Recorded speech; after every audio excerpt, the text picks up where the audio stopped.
Woman on the American Frontier, a valuable and authentic history of the heroism, adventures, privations, captivities, trials, and noble lives and deaths of the pioneer mothers of the Republic, by William W. Fowler. Recording by Bridget Gage. Preface. The history of our race is the record mainly of men's achievements, in war, in statecraft, and diplomacy. If mention is made of woman, it is of queens and intriguing beauties who ruled and schemed for power and riches, and often worked mischief and ruin by their wiles. The story of woman's work in great migrations has been told only in lines and passages, where it ought instead to fill volumes. Here and there, incidents and anecdotes, scattered through 1,000 tomes, give us glimpses of the wife, the mother, or the daughter as a heroine, or as an angel of kindness and goodness. But most of her story is a blank, which never will be filled up. And yet it is precisely in her position as a pioneer and colonizer that her influence is the most potent and her life story most interesting. The glory of a nation consists in its migrations and the colonies it plants, as well as in its wars of conquest. The warrior who wins a battle deserves a laurel no more rightfully than the pioneer who leads his race into the wilderness and builds there a new empire. The movement which has carried our people from the Atlantic to the Pacific Ocean, and in the short space of 2 centuries and a half has founded the greatest republic which the world ever saw, has already taken its place in history as one of the grandest achievements of humanity since the world began.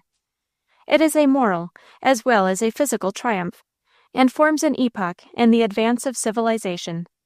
In this grand achievement, in this triumph of physical and moral endurance, woman must be allowed her share of the honor. It would be a truism if we were to say that our republic would not have been founded without her aid. We need not enlarge on the necessary position which she fills in human society everywhere. We are to speak of her now as a soldier and laborer, a heroine and comforter in a peculiar set of dangers and difficulties, such as are met with in our American wilderness. The crossing of a stormy ocean, the reclamation of the soil from nature, the fighting with savage men are mere generalities wherein some vague idea may be gained of true pioneer life. But it is only by following woman in her wanderings, and standing beside her in the forest or in the cabin, and by marking in detail the 1,000 trials and perils which surround her in such a position that we can obtain the true picture of the heroine in so many unmentioned battles. The recorded sum total of an observation like this would be a noble history of human effort. It would show us the latent causes from which have come extraordinary effects. It would teach us how much this republic owes to its pioneer mothers, and would fill us with gratitude and self-congratulation. Gratitude for their inestimable services to our country and to mankind. Self-congratulation in that we are the lawful inheritors of their work, and as Americans are partakers in their glory. In the preparation of this work, particular pains have been taken to avoid what was trite and hackneyed, and at the same time preserve historic truth and accuracy. Use has been made to a limited extent of the ancient border books, selecting the most noteworthy incidents, which never grow old, because they illustrate a heroism that, like renown and grace, cannot die. Thanks are due to Mrs. Elliott, from whose interesting book, entitled Woman of the Revolution, a few passages have been culled. The stories of Mrs. Van Alstyne, of Mrs. Slocum, Mrs. McCalla, and Dicey Langston, and of Deborah Sampson, are condensed from her accounts of those heroines. A large portion of the work is, however, composed of incidents which will be new to the reader. The eyewitnesses of scenes which have been lately enacted upon the border have furnished the writer with materials for many of the most thrilling stories of frontier life, and which it has been his aim to spread before the reader in this work. Chapter 1. Woman as a Pioneer. Every battle has its unnamed heroes. The common soldier enters the stormed fortress, and falling in the breach which his valor has made, sleeps in a nameless grave. The subaltern, whose surname is scarcely heard beyond the roll call on parade, bears the colors of his company where the fight is hottest. And the corporal who heads his file in the final charge is forgotten in the earthquake shout of the victory which he has helped to win. The victory may be due as much, or more, to the patriot courage of him who is content to do his duty in the rank and file, as to the dashing colonel who heads the regiment, or even to the general who plans a campaign. And yet, unobserved, unknown, and unrewarded, the former passes into oblivion, while the leader's name is on every tongue, and perhaps goes down in history as that of one who deserved well of his country. Our comparison is a familiar one. There are other battles and armies, besides those where thousands of disciplined men move over the ground to the sounds of the drum and fife. Life itself is a battle, and no grander army has ever been set in motion since the world began than that which for more than 2 centuries and a half has been moving across our continent from the Atlantic to the Pacific, fighting its way through countless hardships and dangers, bearing the banner of civilization, and building a new republic in the wilderness. In this army, woman has been too often the unnamed heroine. Let us not forget her now. Her patience, her courage, her fortitude, her tact, her presence of mind in trying hours. These are the shining virtues which we have to record. Woman as a pioneer standing beside her rougher, stronger companion, man, first on the voyage across a stormy ocean, from England to America, then at Plymouth and Jamestown, and all the settlements first planted by Europeans on our coast, then through the trackless wilderness, onward across the continent, till every river has been forded, and every chain of mountains has been scaled. The peaceful ocean has been reached, and 50,000 cities, towns, and hamlets, all over the land, have been formed from those aggregations of household life where woman's work has been wrought out to its fullness. Among all the characteristics of woman, there is none more marked than the self-devotion which she displays in what she believes is a righteous cause, or where for her loved ones she sacrifices herself. In India, we see her wrapped in flames and burned to ashes with the corpse of her husband. Under the Moslem, her highest condition is a lifelong incarceration. She patiently places her shoulders under the burden which the aboriginal lord of the American forest lays upon them.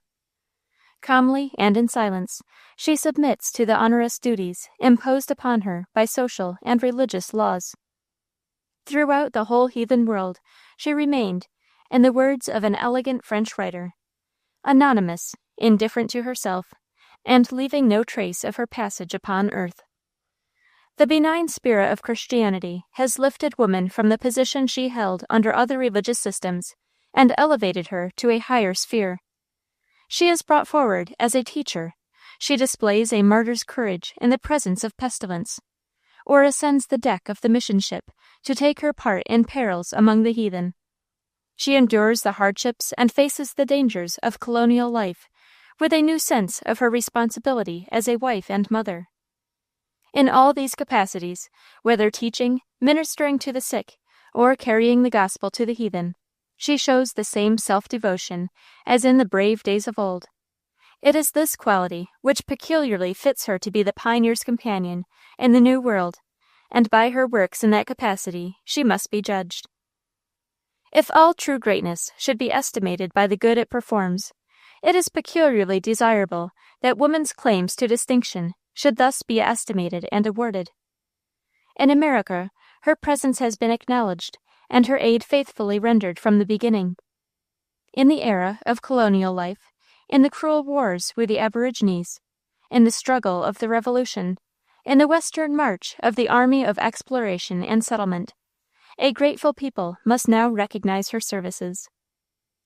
There is a beautiful tradition that the first foot which pressed the snow-clad rock of Plymouth was that of Mary Chilton, a fair young maiden, and that the last survivor of those heroic pioneers was Mary Allerton, who lived to see the planting of 12 out of the 13 colonies which formed the nucleus of these United States. In the Mayflower, 19 wives accompanied their husbands to a waste land and uninhabited, save by the wily and vengeful savage. On the unfloored hut, she who had been nurtured amid the rich carpets and curtains of the motherland, rocked her newborn babe, and complained not. She who in the home of her youth had arranged the gorgeous shades of embroidery, or perchance had compounded the rich venison pasty as her share in the housekeeping, now pounded the coarse Indian corn for her children's bread, and bade them ask God's blessing ere they took their scanty portion. When the snows sifted through the miserable roof tree upon her little ones, she gathered them closer to her bosom. She taught them the Bible and the Catechism and the Holy Hymn, though the war whoop of the Indian rang through the wild. Amid the untold hardships of colonial life, she infused new strength into her husband by her firmness, and solaced his weary hours by her love. She was to him an undergoing spirit to bear up against whate'er ensued. The names of these 19 pioneer matrons should be engraved in letters of gold on the pillars of American history. The wives of the Pilgrims: Mrs. Catherine Carver, Mrs. Dorothy Bradford, Mrs. Elizabeth Winslow, Mrs. Mary Brewster, Mrs. Mary Allerton, Mrs. Elizabeth Hopkins, Mrs. Tilley, Mrs. Tilley, Mrs. Ticker, Mrs. Ridgedale, Mrs. Rose Standish, Mrs. Martin, Mrs. Mullins, Mrs. Susanna White, Mrs. Eaton, Mrs. Chilton, Mrs. Fuller, Mrs. Helen Billington, Mrs. Lucretia Brewster. Nor should the names of the daughters of these heroic women be forgotten, who with their mothers and fathers shared the perils of that winter's voyage, and bore, with their parents, the toils and hardships and changes of the infant colony. The daughters of the Pilgrim mothers: Elizabeth Carver, Remember Allerton, Mary Allerton, Sarah Allerton, Constant Hopkins, Mary Chilton, Priscilla Mullins. The voyage of the Mayflower, the landing upon a desolate coast in the dead of winter, the building of those 10 small houses with oiled paper for windows, the suffering of that first winter and spring, in which woman bore her whole share. These were the first steps in the grand movement which has carried the Anglo-Saxon race across the American continent. The next steps were the penetration of the wilderness, westward from the sea, by the emigrant pioneers and their wives. Fighting their way through dense forests, building cabins, blockhouses, and churches in the clearings which they had made. Warred against by cruel savages, woman was ever present to guard, to comfort, to work. The annals of colonial history teem with her deeds of love and heroism. And what are those recorded instances to those which had no chronicler? She loaded the flintlock in the blockhouse while it was surrounded by yelling savages. She exposed herself to the scalping knife to save her babe. In her forest home she worked and watched, far from the loved ones in old England, and by discharging 1,000 duties in the household and the field, did her share in a silent way towards building up the young republic of the West. Sometimes she ranged herself in battle beside her husband or brother, and fought with the steadiness and bravery of a veteran. But her heroism never shone so brightly as in undergoing danger in defense of her children. In the early days of the settlement of Royalton, Vermont, a sudden attack was made upon it by the Indians. Mrs. Hendy, the wife of one of the settlers, was working alone in the field, her husband being absent on military duty, when the Indians entered her house, and capturing her children, carried them across the White River, at that place 100 yards wide, and quite deep for fording, and placed them under keepers, who had some other persons, 30 or 40 in number, in charge. Returning from the field, Mrs. Hendy discovered the fate of her children. Her first outburst of grief was heartrending to behold. But this was only transient. She ceased her lamentations, and like the lioness who has been robbed of her litter, she bounded on the trail of her plunderers. Resolutely dashing into the river, she stemmed the current, planting her feet firmly on the bottom, and pushed across.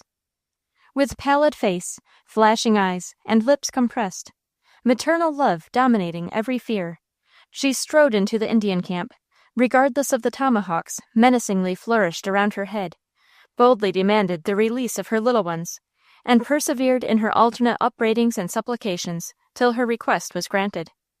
She then carried her children back through the river and landed them in safety on the other bank. Not content with what she had done, like a patriot as she was, she immediately returned, begged for the release of the children of others, again was rewarded with success, and brought 2 or 3 more away, again returned, and again succeeded, till she had rescued the whole 15 of her neighbors' children who had been thus snatched away from their distracted parents. On her last visit to the camp of the enemy, the Indians were so struck with her conduct that one of them declared that so brave a squaw deserved to be carried across the river, and offered to take her on his back and carry her over. She, in the same spirit, accepted the offer, mounted the back of the gallant savage, was carried to the opposite bank, where she collected her rescued troop of children, and hastened away to restore them to their overjoyed parents. During the memorable Wyoming massacre, Mrs. Mary Gold, wife of James Gold, with the other women remaining in the village of Wyoming, sought safety in the fort. In the haste and confusion attending this act, she left her boy, about 4 years old, behind. Obeying the instincts of a mother, and turning a deaf ear to the admonitions of friends, she started off on a perilous search for the missing one. It was dark, she was alone, and the foe was lurking around.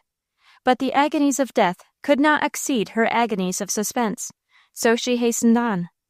She traversed the fields which but a few hours before were trampled by the hurrying crowd, where fiery hearts and armed hands encountered in the battle cloud, and where unarmed hands were now resting on cold and motionless hearts. After a search of between 1 and 2 hours, she found her child on the bank of the river, sporting with a little band of playmates. Clasping her treasure in her arms, she hurried back and reached the fort in safety. During the struggles of the Revolution, the privations sustained and the efforts made by women were neither few nor of short duration. Many of them are delineated in the present volume. Yet innumerable instances of faithful toil and patient endurance must have been covered with oblivion. In how many a lone home, from which the father was long sundered by a soldier's destiny, did the mother labor to perform to their little ones both his duties and her own, having no witness of the extent of her heavy burdens and sleepless anxieties, save the hearer of prayer. A good and hoary-headed man, who had passed the limits of 80, once said to me, "My father was in the army during the whole 8 years of the Revolutionary War, at first as a common soldier, afterwards as an officer. My mother had the sole charge of us 4 little ones. Our house was a poor one, and far from neighbors. I have a keen remembrance of the terrible cold of some of those winters. The snow lay so deep and long that it was difficult to cut or draw fuel from the woods, or to get our corn to the mill when we had any. My mother was the possessor of a coffee mill, in that she ground wheat and made coarse bread, which we ate and were thankful. It was not always we could be allowed as much even of this as our keen appetites craved. Many is the time that we have gone to bed with only a drink of water for our supper, in which a little molasses had been mingled. We patiently received it, for we knew our mother did as well for us as she could, and we hoped to have something better in the morning. She was never heard to repine, and young as we were, we tried to make her loving spirit and heavenly trust our example. When my father was permitted to come home, his stay was short, and he had not much to leave us, for the pay of those who achieved our liberties was slight and irregularly given.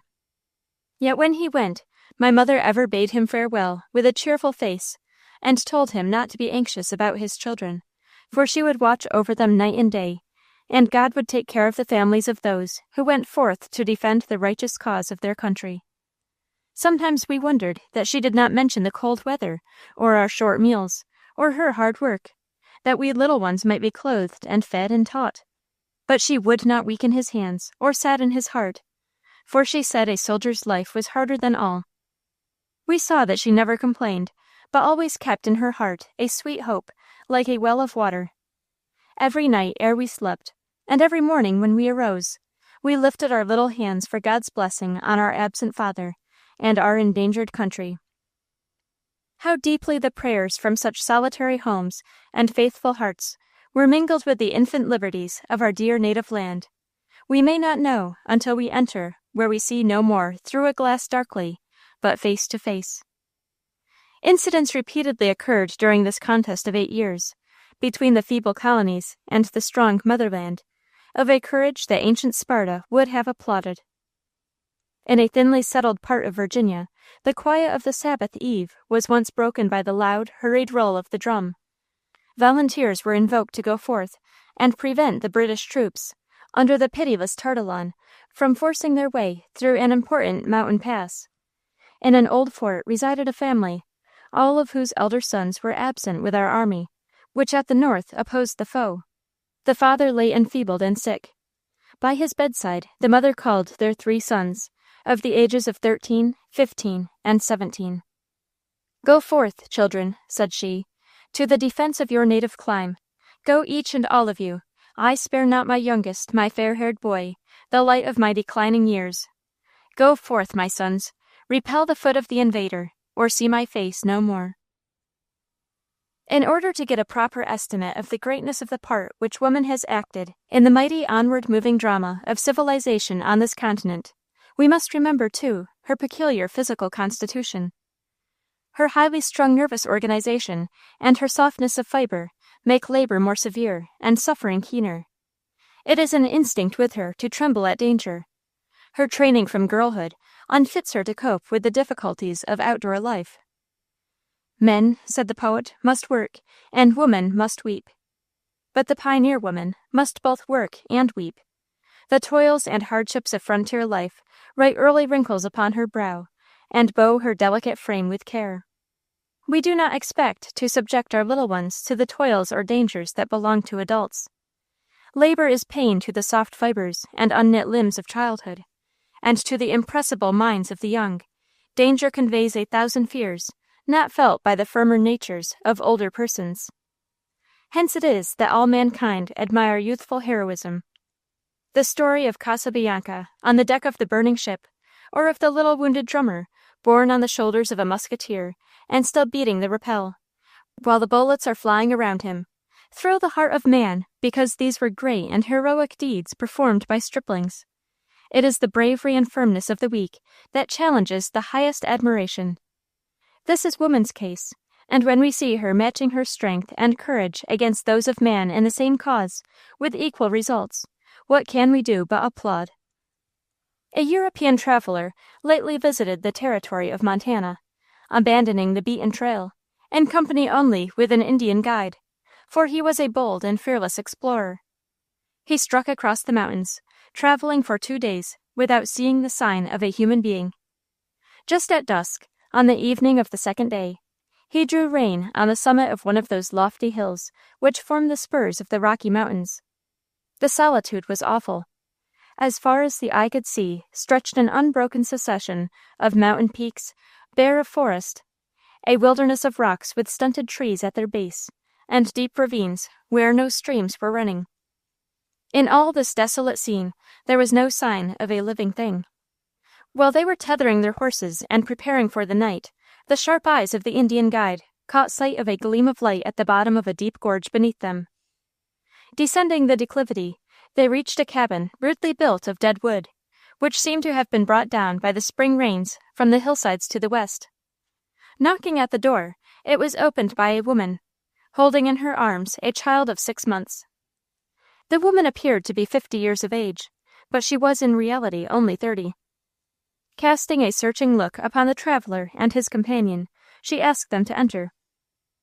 The cabin was divided into 2 apartments, a kitchen, which also served for a storeroom, dining room, and sitting room. The other was the chamber, or rather bunk room, where the family slept. 5 children came tumbling out from this latter apartment as the traveler entered, and greeted him with a stare of childlike curiosity. The woman asked them to be seated on blocks of wood, which served for chairs, and soon threw off her reserve and told them her story, while they awaited the return of her husband from the nearest village, some 30 miles distant, whither he had gone the day before to dispose of the gold dust which he had panned out from a gulch near by. He was a miner. 4 years before he had come with his family from the east, and pushing on in advance of the main movement of emigration in the territory, had discovered a rich gold placer in this lonely gorge. While he had been working in this placer, his wife had with her own hands turned up the soil in the valley below, and raised all the corn and potatoes required for the support of the family. She had done the housework, and made all the clothes for the family. Once, when her husband was sick, she had ridden 30 miles for medicine. It was a dreary ride, she said, for the road, or rather trail, was very rough, and her husband was in a burning fever. She left him in charge of her oldest child, a girl of 11 years, but she was a bright, helpful little creature, able to wait upon the sick man and feed the other children during the 2 days' absence of her mother. Next summer, they were to build a house lower down in the valley, and would be joined by 3 other families of their kindred from the east. "Have you never been attacked by the Indians?" inquired the traveler. "Only 3 times," she replied. "Once, 3 prowling redskins came to the door in the night and asked for food. My husband handed them a loaf of bread through the window, but they refused to go away, and lurked in the bushes all night. They were stragglers from a war party, and wanted more scalps. I saw them in the moonlight, armed with rifles and tomahawks, and frightfully painted. They kindled a fire 100 yards below our cabin, and stayed there all night, as if they were watching for us to come out. But early in the morning they disappeared, and we saw them no more." Another time, a large war party of Indians encamped a mile below us, and a dozen of them came up and surrounded the house. Then we thought we were lost. They amused themselves aiming at marks in the logs, or at the chimneys and windows. We could hear their bullets rattle against the rafters, and you can see the holes they made in the doors. One big brave took a large stone and was about to dash it against the door, when my husband pointed his rifle at him through the window, and he turned and ran away. We should have all been killed and scalped if a company of soldiers had not come up the valley that day with an exploring party and driven the redskins away. One afternoon, as my husband was at work in the diggings, 2 redskins came up to him and wounded him with arrows, but he caught up with his rifle and soon made an end of them. When we first came, there was no end of bears and wolves, and we could hear them howling all night long. Winter nights the wolves would come and drum on the door with their paws, and whine as if they wanted to eat up the children. Husband shot 10, and I shot 6, and after that we were troubled no more with them. "We have no schools here, as you see," continued she, "but I have taught my 3 oldest children to read since we came here, and every Sunday we have family prayers. Husband reads a verse in the Bible, and then I and the children read a verse in turn, till we finish a whole chapter. Then I make the children, all but baby, repeat a verse over and over till they have it by heart. The Scripture promises do comfort us all, even the littlest one, who can only lisp them. Sometimes on Sunday morning I take all the children to the top of that hill yonder, and look at the sun as it comes up over the mountains, and I think of the old folks at home and all our friends in the East. The hardest thing to bear is the solitude. We are awful lonesome. Once, for 18 months, I never saw the face of a white person except those of my husband and children. It makes me laugh and cry, too, when I see a strange face. But I am too busy to think much about it daytimes. I must wash and boil and bake, or look after the cows, which wander off in search of pasture, or go into the valley and hoe the corn and potatoes, or cut the wood. For husband makes his $10 or $15 a day panning out dust up the mountain, and I know that whenever I want him, I have only to blow the horn, and he will come down to me. So I tend to business here and let him get gold. In 5 or 6 years, we shall have a nice house farther down and shall want for nothing. We shall have a sawmill next spring started on the run below, and folks are going to join us from the States."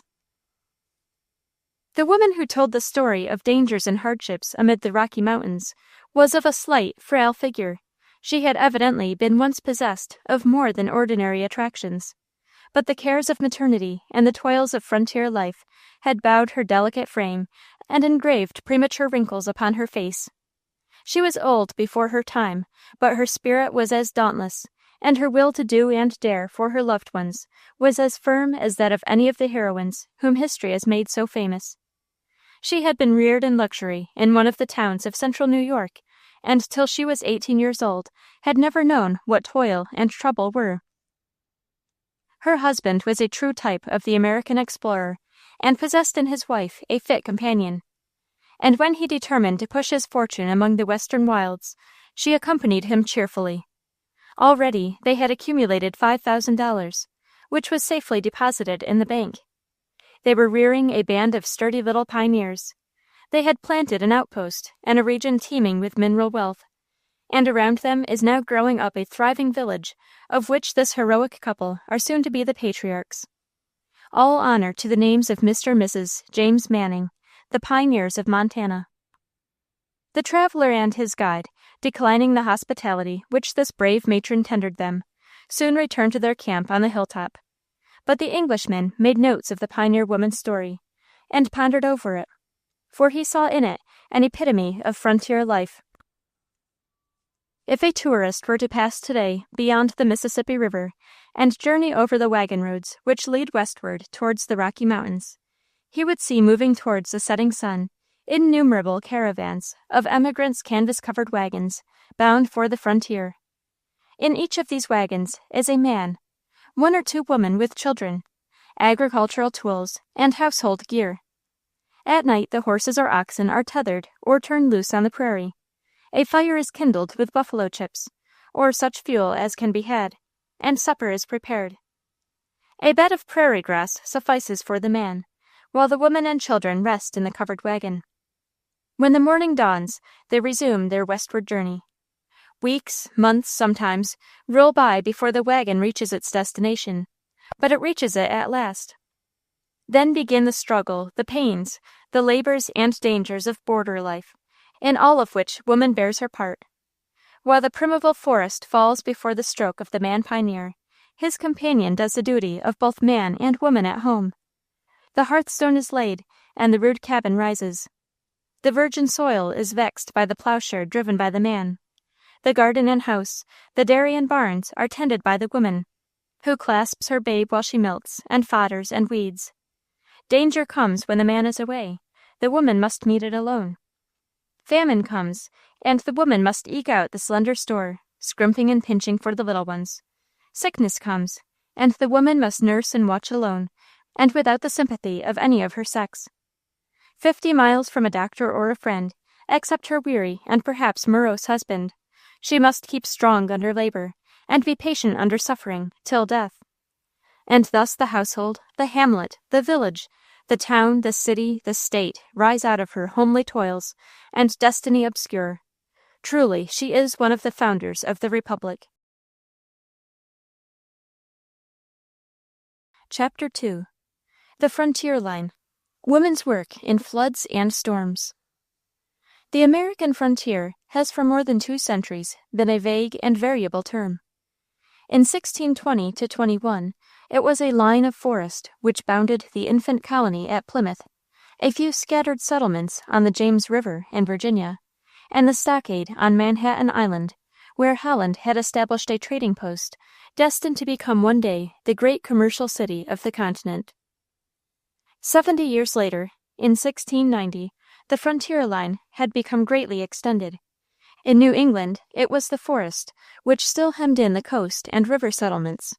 Far to the north stretched the wilderness, covering that tract of country which now comprises the states of Maine, New Hampshire, and Vermont. In New York, the frontier was just beyond the posts on the Hudson River.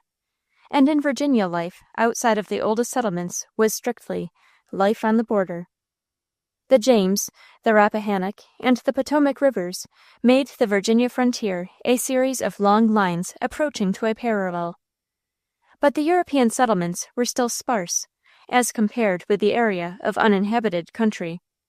The villages, hamlets, and single homesteads were like little islands in a wild green waste, mere specks in a vast expanse of wilderness. Every line beyond musket shot was a frontier line. Every settlement, small or large, was surrounded by a dark circle, outside of which lurked starvation, fear, and danger.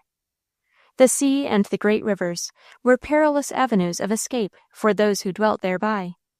But the interior settlements were almost completely isolated and girt around as if with a wall built by hostile forces to forbid access or egress.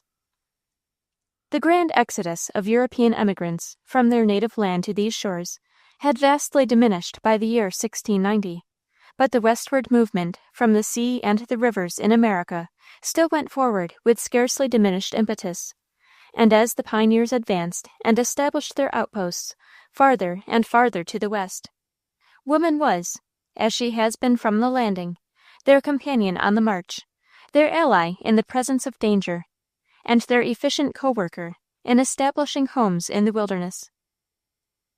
The heroic enterprises recorded in the history of man have generally been remarkable in proportion to their apparent original weakness. This is true in an eminent degree of the settlement of European colonies on the western continent. The sway which woman's influence exercised in these colonial enterprises is all the more wonderful when we contemplate them from this point of view.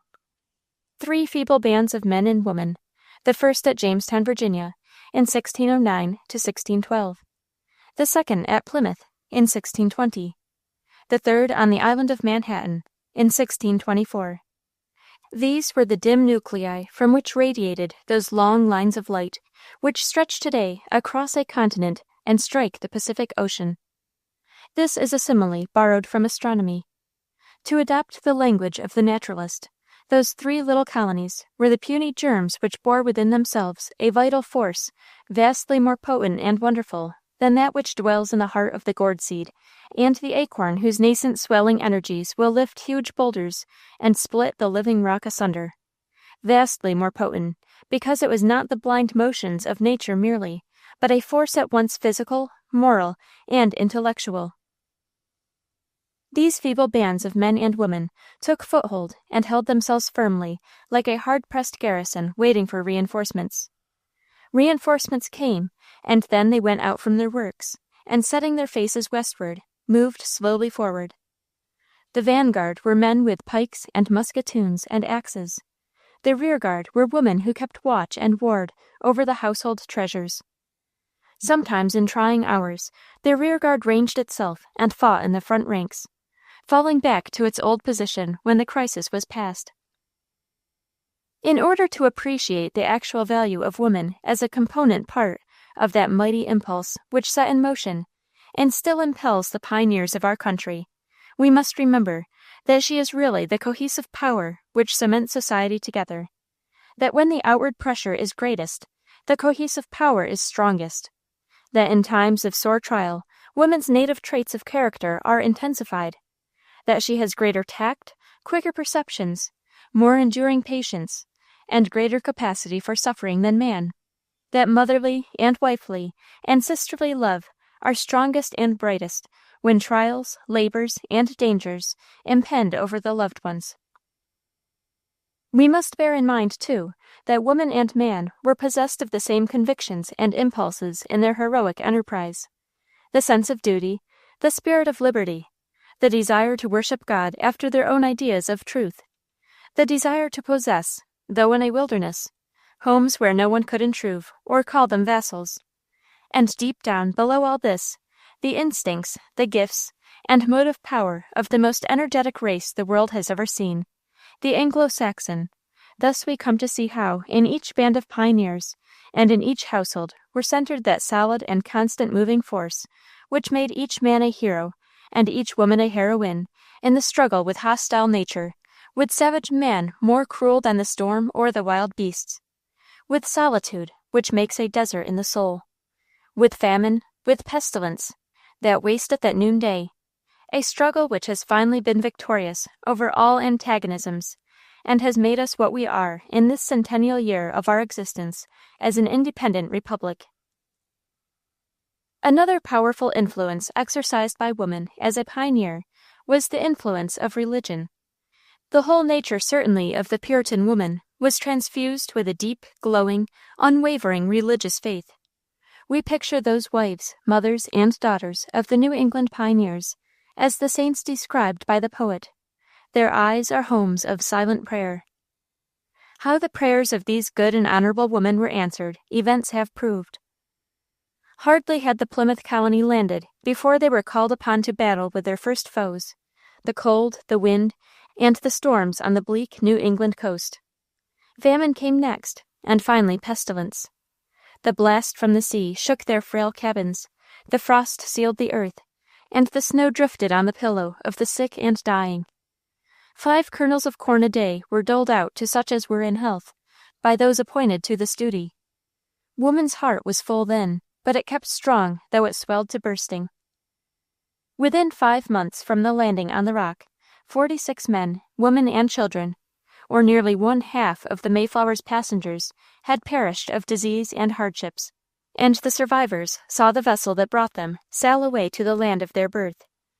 To the surviving woman of that devoted pilgrim band, this departure of the Mayflower must have added a new pang to the grief that was already rending their hearts after the loss of so many dear ones during that fearful winter.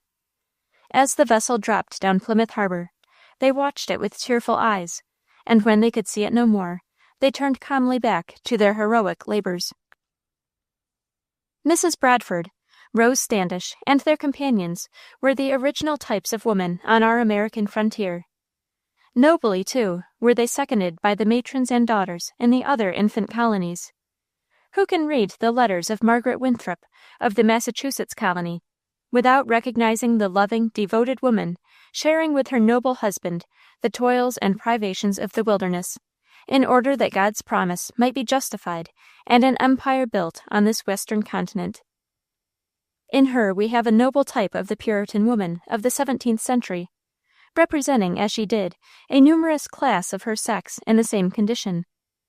Reared in luxury and surrounded by the allurements of the superior social circle in which she moved in her native England, she nevertheless preferred a life of self-denial with her husband on the bleak shores where the Puritans were struggling for existence. She had fully prepared her mind for the heroic undertaking. She did not overlook the trials, discouragements, and difficulties of the course she was about to take. For years she had been habituated to look forward to it as one of the eventualities of her life.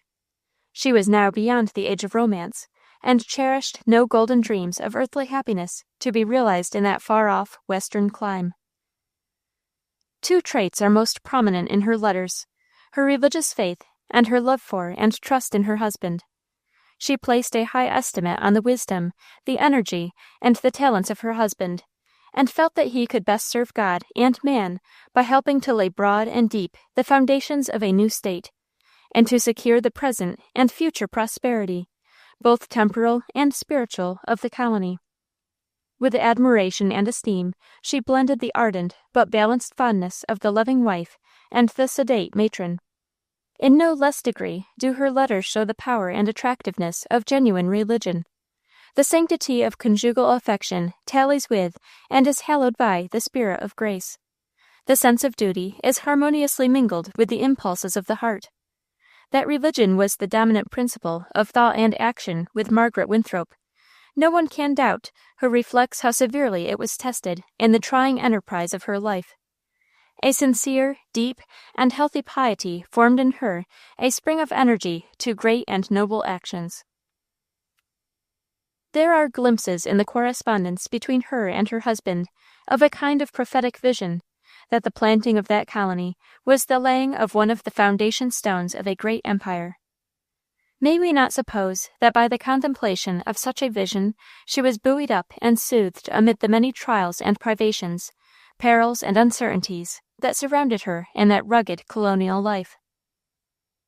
The influence of Puritanism to inspire with unconquerable principle, to infuse public spirit, to purify the character from frivolity and feebleness, to lift the soul to an all-enduring heroism, and to exalt it to a lofty standard of Christian excellence, is grandly illustrated by the life of Margaret Winthrop, one of the pioneer matrons of the Massachusetts colony.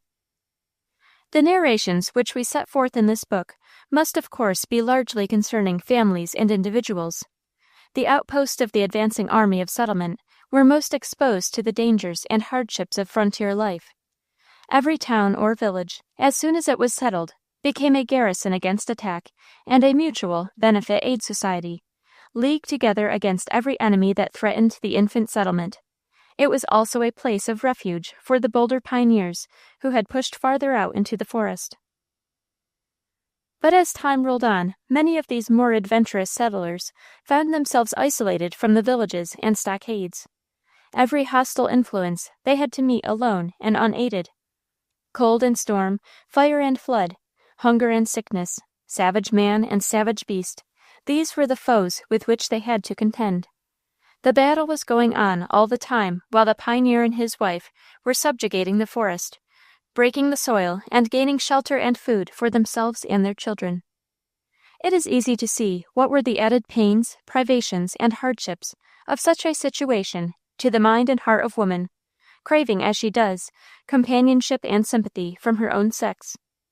It is a consoling reflection to us, who are reaping the fruits of her self-sacrifice, that the very multiplicity of her toils and cares gave her less time for brooding over her hard and lonely lot, and that she found in her religious faith and hope a constant fountain of comfort and joy. One of the greatest hardships endured by the first settlers in New England was the rigorous and changeable climate, which bore most severely, of course, on the weaker sex. This makes the fortitude of Mrs. Shute all the more admirable. Her story is only one of innumerable instances in early colonial life where wives were the preservers of their husbands.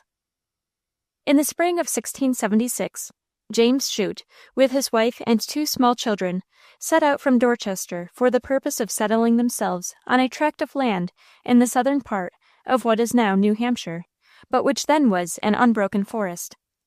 The tract where they purposed making their home was a meadow on a small affluent of the Connecticut.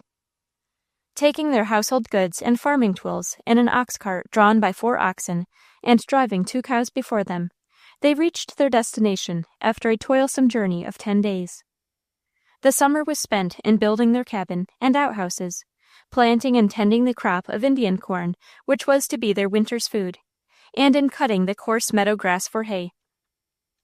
Late in October, they found themselves destitute of many articles which even in those days of primitive housewifery and husbandry were considered of prime necessity. Accordingly, the husband started on foot for a small trading post on the Connecticut River, about 10 miles distant, at which point he expected to find some trading shallop or skiff to take him to Springfield, 38 miles further south. The weather was fine, and at nightfall Shute had reached the stream, and before sunrise the next morning was floating down the stream on an Indian trader's skiff. Within 2 days he made his purchases, and hiring a skiff, rowed slowly up the river against the sluggish current on his return. In 12 hours he reached the trading post. It was now late in the evening. The sky had been lowering all day, and by dusk it began to snow. Disregarding the admonitions of the traders, he left his goods under their care, and struck out boldly through the forest over the trail by which he came, trusting to be able to find his way, as the moon had risen, and the clouds seemed to be breaking. The trail lay along the stream on which his farm was situated, and 4 hours at an easy gait would, he thought, bring him home. The snow when he started from the river was already nearly a foot deep, and before he had proceeded a mile on his way, the storm redoubled in violence, and the snow fell faster and faster. At midnight he had only made 5 miles, and the snow was 2 feet deep. After trying in vain to kindle a fire by the aid of flint and steel, he prayed fervently to God, and resuming his journey, struggled slowly on through the storm. It had been agreed between his wife and himself that on the evening of this day on which he told her he should return, he would kindle a fire on the knoll about 2 miles from his cabin, as a beacon to assure his wife of his safety and announce his approach. Suddenly he saw a glare in the sky. During his absence, his wife had tended the cattle, milked the cows, cut the firewood, and fed the children. When night came, she barricaded the door, and saying a prayer, folded her little ones in her arms, and lay down to rest. 3 suns had risen and set since she saw her husband, with gun on his shoulder, disappear through the clearing into the dense undergrowth which fringed the bank of the stream, and when the appointed evening came, she seated herself at the narrow window, or more properly, opening in the logs of which a cabin was built, and watched for the beacon which her husband was to kindle. She looked through the falling snow, but could see no light. Little drifts sifted through the chinks in the roof upon the bed where her children lay asleep. The night grew darker, and now and then the howling of wolves could be heard from the woods to the north. 7 o'clock struck, 8, 9, by the old Dutch clock which ticked in the corner. Then her woman's instinct told her that her husband must have started and been overtaken by the storm. If she could reach the knoll and kindle the fire, it would light him on his way. She quickly collected a small bundle of dry wood in her apron, and taking flint, steel, and tinder, started for the knoll. In an hour, after a toilsome march, floundering through the snow, she reached the spot. A large pile of dry wood had already been collected by her husband, and was ready for lighting. And in a few moments, the heroic woman was warming her shivering limbs before a fire, which blazed far up through the crackling branches, and lighted the forest around it. For more than 2 hours, the devoted woman watched beside the fire, straining her eyes into the gloom, and catching every sound. Wading through the snow, she brought branches and logs to replenish the flames. At last her patience was rewarded. She heard a cry, to which she responded. It was the voice of her husband which she heard, shouting. In a few moments he came up staggering through the drifts, and fell exhausted before the fire.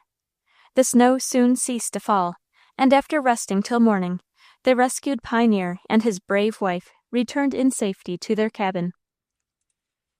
Mrs. Frank Noble, in 1664, proved herself worthy of her surname. She and her husband, with 4 small children, had established themselves in a log cabin 8 miles from a settlement in New Hampshire, and now known as the town of Dover. Their crops having turned out poorly that autumn, they were constrained to put themselves on short allowance, owing to the depth of the snow and the distance from the settlement. As long as Mr. Noble was well, he was able to procure game and kept their larder tolerably well stocked. But in midwinter, being naturally of a delicate habit of body, he sickened, and in 2 weeks, in spite of the nursing and tireless care of his devoted wife, he died. The snow was 6 feet deep, and only a peck of musty corn and a bushel of potatoes were left as their winter supply. The fuel also was short, and most of the time Mrs. Noble could only keep herself and her children warm by huddling in the bedclothes on bundles of straw in the loft which served them for a sleeping room. Below lay the corpse of Mr. Noble, frozen stiff. Famine and death stared them in the face. 2 weeks passed, and the supply of provisions was half gone. The heroic woman had tried to eke out her slender store, but the cries of her children were so piteous with hunger that while she denied herself, she gave her own portion to her babes, lulled them to sleep, and then sent up her petitions to Him who keeps the widow and the fatherless. She prayed, we may suppose, from her heart, for deliverance from her sore straits, for food, for warmth, for the spring to come and the snow to melt, so that she might lay away the remains of her husband beneath the sod of the little clearing. Every morning when she awoke, she looked out from the window of the loft. Nothing was to be seen but the white surface of the snow stretching away into the forest. One day the sun shone down warmly on the snow and melted its surface, and the next morning there was a crust which would bear her weight. She stepped out upon it and looked around her. She would then have walked 8 miles to the settlement, but she was worn out with anxiety and watching, and was weak from want of food. As she gazed wistfully toward the east, her ears caught the sound of a crashing among the boughs of the forest. She looked toward the spot from which it came, and saw a dark object floundering in the snow. Looking more closely, she saw it was a moose, with its horns entangled in the branches of a hemlock, and buried to its flanks in the snow. Hastening back to the cabin, she seized her husband's gun, and loading it with buckshot, hurried out and killed the monstrous brute. Skilled in woodcraft, like most pioneer women, she skinned the animal, and cutting it up, bore the pieces to the cabin. Her first thought then was of her children, and after she had given them a hearty meal of the tender moose flesh, she partook of it herself, and then, refreshed and strengthened, she took the axe and cut a fresh supply of fuel. During the day a party came out from the settlement and supplied the wants of the stricken household. The body of the dead husband was borne to the settlement and laid in the graveyard beneath the snow. Nothing daunted by this terrible experience, this heroic woman kept her frontier cabin, and with friendly aid from the settlers, continued to till her farm. In 10 years, when her oldest boy had become a man, he and his brothers tilled 200 acres of meadowland, most of it redeemed from the wilderness by the skill, strength, and industry of their noble mother. The spring season must have been to the early settlers, particularly to the women, even more trying than the winter. In the latter season, except after extraordinary falls of snow, transit from place to place was made by means of sledges over the snow, or on ox carts over the frozen ground. Traveling could also be done across or up and down rivers on the ice, and as bridges were rare in those days, the crossing of rivers on the ice was much to be preferred to fording them in other seasons of the year. Fuel, too, was more easily obtained in the winter than in the spring, and as roads were generally little more than passageways or cowpaths through the meadows or the woods, the depth of the mud was often such as to form a barrier to the locomotion of the heavy vehicles of the period, or even to prevent travel on horseback or on foot. Other dangers and hardships in the spring of the year were the freshets and floods, to which the river dwellers were exposed. Woman, be it remembered, is naturally as alien to water as a mountain fowl, which flies over a stream for fear of wetting its feet. We can imagine the discomfort to which a family of women and children were exposed who lived, for example, on the banks of the Connecticut in the olden time. In some seasons families were, as they now are, driven to the upper stories of their houses by the overflow of the river. But it should be remembered that the houses of those days were not the firm, well-built structures of modern times. Sometimes the settler found himself and his family floating slowly downstream, cabin and all, borne along by the freshet caused by a sudden thaw. As long as his cabin held together, the family had always hopes of grounding, as the flood subsided, and saving their lives, though with much loss of property, besides the discomfort, if not positive danger, to which they had been exposed. But sometimes the flood was so sudden and violent that the cabin would be submerged or break to pieces, and float away, drowning some or all of the family. It might be supposed that the married portion of the pioneers would select other sites than on the borders of a large river subject every year to overflow.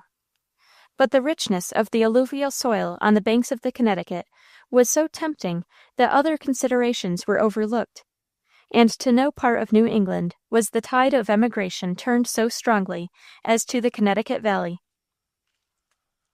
In the year 1643, an adventurous family of 8 persons embarked on a shallop from Hartford, to which place they had come shortly before from Watertown, Massachusetts, and sailing or rowing up the river, made a landing on a beautiful meadow near the modern town of Hatfield. The family consisted of Peter Nash and Hannah, his wife, David, their son, a youth of 17, Deborah and Mehitabel, their 2 daughters, aged respectively 19 and 14, Mrs. Elizabeth Nash, the mother of Peter, aged 64, and Mr. and Mrs. Jacob Nash. They found the land all ready for plowing, and after building a spacious cabin and barns, they had nothing to do but to plant and harvest their crops, and stock their farm with cattle, which they brought from Springfield, driving them up along the river. For 4 years everything went on prosperously. They harvested large crops, added to their barns, and had a great increase in stock. Although the wolves and wildcats had made an occasional foray in their stock and poultry yard, and the spring freshets had made inroads into their finest meadow, their general course had been only one of prosperity. Their house and barns were built upon a tongue of land where the river made a bend, and were on higher ground than the surrounding meadow, which every spring was submerged by the freshets. Year after year, the force of the waters had washed an angle into this tongue of land, and threatened some time to break through and leave the houses and barns of the pioneers upon an island. But the inroads of the water were gradual, and the Nashes flattered themselves that it would be at least 2 generations before the river would break through. Mrs. Peter Nash and her daughter were women of almost masculine courage and firmness. They all handled axe and gun as skillfully as the men of the household. They could row a boat, ride horseback, swim, and drag a seine for shad. And Mehitabel, the younger daughter, though only 14 years old, was already a woman of more than ordinary size and strength. These 3 women accompanied the men on their hunting and fishing excursions, and assisted them in hoeing corn, in felling trees, and dragging home fuel and timber. The winter of 1647-8 was memorable for the amount of snow that fell, and the spring for its lateness. The sun made some impression on the snow in March, but it was not till early in April that a decided change came in the temperature. One morning the wind shifted to the southwest. The sun was as hot as in June. Before night it came on to rain, and before the following night nearly the whole vast body of snow had been dissolved into water, which had swelled all the streams to an unprecedented height. The streams poured down into the great river, which rose with fearful rapidity, converting all the alluvial meadows into a vast lake. All this took place so suddenly that the Nash family had scarcely a warning till they found themselves in the midst of perils. When the rain ceased, on the evening of the second day, the water had flooded the surrounding meadows, and risen high up into the first story of the house. The force of the current had already torn a channel across the tongue of land on which their house stood, and had washed away the barns and livestock. One of their 2 boats had been floated off, but had struck broadside against a clump of bushes, and was kept in its place by the force of the current. The other boat had been fastened by a short rope to a stout sapling, but this latter boat was 10 feet under water, held down by the rope. The water had now risen to the upper story, and the family were driven to the roof. If the house would stand, they might yet be saved. It was firmly built, but it shook with the force and weight of the waters. If either of the boats could be secured, they might reach dry land by rowing out of the current and over the meadows where the water was stiller. The oars of the submerged boat had been floated away, but in the other boat they could be seen from the roof of the house, lying safely on the bottom. It was decided that Jacob Nash should swim out and row the boat up to the house. He was a strong swimmer, and though the water was icy cold, it was thought the swift current would soon enable him to reach the skiff, which lay only a few rods below the house. Accordingly, he struck boldly out, and in a moment had reached the boat, when he suddenly threw up his hands and sank, the current whirling him out of sight in an instant, amid the shrieks of his young wife, who was then a nursing mother, and holding her babe in her arms as her husband went down. Mrs. Nash, the elder, gazed for a moment speechless at the spot where her son had sunk, and then fell upon her knees, the whole family following her example, and prayed fervently to Almighty God for deliverance from their awful danger. Then, rising from her kneeling posture, she bade her other son make one more trial to reach the boat. Peter Nash and his son Daniel then plunged into the water, reached the boat, and took the oars, but the force of the current was such that they could make by rowing but little headway against it. The 2 daughters then leaped into the flood, and in a few strokes reached and entered the boat. By their united force it was brought up and safely moored to the chimney of the cabin. In 2 trips the family were conveyed to the hillside. Then the brave girls returned and brought away a boatload of household gear.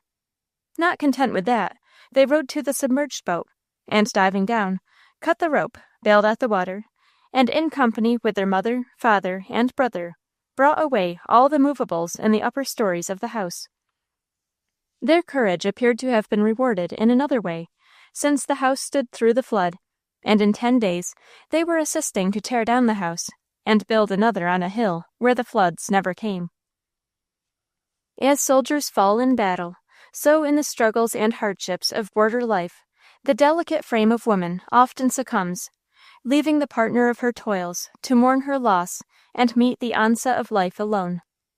Such a loss necessarily implies more than when it occurs in the comfortable homes of refined life, since it removes at once a loving wife, a companion in solitude, and an efficient co-worker in the severe tasks incident to life in frontier settlements.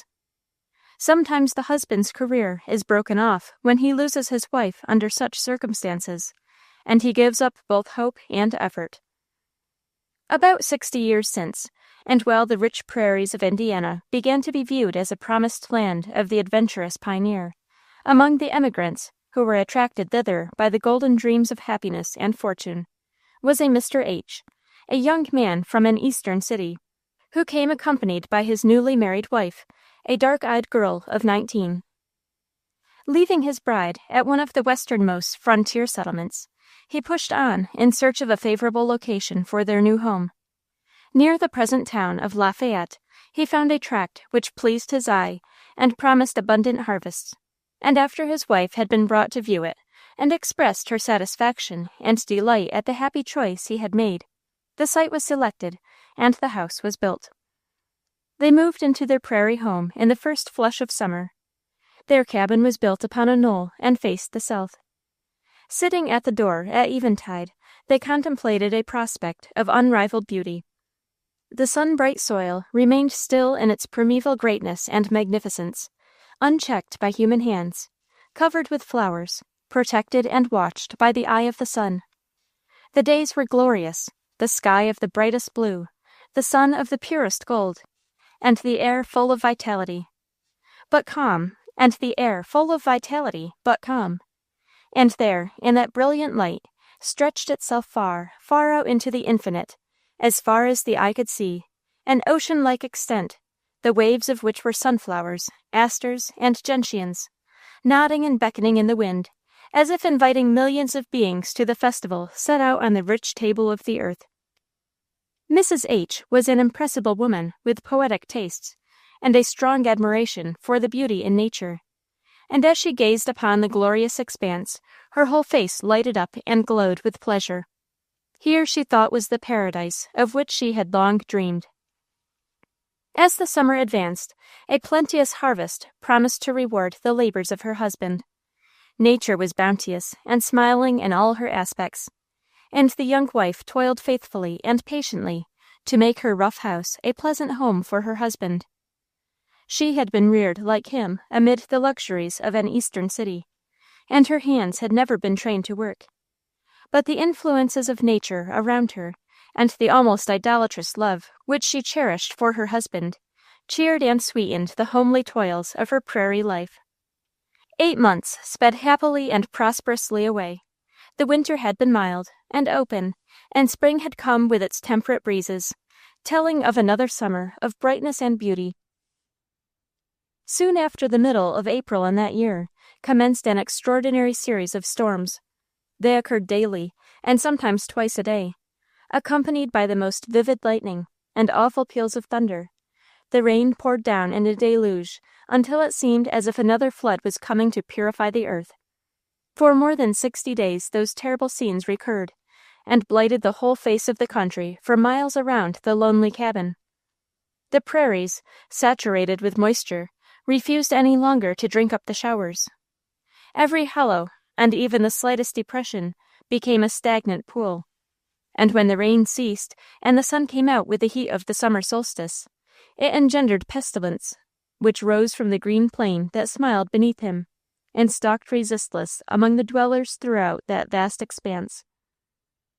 Of all the widely isolated and remote cabins which sent their smoke curling into the dank morning air of the region thereabouts, there was not one in which disease was not already raging with fearful malignity. Doctors or hired nurses there were none.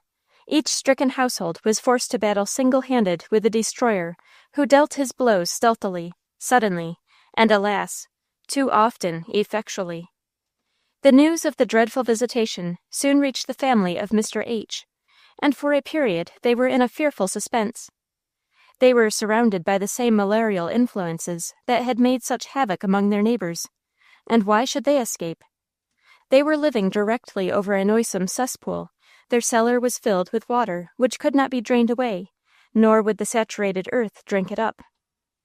Centuries of vegetable accumulations forming the rich mold in which the cellar was dug, gave out their emanations to the water, and the fiery rays of the sun made the mixture a decoction whose steams were laden with death. There was no escape unless they abandoned their house, and this they were reluctant to do, hoping that the disease would pass by them. But this was a vain hope. In a few days, Mr. H. was prostrated by the fever. Mrs. H. had preserved her courage and energy till now, but her impressible nature began to yield before the onset of this new danger. Her life had been sunny and carefree from a child. Her new home had till recently been the realization of her dreams of happiness. But the loss of her husband would destroy at once every fair prospect for the future. All that a loving wife could do as a nurse or watcher or doctress was done by her. But long before her husband had turned the sharp corner between death and life, Mrs. H. was attacked and both lay helpless, dependent upon the care of their only hired man. Neighbors whose hearts had been made tender and sympathetic by their own bereavements came from their far-off cabins, and for several weeks watched beside their bedside. The attack of the wife commenced with a fever, which continued till after the birth of her child.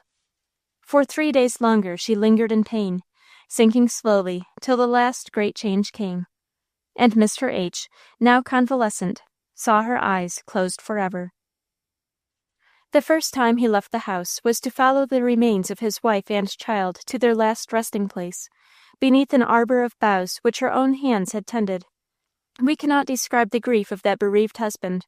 His very appearance was that of one who had emerged from the tomb. Sickness had blanched his dark face to a ghastly hue, and drawn great furrows in his cheeks, which were immovable, and as if chiseled in granite. During his sickness he had seen little of her before she was stricken down, for his mind was clouded. When the light of reason dawned, he was faintly conscious that she lay near him suffering, first from the fever, and then from woman's greatest pain and trial, but that he was unable to soothe and comfort her, and finally that her last hours were hours of intense agony, which she could not alleviate. He was as one in a trance. A confused consciousness of his terrible loss slowly took possession of him. When at length his weakened intellect comprehended the truth with all its sad surrounding, a great cloud of desolation settled down over his whole life. That cloud, sad to say, never lifted. As he stood by the open grave, he lifted the lid, gazed long and intently on that sweet pale face, bent and kissed the marble brow, and as the mother and child were lowered into the grave, he turned away a broken-hearted man. Chapter 3. Early Pioneers, Women's Adventures and Heroism. For nearly 100 years after the settlement of Plymouth, the whole of the territory now known as the state of Maine was, with the exception of a few settlements on the coast and rivers, a howling wilderness. From the sea to Canada extended a vast forest, intersected with rapid streams and dotted with numerous lakes, while the larger number of settlers were disinclined to attempt to penetrate this trackless waste. Some few hardy pioneers dared to advance far into the unknown land, tempted by the abundance of fish in the streams and lakes, or by the variety of game which was to be found in the forests. It was the land for hunters, rather than for tillers of the soil, and most of its early explorers were men who were skillful marksmen and versed in forest lore. But occasionally women joined these predatory expeditions against the denizens of the woods and waters. In the history of American settlements, too little credit has been given to the hunter. He is often the first to penetrate the wilderness. He notes the general features of the country as he passes on his swift course. He ascertains the fertility of the soil and the capabilities of different regions. He reconnoiters the Indian tribes and learns their habits and how they are affected toward the white man. When he returns to the settlements, he makes his report concerning the region which he has explored, and by means of the knowledge thus obtained, the permanent settlers were and are enabled to push forward and establish themselves in the wilderness. In the glory and usefulness of these discoveries, women not unfrequently shared. Some of the most interesting narratives are those in which she was the companion and coadjutor of the hunter in his explorations of the trackless mazes of our American forests.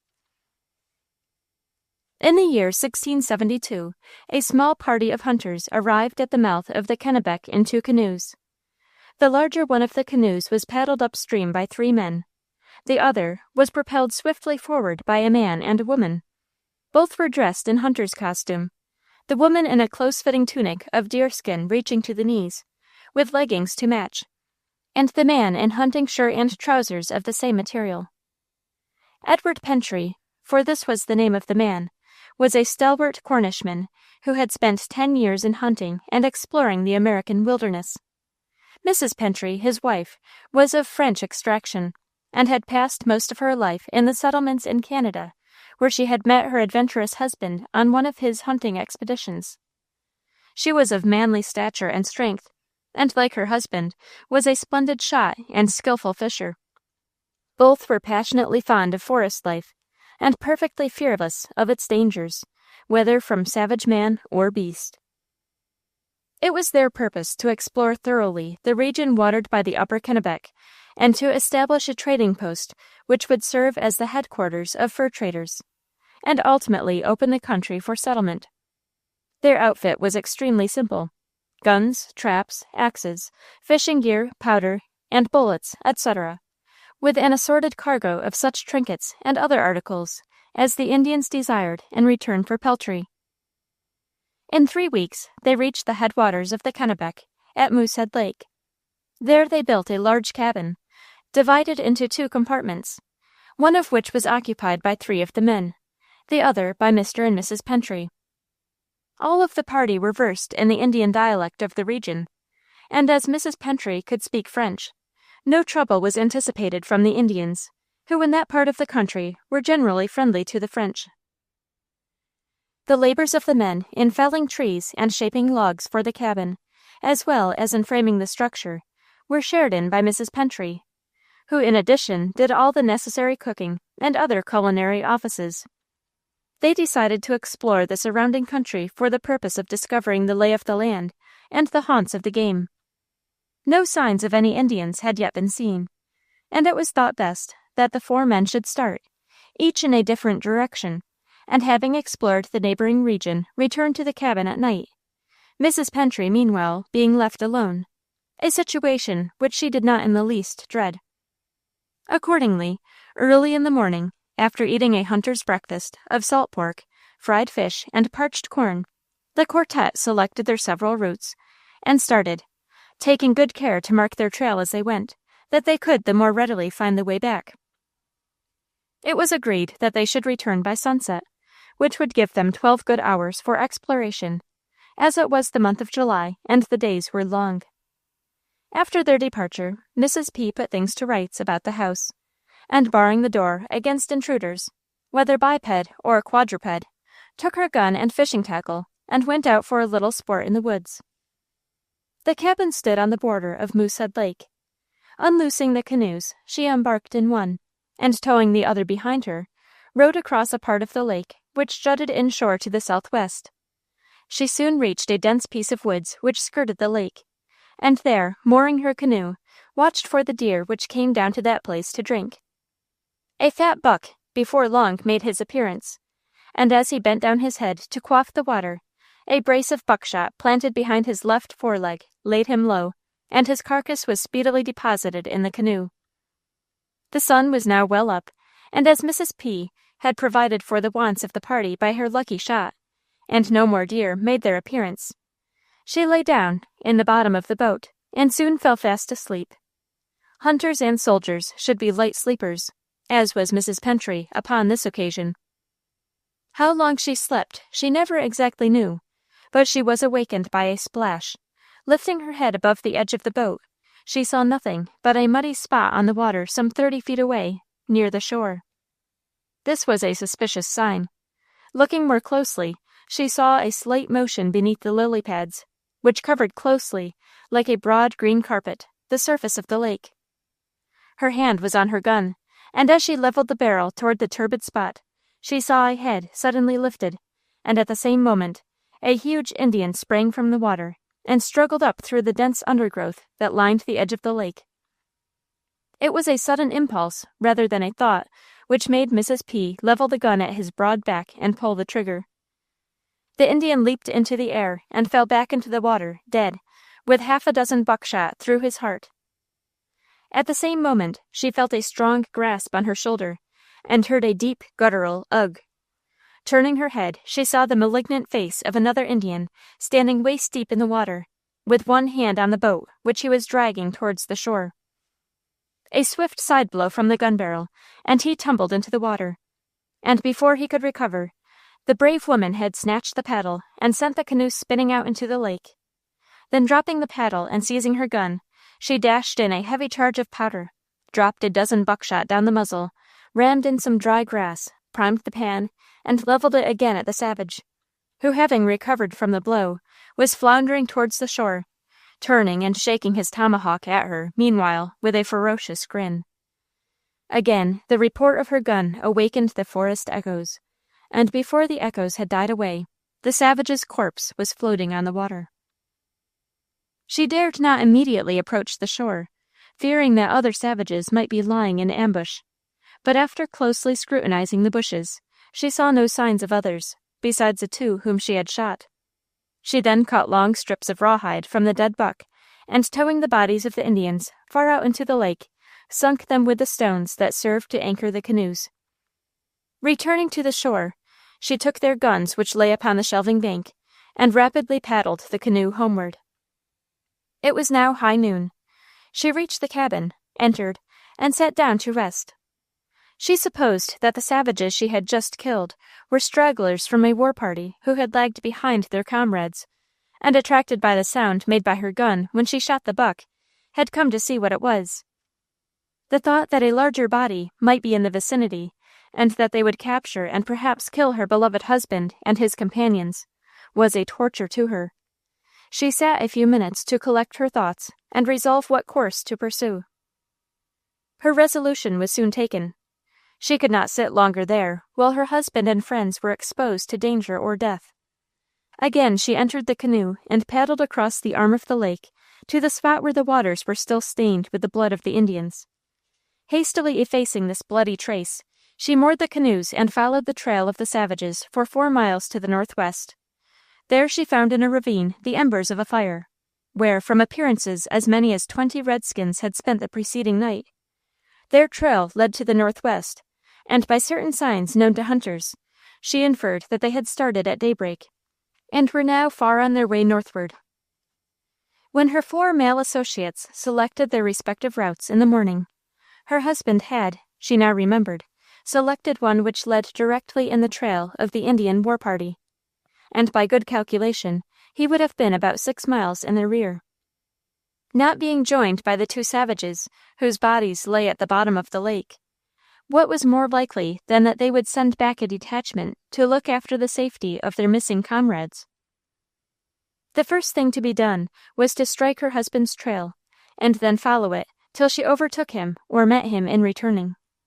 Swiftly, and yet cautiously, she struck out into the forest in a direction at right angles with the Indian camp. Being clad in trousers of deerskin and a short tunic and moccasins of the same material, she made her way through the woods as easily as a man, and fortunately, in a few moments, discovered a trail which she concluded was that of her husband. Her opinion was soon verified by finding a piece of leather which she recognized as part of his accoutrements. For 2 hours she strode swiftly on through the forest, treading literally in her husband's tracks. The sun was now 3 hours above the western horizon, so taking her seat upon a fallen tree, she waited, expecting to see him soon returning on his trail, when she heard faintly in the distance the report of a gun. A moment after, another and still another report followed in quick succession. Guided by the sound, she hurried through the tangled thicket from which she soon emerged into a grove of tall pine trees, and in the distance saw 2 Indians with their backs turned toward her, and shielding themselves from someone in front by standing behind large trees. Without being seen by them, she stole up and sheltered herself in a similar manner, while her eye ranged the forest in search of her husband, who she feared was under the fire of the redskins. At length she descried the object of their hostility behind the trunk of a fallen tree. It was clearly a white man who crouched there, and he seemed to be wounded. She immediately took aim at the nearest Indian, and sent 2 bullets through his lungs. The other Indian, at the same instant, had fired at the white man, and then sprang forward to finish him with his tomahawk. Mrs. Pentry flew to the rescue, and just as the savage lifted his arm to brain his foe, she drove her hunting knife to the haft into his spine. Her husband lay prostrate before her, and senseless with loss of blood from a bullet wound in the right shoulder. staunching the flow of blood with styptics, which she gathered among the forest shrubs. She brought water, and the wounded man soon revived. After a slow and weary march, she brought him back to the cabin, carrying him part of the way upon her shoulders. Under her careful nursing, he at length recovered his strength, though he always carried the bullet in his shoulder. It appears he had met 3 Indians, who told him they were in search of their 2 missing companions. One of them afterwards treacherously shot him from behind through the shoulder, and in return Pentry sent a ball through his heart. Then, becoming weak from loss of blood, he could only point his gun barrel at the remaining Indians, and this was his situation when his wife came up and saved his life. After receiving such an admonition, it is natural to suppose the whole party were content to remain near their forest home for a season, extending their rambles only far enough to enable them to procure game and fish for their table. And this was not far, for the lake was alive with fish, and wild turkeys, deer, and other game could be shot sometimes even from the cabin door. The party were also deterred by this experience from attempting to drive any trade with the Indians until the following spring, when they expected to be joined by a large party of hunters. The summer soon passed away, and the cold nights of September and October admonished our hardy pioneers that they must prepare for a rigorous winter. Mrs. Pentry made winter clothing for the men and for herself out of the skins of animals which they had shot, and snowshoes from the sinews of deer stretched on a frame composed of strips of hard wood. She also felled trees for fuel and lined the walls of the cabin with deer and bear skins. She was the most skillful mechanic of the party, and having fitted runners of hickory to one of the boats, she rigged a sail of soft skins sewed together, and once in November, after the river was frozen, and when the wind blew strongly from the northwest, the whole party undertook to reach the mouth of the river by sailing down in their boat upon the ice. A boat of this kind, when the ice is smooth and the wind strong, will make 15 miles an hour. They were interrupted frequently in their course by the falls and rapids, making portages necessary. Nevertheless, in 3 days and 2 nights, they reached the mouth of the river. Here they bartered their peltry for powder, bullets, and various other articles most needed by frontiersmen, and catching a southeast wind, started on their return. In a few hours they had made 70 miles, and at night, as the sky threatened snow, they prepared a shelter in a hollow in the bank of the river. Before morning, a snowstorm had covered the river ice and blocked their passage. For 3 days the snow fell continuously. They were therefore forced to abandon all hopes of reaching their cabin at the headwaters of the Kennebec. The hollow or cave in the bank where they were sheltered, they covered with saplings and branches cut from the bluff, and banked up the snow round it. Their supply of food was soon exhausted, but by cutting holes in the ice, they caught fish for their subsistence. The depth of the snow prevented them from going far from their place of shelter, and the nights were bitter cold. The ice on the river was 2 feet in thickness, and one day, in cutting through it to fish, their only axe was broken. No worse calamity could have befallen them, since they were now unable to cut fuel or to procure fish. Mr. Pentry, who was still suffering from the effects of his wound, contracted a cold, which settled in his lame shoulder, and he was obliged to stay indoors, carefully nursed and tended by his devoted wife. The privations endured by these unfortunates are scarcely to be paralleled. Short of food, ill supplied with clothing, and exposed to the howling severity of the climate, the escape of any one of the number appears almost a miracle. A number of bearskins, removed from the boat to the cave, served them for bedding. Some days, when there was nothing to eat and no means of making a fire, they passed the whole time huddled up in the skins. Daily they became weaker and less capable of exertion. Wading through the snow up to the waist, they were able now and then to shoot enough small game to barely keep them alive. After the lapse of a fortnight there came a thaw, succeeded by a cold rain, which froze as it fell. The snow became crusted over, to the depth of 2 inches, with ice that was strong enough to bear their weight. They extricated their ice boat and prepared for departure. One of the party had gone out that morning on the crust, hoping to secure some larger game to stock their larder before starting. The rest awaited his return for 2 hours, and then, fearing some casualty had happened to him, followed his trail for 1/2 mile from the river, and found him engaged in a desperate struggle with a large black she-bear which he had wounded. The ferocious animal immediately left its prey and rushed at Mrs. Pentry with open mouth, seizing her left arm in its jaws, crunched it, and then, rising on its hind legs, gave her a terrible hug. The rest of the party dared not fire, for fear of hitting the woman. Twice she drove her hunting knife into the beast's vitals, and it fell on the crust, breaking through into the snow beneath, where the two rolled over in a death struggle. The heroic woman at length arose victorious, and the carcass of the bear was dragged forth, skinned and cut up. A fire was speedily kindled, Mrs. Pentry's wounds were dressed, and after refreshing themselves with a hearty meal of bear steak, the remainder of the meat was packed in the boat. The party then embarked, and by the aid of a stiff easterly breeze, were enabled, in 3 days, to reach their cabin on the headwaters of the Kennebec. The explorations made along the Kennebec by Mrs. Pentry and her companions attracted thither an adventurous class of settlers, and ultimately led to the important settlements on the line of that river. The remainder of Mrs. Pentry's life was spent mainly on the northern frontier. She literally lived and died in the woods, reaching the advanced age of 96 years, and seeing 3 generations of her descendants grow up around her. Possessing the strength and courage of a man, she had also all a woman's kindness, and appears to have been an estimable person in all the relations of life, a good wife and mother, a warm friend, and a generous neighbor. In fact, she was a representative woman of the times in which she lived. The toils of a severer nature, such as properly belong to man, often fall upon woman from the necessities of life in remote and isolated settlements. She is seen plying strange vocations and undertaking tasks that bear hardly on the soft and gentle sex. Sometimes a hunter and trapper, and again a mariner.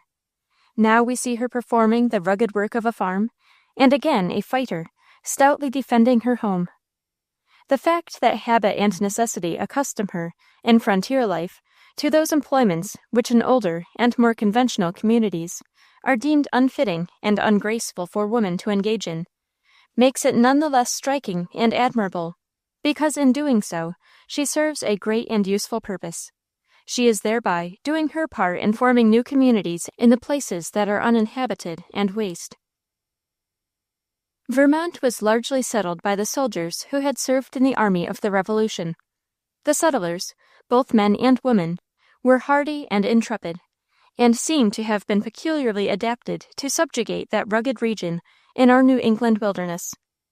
The women were especially noted for the strength and courage with which they shared the labors of the men and encountered the hardships and dangers of frontier life.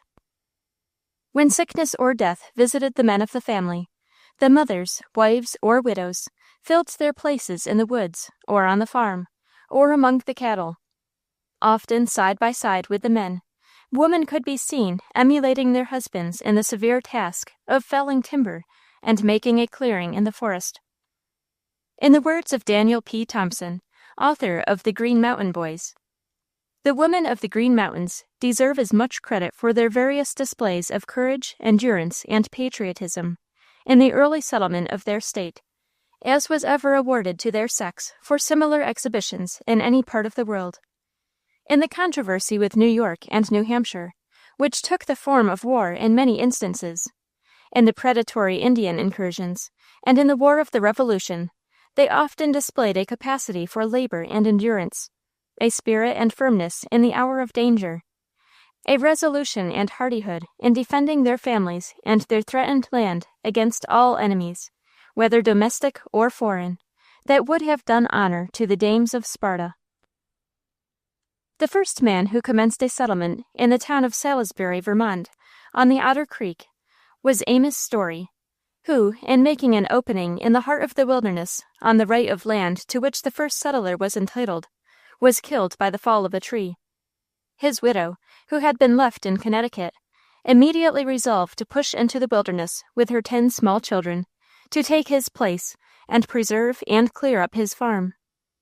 This bold resolution she carried out to the letter, in spite of every difficulty, hardship, and danger, which for years constantly beset her in her solitary location in the woods. Acre after acre of the dense and dark forest melted away before her axe, which she handled with the dexterity of the most experienced chopper. The logs and bushes were piled and burnt by her own strong and untiring hand. Crops were raised, by which, with the fruit of her fishing and unerring rifle, she supported herself and her hardy brood of children.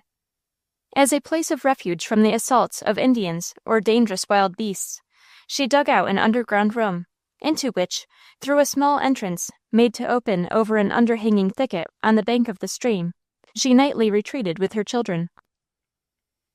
Frequently during the dreary winter nights she was kept awake by the howling of the wolves, and sometimes, looking through the chinks in the logs, she could see them loping in circles around the cabin, whining and snuffing the air as if they yearned for human blood. They were gaunt, fierce-looking creatures, and in the winter-time their hunger made them so bold that they would come up to the door and scratch against it. The barking of her mastiff would soon drive the cowardly beasts away, but only a few rods, to the edge of the clearing, where, sitting on their haunches, they frequently watched the house all night, galloping away into the woods when day broke. Here she continued to reside, thus living, thus laboring, unassisted, till by her own hand, and the help which her boys soon began to afford her, she cleared up a valuable farm and placed herself in independent circumstances. Miss Hannah Fox tells the following thrilling story of an adventure that befell her while engaged in felling trees in her mother's woods in Rhode Island, in the early colonial days. We were making fine progress with our clearing and getting ready to build a house in the spring. My brother and I worked early and late, often going without our dinner, when the bread and meat which we brought with us was frozen so hard that our teeth could make no impression upon it, without taking too much of our time.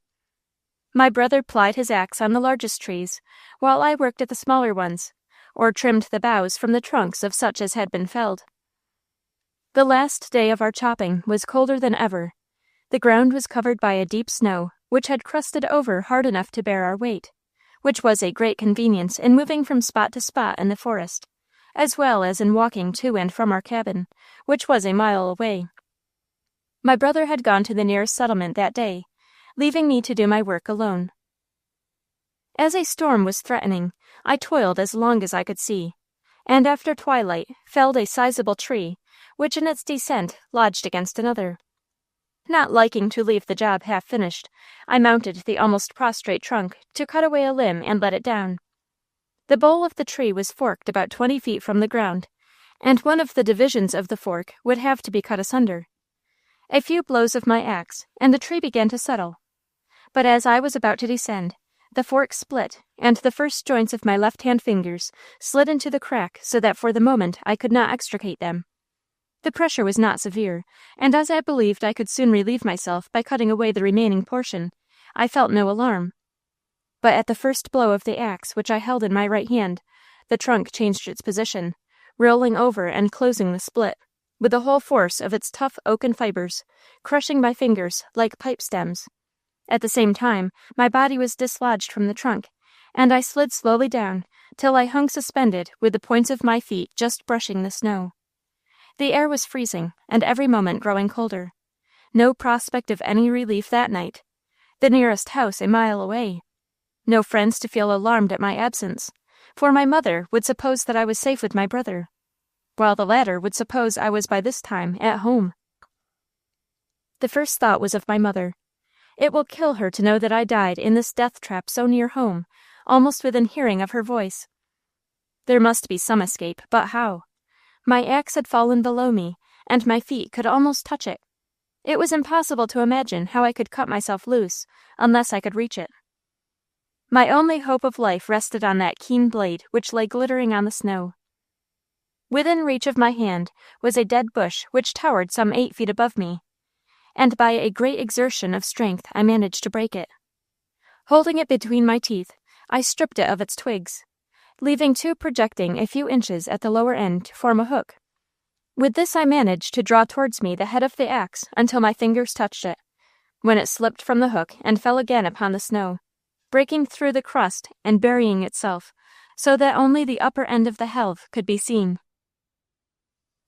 Up to that moment, the recollection of my mother and the first excitement engendered by hope had almost made me unconscious of the excruciating pain in my crushed fingers, and the sharp thrills that shot through my nerves as my body swung and twisted in my efforts to reach the axe. But now, as the axe fell beyond my reach, the reaction came. Hope fled, and I shuddered with the thought that I must die there alone, like some wild thing caught in a snare.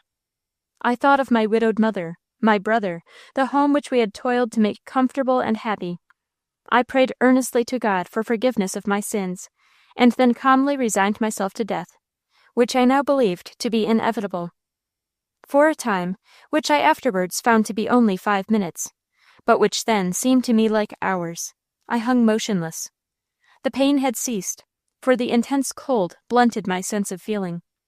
A numbness stole over me, and I seemed to be falling into a trance, from which I was roused by a sound of bells, borne to me as if from a great distance. Hope again awoke, and I screamed loud and long. The woods echoed my cries, but no voice replied. The bells grew fainter and fainter, and at last died away. But the sound of my voice had broken the spell which cold and despair were fast throwing over me. 100 devices ran swiftly through my mind, and each device was dismissed as impracticable. The helve of the axe caught my eye, and in an instant, by an association of ideas, it flashed across me that in the pocket of my dress there was a small knife, another sharp instrument by which I could extricate myself. With some difficulty I contrived to open the blade, and then withdrawing the knife from my pocket, and gripping it as one who clings to the last hope of life, I strove to cut away the wood that held my fingers in its terrible vice. In vain. The wood was like iron. The motion of my arm and body brought back the pain which the cold had lulled, and I feared that I should faint. After a moment's pause, I adopted a last expedient. Nerving myself to the dreadful necessity, I disjointed my fingers, and fell exhausted to the ground. My life was saved, but my left hand was a bleeding stump. The intensity of the cold stopped the flow of blood. I tore off a piece of my dress, bound up my fingers, and started for home. My complete exhaustion and the bitter cold made that the longest mile I had ever traveled. By 9 o'clock that evening, I had managed to drag myself, more dead than alive, to my mother's door, but it was more than a week before I could again leave the house. The difficulties encountered by the first emigrant bands from Massachusetts on their journey to Connecticut may be understood best when we consider the face of the country between Massachusetts Bay and Hartford. It was a succession of ridges and deep valleys, with swamps and rapid streams, and covered with forests and thickets, where bears, wolves, and catamounts prowled. The journey, which occupies now but a few hours, then generally required 2 weeks to perform. The early settlers, men, women, and children, pursued their toilsome march over this rough country, picking their way through morasses, wading through rivers and streams, and climbing mountains, driving their cattle, sheep, and swine before them. Some came on horseback, the older and feebler in ox carts, but most of them traveled on foot. At night, aged and delicate women slept under the trees in the forest, with no covering but the foliage and the cope of heaven. The winter was near at hand, and the nights were already cold and frosty. Many of the women had been delicately reared, and yet were obliged to travel on foot for the whole distance, reaching their destination in a condition of exhaustion that ill prepared them for the hardships of the ensuing winter. Some were nursing mothers, who sheltered themselves and their babes in rude huts, where the wind, rain, and snow drove in through yawning fissures, which there was no means to close. Others were aged women, who in sore distress sent up their prayers, and rolled their quavering hymns to the wintry skies, their only canopy. The story of these hapless families is told in the simple but effective language of the old historian. on the 15th of October, 1632, about 60 men, women, and children, with their horses, cattle, and swine, commenced their journey from Massachusetts through the wilderness to Connecticut River. After a tedious and difficult journey, through swamps and rivers, over mountains and rough grounds, which were passed with great difficulty and fatigue, they arrived safely at their respective destinations. They were so long on their journey, and so much time and pains were spent in passing the river, and in getting over their cattle, that after all their exertions, winter came upon them before they were prepared. This was an occasion of great distress and damage to the plantation. The same autumn, several other parties came from the east, including a large number of women and children, by different routes, and settled on the banks of the Connecticut River. The winter set in this year much sooner than usual, and the weather was stormy and severe. By the 15th of November, the Connecticut River was frozen over, and the snow was so deep, and the season so tempestuous, that a considerable number of the cattle which had been driven on from the Massachusetts could not be brought across the river. The people had so little time to prepare their huts and houses, and to erect sheds and shelter for their cattle, that the sufferings of man and beast were extreme. Indeed, the hardships and distresses of the first planters of Connecticut scarcely admit of a description. To carry much provision or furniture through a pathless wilderness was impracticable. Their principal provisions and household furniture were therefore put on several small vessels, which, by reason of delays and the tempestuousness of the season, were cast away. Several vessels were wrecked on the coast of New England by the violence of the storms. 2 shallops laden with goods from Boston to Connecticut were cast away in October on Brown's Island, near the Gurnet's Nose, and the men with everything on board were lost. A vessel with 6 of the Connecticut people on board, which sailed from the river for Boston early in November, was, about the middle of the month, cast away in Manamet Bay. The men and women got on shore, and after wandering 10 days in deep snow and a severe season, without meeting any human being, arrived, nearly spent with cold and fatigue, at New Plymouth. By the last of November, or beginning of December, provisions generally failed in the settlements on the river, and famine and death looked the inhabitants sternly in the face. Some of them, driven by hunger, attempted their way, in that severe season, through the wilderness from Connecticut to Massachusetts. Of 13, in one company, who made this attempt, 1 in passing the river fell through the ice and was drowned. The other 12 were 10 days on their journey, and would all have perished had it not been for the assistance of the Indians. Indeed, such was the distress in general, that by the 3rd and 4th of December, a considerable part of the new settlers were obliged to abandon their habitations. 70 persons, men, women, and children, were compelled, in the extremity of winter, to go down to the mouth of the river to meet their provisions, as the only expedient to preserve their lives. Not meeting with the vessels which they expected, they all went on board the Rebecca, a vessel of about 60 tons. This, 2 days before, was frozen in, 20 miles up the river. But by the falling of a small rain, and the influence of the tide, the ice became so broken and was so far removed that she made a shift to get out.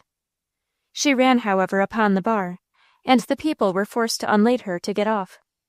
She was released, and in 5 days reached Boston. Had it not been for these providential circumstances, the people must have perished with famine. The people who kept their stations on the river suffered in an extreme degree. After all the help they were able to obtain by hunting and from the Indians, they were obliged to subsist on acorns, malt, and grains. Numbers of the cattle which could not be got over the river before winter lived through without anything but what they found in the woods and meadows. They wintered as well, or better than those which were brought over, and for which all the provision was made and pains taken of which the owners were capable. However, a great number of cattle perished. The Dorchester or Windsor people lost in this way alone about 200 pounds sterling. Their other losses were very considerable. It is difficult to describe, or even to conceive, the apprehensions or distresses of a people in the circumstances of our venerable ancestors, during this doleful winter. All the horrors of a dreary wilderness spread themselves around them. They were compassed with numerous, fierce, and cruel tribes of wild and savage men who could have swallowed up parents and children at pleasure in their feeble and distressed condition. They had neither bread for themselves nor children, neither habitation nor clothing convenient for them. Whatever emergency might happen, they were cut off, both by land and water, from any succor or retreat. What self-denial, firmness, and magnanimity are necessary for such enterprises! How distressing in the beginning was the condition of those now fair and opulent towns on Connecticut River. Under the most favorable circumstances, the lives of the pioneer women must have been one long ordeal of hardship and suffering. The fertile valleys were scenes of the bloodiest Indian raids, while the remote and sterile hill country, if it escaped the attention of the hostile savage, was liable to be visited by other ills. Famine in such regions was always imminent, and the remoteness and isolation of those frontier cabins often made relief impossible. A failure in the little crop of corn which the thin soil of the hillside scantily furnished, and the family were driven to the front for game and to the streams for fish to supply their wants. Then came the winter, and the cabin was often blockaded with snow for weeks. The fuel and food consumed, nothing seemed left to the doomed household but to struggle on for a season, and then lie down and die. Fortunately, the last sad catastrophe was of rare occurrence, owing to the extraordinary resolution and hardihood of the settlers. It is a striking fact that in all the records, chronicles, and letters of the early settlers that have come down to us, there are scarcely to be found any complaining word from woman. She simply stated her sufferings, the dangers she encountered, the hardships she endured, and that was all. No querulous or peevish complaints, no meanings over her hard lot. She bore her pains and sorrows and privations in silence, looking forward to her reward, and knowing that she was making homes in the wilderness, and that future generations would rise up and call her blessed. Chapter 4. The Blockhouse and on the Indian Trail. The axe and the gun, the one to conquer the forces of wild nature, the other to battle against savage man and beast. These were the twin weapons that the pioneer always kept beside him, whether on the march or during a halt. In defensive warfare, the axe was scarcely less potent than the gun, for with its keen edge the great logs were hewed which formed the blockhouse, and the tall saplings shaped, which were driven into the earth to make the stockade. We know, too, that woman could handle the gun and ply the axe when required so to do. In one of our historical galleries there was exhibited, not long since, a painting representing a party of Indians attacking a blockhouse in a New England settlement. The house is a structure framed and built of enormous logs, hexagonal in shape, the upper stories overhanging those beneath and pierced with loopholes. There is a thick parapet on the roof, behind which are collected the children of the settlement, guarded by women, old and young, some of whom are firing over the parapet at the yelling fiends who have just emerged from their forest ambush. A glimpse of the interior of the blockhouse shows us women engaged in casting bullets and loading firearms, which they are handing to the men. In the background, a brave girl is returning swiftly to the garrison with buckets of water, which she has drawn from the spring, a few rods away from the house. A crouching savage has leveled his gun at her, and she evidently knows the danger she is in, but moves steadily forward without spilling a drop of her precious burden. The blockhouse is surrounded by the primeval forest, which is alive with savages. Some are shaking at the defenders of the blockhouse fresh scalps, evidently just torn from the heads of men and women who have been overtaken and tomahawked before they could reach their forest citadel. Others have fired the stack of corn. A large fire has been kindled in the woods, and a score of savages are wrapping dry grass around the ends of long poles, with which to fire the wooden walls of the blockhouse. 30 or 40 men, women, and children in a wooden fort, 100 miles perhaps from any settlement, and surrounded by 5 times their number of Pequots or Wampanoags, thirsting for their blood. This is indeed a faithful picture of one of the frequent episodes of colonial life in New England. Every new settlement was brought face to face with such dangers as we have described. The red man and the white man were next-door neighbors. The smokes of the wigwam and the cabin mingled as they rose to the sky. From the first, there was more or less antagonism. Life among the white settlers was a kind of picket service in which women shared. At times, as for example in the wars with the Pequots and King Philip, there was safety nowhere. Men went armed to the field, to meeting, and to bring home their brides from their father's house where they had married them. Women with muskets at their side lulled their babies to sleep. Like the tiger of the jungles, the savage lay in ambush for the women and children. He knew he could strike the infant colony best by thus desolating the homes. The captivities of Mrs. Williams and her children, of Mrs. Shute, of Mrs. Johnson, of Mrs. Howe, and of many other matrons, as well as of unmarried women, are well-conned incidents of New England colonial history. The story of Mrs. Dustin's exploit and escape reads like a romance. At night, to use the concise language of Mr. Bancroft, while the household slumbers, the captives, each with a tomahawk, strike vigorously and fleetly, and with division of labor. And of the 12 sleepers, 10 lie dead. Of one squaw the wound was not mortal. One child was spared from design. The love of glory next asserted its power, and the gun and tomahawk of the murderer of her infant, and a bag heaped full of scalps were choicely kept as trophies of the heroine. The streams are the guides which God has set for the stranger in the wilderness. In a bark canoe, the 3 descended the Merrimack to the English settlement, astonishing their friends by their escape, and filling the land with wonder at their successful daring. The details of Mrs. Rowlandson's sufferings after her capture at Lancaster, Massachusetts, in 1676, are almost too painful to dwell upon. When the Indians began their march, the day after the destruction of that place, Mrs. Rowlandson carried her infant till her strength failed and she fell. Toward night it began to snow, and gathering a few sticks, she made a fire. Sitting beside it on the snow, she held her child in her arms through the long and dismal night.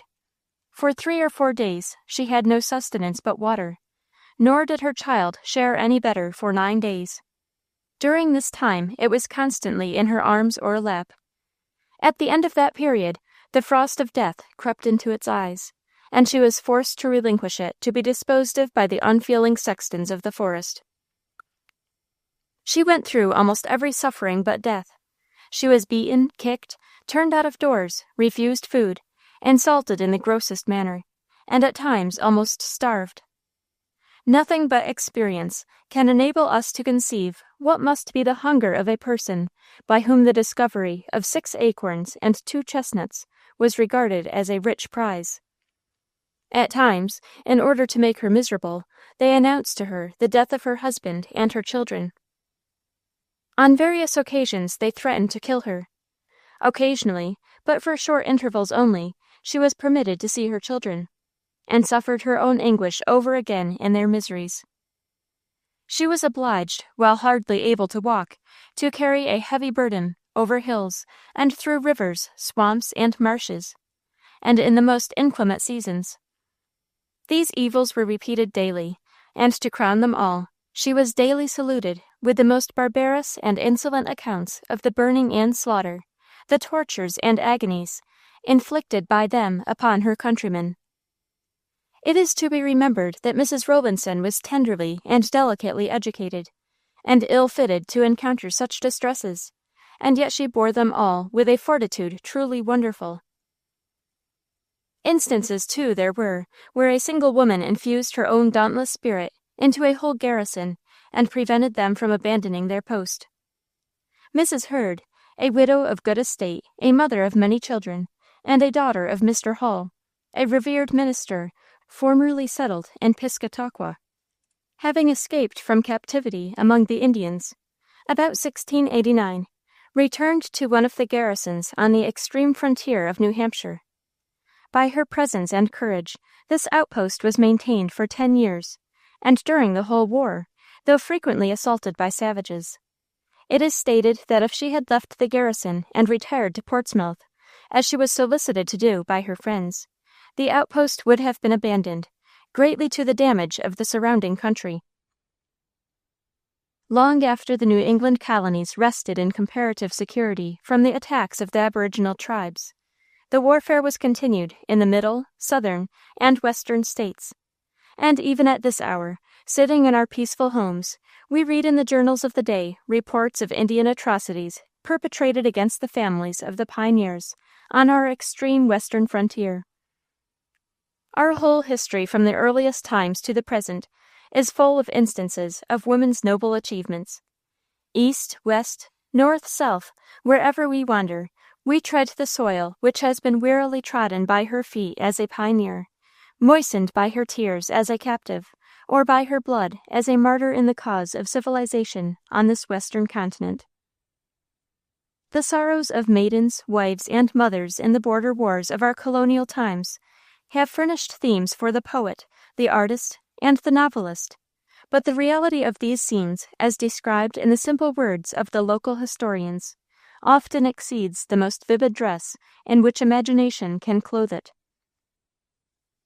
One of the most deeply rooted traits of woman's nature is sympathy, and the outflow of that emotion into action is as natural as the emotion itself. When a woman witnesses the sufferings of others, it is instinctive with her to try and relieve them, and to be thwarted in the exercise of this faculty is to her a positive pain. We may judge from this of what her feelings must have been when she saw, as she often did, those who were dearest to her put to torture and death without being permitted to rescue them, or even alleviate their agonies. Such was the position in which Mrs. Waldron was placed on the northern border during the French and Indian War of the last century. She and her husband occupied a small blockhouse, which they had built a few miles from Cherry Valley, New York, and here she was doomed to suffer all that a wife could, in witnessing the terrible fate of her husband, and being at the same time powerless to rescue him. One fatal evening, to use the quaint words of our heroine, I was all alone in the house, when I was of a sudden surprised with a fearful war-whoop and a tremendous attack upon the door and the palisades around. I flew to the upper window, and seizing my husband's gun, which I had learned to use expertly, I leveled the barrel on the window-sill and took aim at the foremost savage. Knowing their cruelty and merciless disposition, and wishing to obtain some favor, I desisted from firing. But how vain and fruitless are the efforts of one woman against the united force of so many, and of such merciless monsters as I had here to deal with. One of them that could speak a little English threatened me in return, that if I did not come out, they would burn me alive in the house. My terror and distraction at hearing this is not to be expressed by words, nor easily imagined by any person unless in the same condition. Distracted as I was in such deplorable circumstances, I chose to rely on the uncertainty of the protection, rather than meet with certain death in the house, and accordingly went out with my gun in my hand, scarcely knowing what I did. Immediately on my approach, they rushed on me like so many tigers, and instantly disarmed me. Having me thus in their power, the merciless villains bound me to a tree near the door. While our houses and barns were burning, sad to relate, my husband just then came through the woods, and being spied by the barbarians, they gave chase and soon overtook him. Alas, for what a fate was he reserved! Digging a deep pit, they tied his arms to his side, and put him in it, and then rammed and beat the earth all around his body up to his neck, his head only appearing above ground. They then scalped him, and kindled a slow fire near his head. I broke my bonds, and running to him kissed his poor bleeding face, and threw myself at the feet of his barbarous tormentors, begging them to spare his life. Deaf to all my tears and entreaties, and to the piercing shrieks of my unfortunate husband, they dragged me away and bound me more firmly to the tree, smiting my face with the dripping scalp, and laughing at my agonies. Thank God, I then lost all consciousness of the dreadful scene, and when I regained my senses, the monsters had fled after cutting off the head of the poor victim of their cruel rage. When the British formed an unholy alliance with the Indians during the Revolutionary War and turned the tomahawk and scalping knife against their kinsmen, the beautiful valley of Wyoming became a dark and bloody battleground. The organization and disciplined valor of the white man, leagued with the cunning and ferocity of the red man, was a combination which met the patriots at every step in those then remote settlements, and spread rapine, fire, and murder over that lovely region. The sufferings of the captive woman, the dreadful scenes they witnessed, and the fortitude and courage they displayed, have been rescued from tradition and embodied in a permanent record by more than one historian. The names of Mrs. Bennett, Mrs. Myers, Mrs. Marcy, Mrs. Franklin, and a host of others are inseparably associated with the household legends of the Wyoming Valley. Miss Cook, after witnessing the barbarous murder and mutilation of a beautiful girl whose rosy cheeks were gashed and whose silken tresses were torn from her head with a scalping knife, was threatened with instant death unless she would assist in dressing a bundle of fresh, reeking scalps cut from the heads of her friends and relatives. As she handled the gory trophies, expecting every moment that her own locks would be added to the ghastly heap, she saw something in each of those sad mementos that reminded her of those who were near and dear to her. At last she lifted one, which she thought was her mother's. She gazed at the long tresses, sprinkled with gray, and called to mind how often she had combed and caressed them in happier hours. Shuddering through her whole frame, the wretched girl burst into a passion of tears. The ruthless savage who stood guard over her with brandished tomahawk immediately forced her to resume and complete her horrible task. In estimating the heroism of American women displayed in their conflicts with the Aborigines, we must take into account her natural repugnance to repulsive and horrid spectacles. The North American savage, streaked with war paint, a bunch of reeking scalps at his girdle, his snaky eyes gleaming with malignity, was a direful sight for even a hardened frontiersman. How much more, then, to his impressionable and delicate wife and daughter? The very appearance of the savage suggested thoughts of the tomahawk, the scalping knife, the butchered relations, the desolated homestead. Nothing can better illustrate the hardihood of these bold-spirited women than the fact that they showed themselves not seldom superior to these feelings of dread and abhorrence, daring even in the midst of scenes of blood to denounce personally and to their face the treachery and cruelty of their foes. In the year 1763, a party of Shawnees visited the blockhouse at Big Levels, Virginia, and after being hospitably entertained by the inhabitants, turned treacherously upon them and massacred every white man in the house. The women and children were carried away as captives, including Mrs. Glendinning, the late wife, and now the widow of one of the leading settlers. Notwithstanding the dreadful scenes through which she had passed, Mrs. Glendinning was not intimidated. Her husband and friends had been butchered before her eyes, but though possessed of keen sensibilities, her spirit was undaunted by the awful spectacle. Filled with indignation at the treachery and cruelty of the Indians, she loudly denounced them, and tauntingly told them that they lacked the hearts of great warriors who met their foes in fair and open conflict. The savages were astounded at her audacity. They tried to frighten her into silence by flapping the bloody scalp of her husband in her face and by flourishing their tomahawks above her head. The intrepid woman still continued to express her indignation and detestation. The savages, admiring her courage, refrained from inflicting any injury upon her. She soon after managed to effect her escape and returned to her desolate home, where she gave decent interment to the mangled remains of her husband.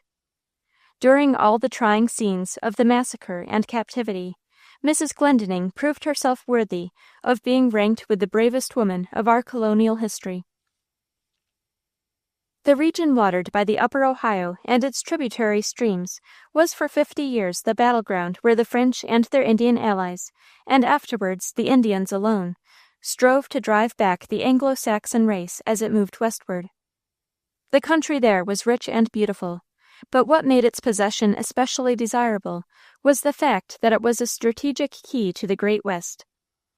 The French, understanding its importance, established their fortresses and trading posts as bulwarks against the army of English settlers advancing from the east, and also instructed their savage allies in the art of war. The Indian tribes in that region were warlike and powerful, and for some years it seemed as if the country would be effectually barred against the access of the Eastern pioneer.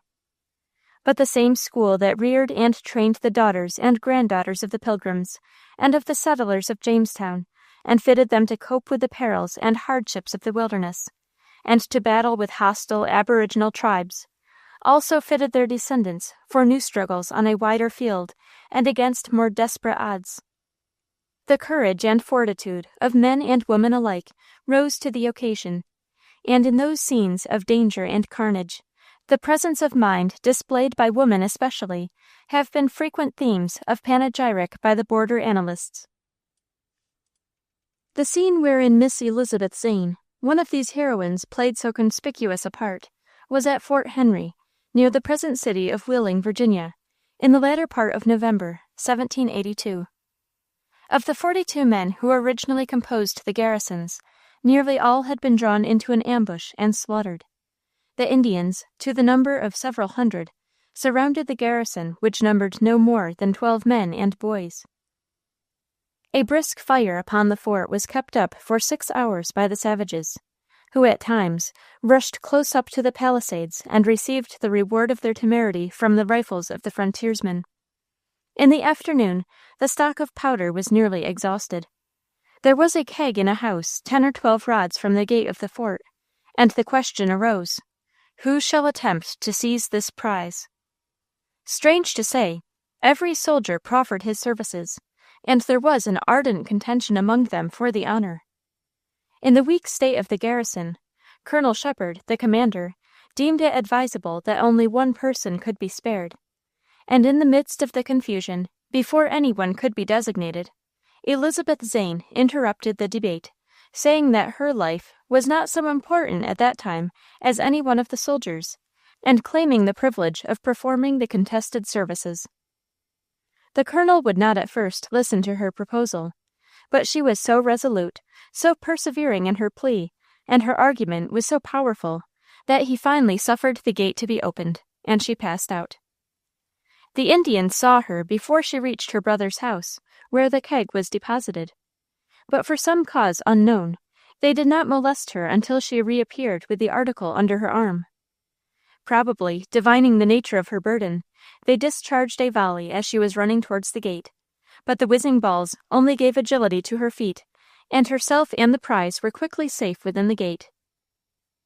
The successful issue of this perilous enterprise infused new spirit into the garrison. Reinforcements soon reached them. The assailants were forced to beat a precipitate retreat, and Fort Henry and the whole frontier was saved, thanks to the heroism of Elizabeth Zane. The heroines of Bryant's Station deserve a place on the roll of honor, beside the name of the preserver of Fort Henry, since, like her, their courage preserved a garrison from destruction. We condense the story from the several sources from which it has come down to us.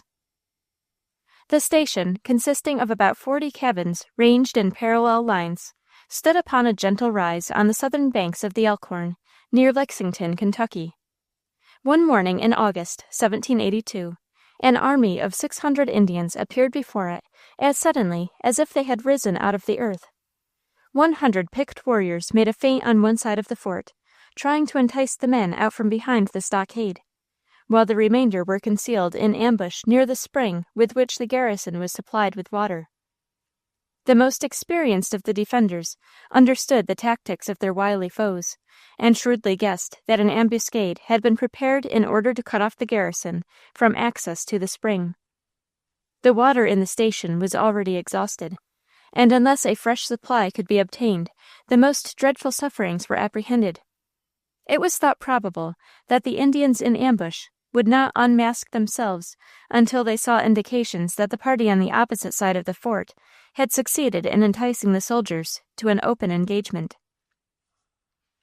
Acting upon this impression, and yielding to the urgent necessity of the case, they summoned all the women, without exception, and explaining to them the circumstances in which they were placed, and the improbability that any injury would be done them until the firing had been returned from the opposite side of the fort, they urged them to go in a body to the spring, and each to bring up a bucketful of water. Some, as was natural, had no relish for the undertaking. They observed they were not bullet-proof, and asked why the men could not bring the water as well as themselves, adding that the Indians made no distinction between male and female scalps.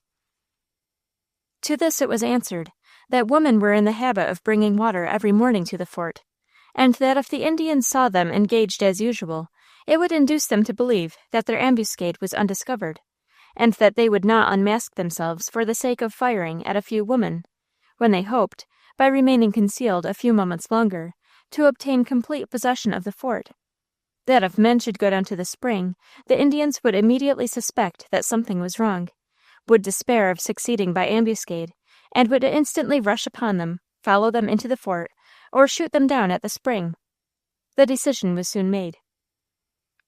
A few of the boldest declared their readiness to brave the danger, and the younger and more timid rallying in the rear of these veterans, they all marched down in a body to the spring, within point-blank shot of more than 500 Indian warriors. Some of the girls could not help betraying symptoms of terror, but the married women in general moved with a steadiness and composure which completely deceived the Indians. Not a shot was fired. The party were permitted to fill their buckets, one after another, without interruption, and although their steps became quicker and quicker on their return, and when near the gate of the fort, degenerated into a rather unmilitary celerity, attended with some little crowding in passing the gate, yet only a small portion of the water was spilled. The brave water carriers were received with open arms and loud cheers by the garrison, who hailed them as their preservers, and the Indians shortly after retired, baffled and cursing themselves for being outwitted by the white squaws. The annals of the border wars in the region of which we have been speaking abound in stories where women have been the victors in hand-to-hand fights with savages. In all these combats we may note the spirit that inspired those brave women with such wonderful strength and courage, transforming them from gentle matrons into brave soldiers. It was love for their children, their husbands, their kindred, or their homes, rather than the selfish instinct of self-preservation, which impelled Mrs. Porter, the two Mrs. Cooks, Mrs. Merrill, and Mrs. Bozarth, to perform those feats of prowess and daring which will make their names live forever in the thrilling story of border warfare. The scene where Mrs. Porter acted her amazing part was in Huntingdon County, Pennsylvania, and the time was during the terrible war instigated by the Great Pontiac. While sitting by the window of her cabin, awaiting the return of her husband, who had gone to the mill, she caught sight of an Indian approaching the door. Taking her husband's sword from the wall where it hung, she planted herself behind the door, and when the Indian entered, she struck with all her might, splitting his skull and stretching him a corpse upon the floor. Another savage entered and met the same fate. A third, seeing the slaughter of his companions, prudently retired. Dropping the bloody weapon, she next seized the loaded gun which stood beside her, and retreated to the upper story, looking for an opportunity to shoot the savage from the portholes. The Indian pursued her, and as he set foot upon the upper floor, received the contents of her gun full in the chest and fell dead in his tracks. Cautiously reconnoitering in all directions, and seeing the field clear, she fled swiftly toward the mill, and meeting her husband, both rode to a neighboring blockhouse where they found refuge and aid.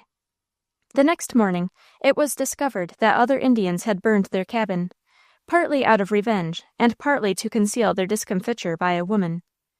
The bones of the 3 savages found among the ashes were ghastly trophies of Mrs. Porter's extraordinary achievement.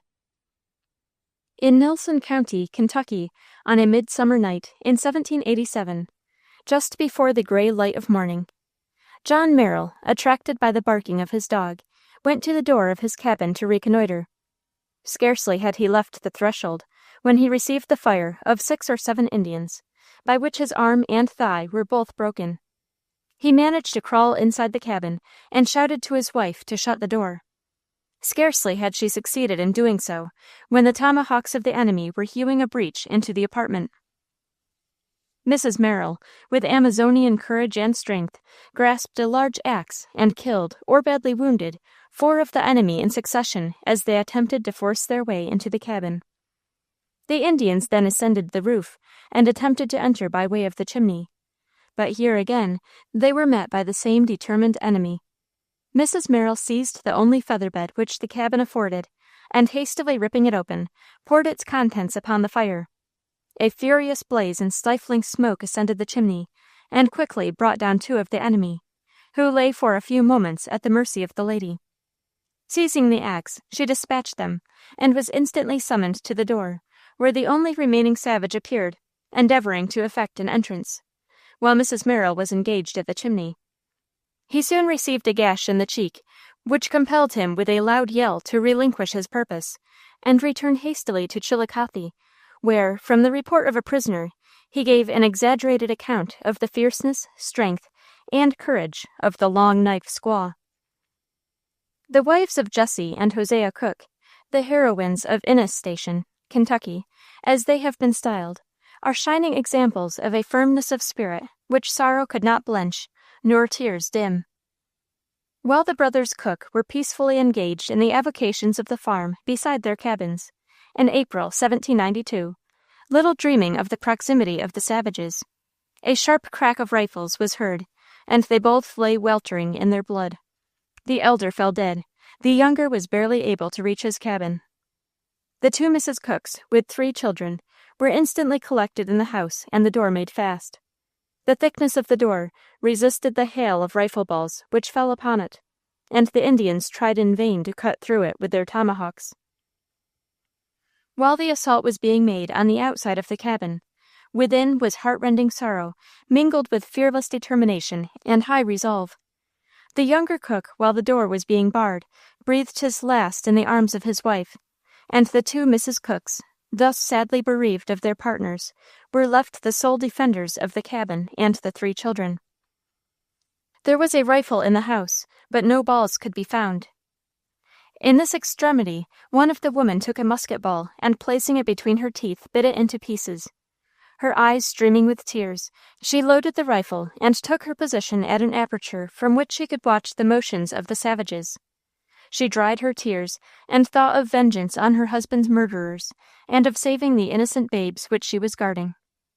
After the failure of the Indians to break down the door, one of them seated himself upon a log, apprehending no danger from the white squaws, who, he knew, were the only defenders of the cabin.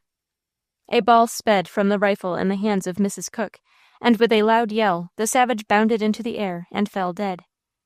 The Indians, infuriated at the death of their comrade, threatened, in broken English, the direst vengeance on the inmates of the cabin. A half-dozen of the yelling fiends instantly climbed to the roof of the cabin and kindled a fire upon the dry boards around the chimney. As the flames began to take effect, the destruction of the cabin and the doom of the unfortunate inmates seemed certain. But the self-possession and intrepidity of the brave woman were equal to the occasion. While one stood in the loft, the other handed her water, with which she extinguished the fire. Again and again the roof was fired, and as often extinguished. When the water was exhausted, the dauntless pair held the flames at bay by breaking eggs upon them. The Indians, at length fatigued by the obstinacy and valor of the brave defenders, threw the body of their comrade into the creek and precipitately fled. The exploits of Mrs. Bozarth in defending her home and family against superior numbers has scarcely been paralleled in ancient or modern history. Relying upon her firmness and courage, 2 or 3 families had gathered themselves for safety at her house, on the Pennsylvania border, in the spring of 1779. The forest swarmed with savages, who soon made their appearance near the stockade, severely wounding one of the only 2 men in the house. The Indian who had shot him, springing over his prostrate body, engaged with the other white man in a struggle which ended in his discomfiture.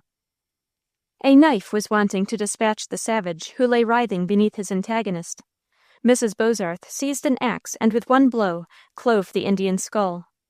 Another entered and shot the white man dead. Mrs. Bozarth, with unflinching boldness, turned to this new foe and gave him several cuts with the axe, one of which laid bare his entrails. In response to his cries for help, his comrades, who had been killing some children out of doors, came rushing to his relief. The head of one of them was cut in twain by the axe of Mrs. Bozarth, and the others made a speedy retreat through the door. Rendered furious by the desperate resistance they had met, the Indians now besieged the house, and for several days they employed all their arts to enter and slay the weak garrison. But all their efforts were futile. Mrs. Bozarth and her wounded companion employed themselves so vigorously and vigilantly that the enemy were completely baffled. At length, a party of white men arrived, put the Indians to flight, and relieved Mrs. Bozarth from her perilous situation. Chapter 5. The Captive Scouts, the Guardian Mother of the Mohawk. The part that woman has taken in so many ways and under so many conditions, in securing the ultimate results represented by our present status as a nation, is given too small a place in the general estimate of those who pen the record of civilization on the North American continent. This is no doubt partly due to her own distaste for notoriety. While man stands as a front figure in the temple of fame, and celebrates his own deeds with pen and voice, she takes her place in the background, content and happy, so long as her father, or husband, or son, is conspicuous in the glory to which she has largely contributed.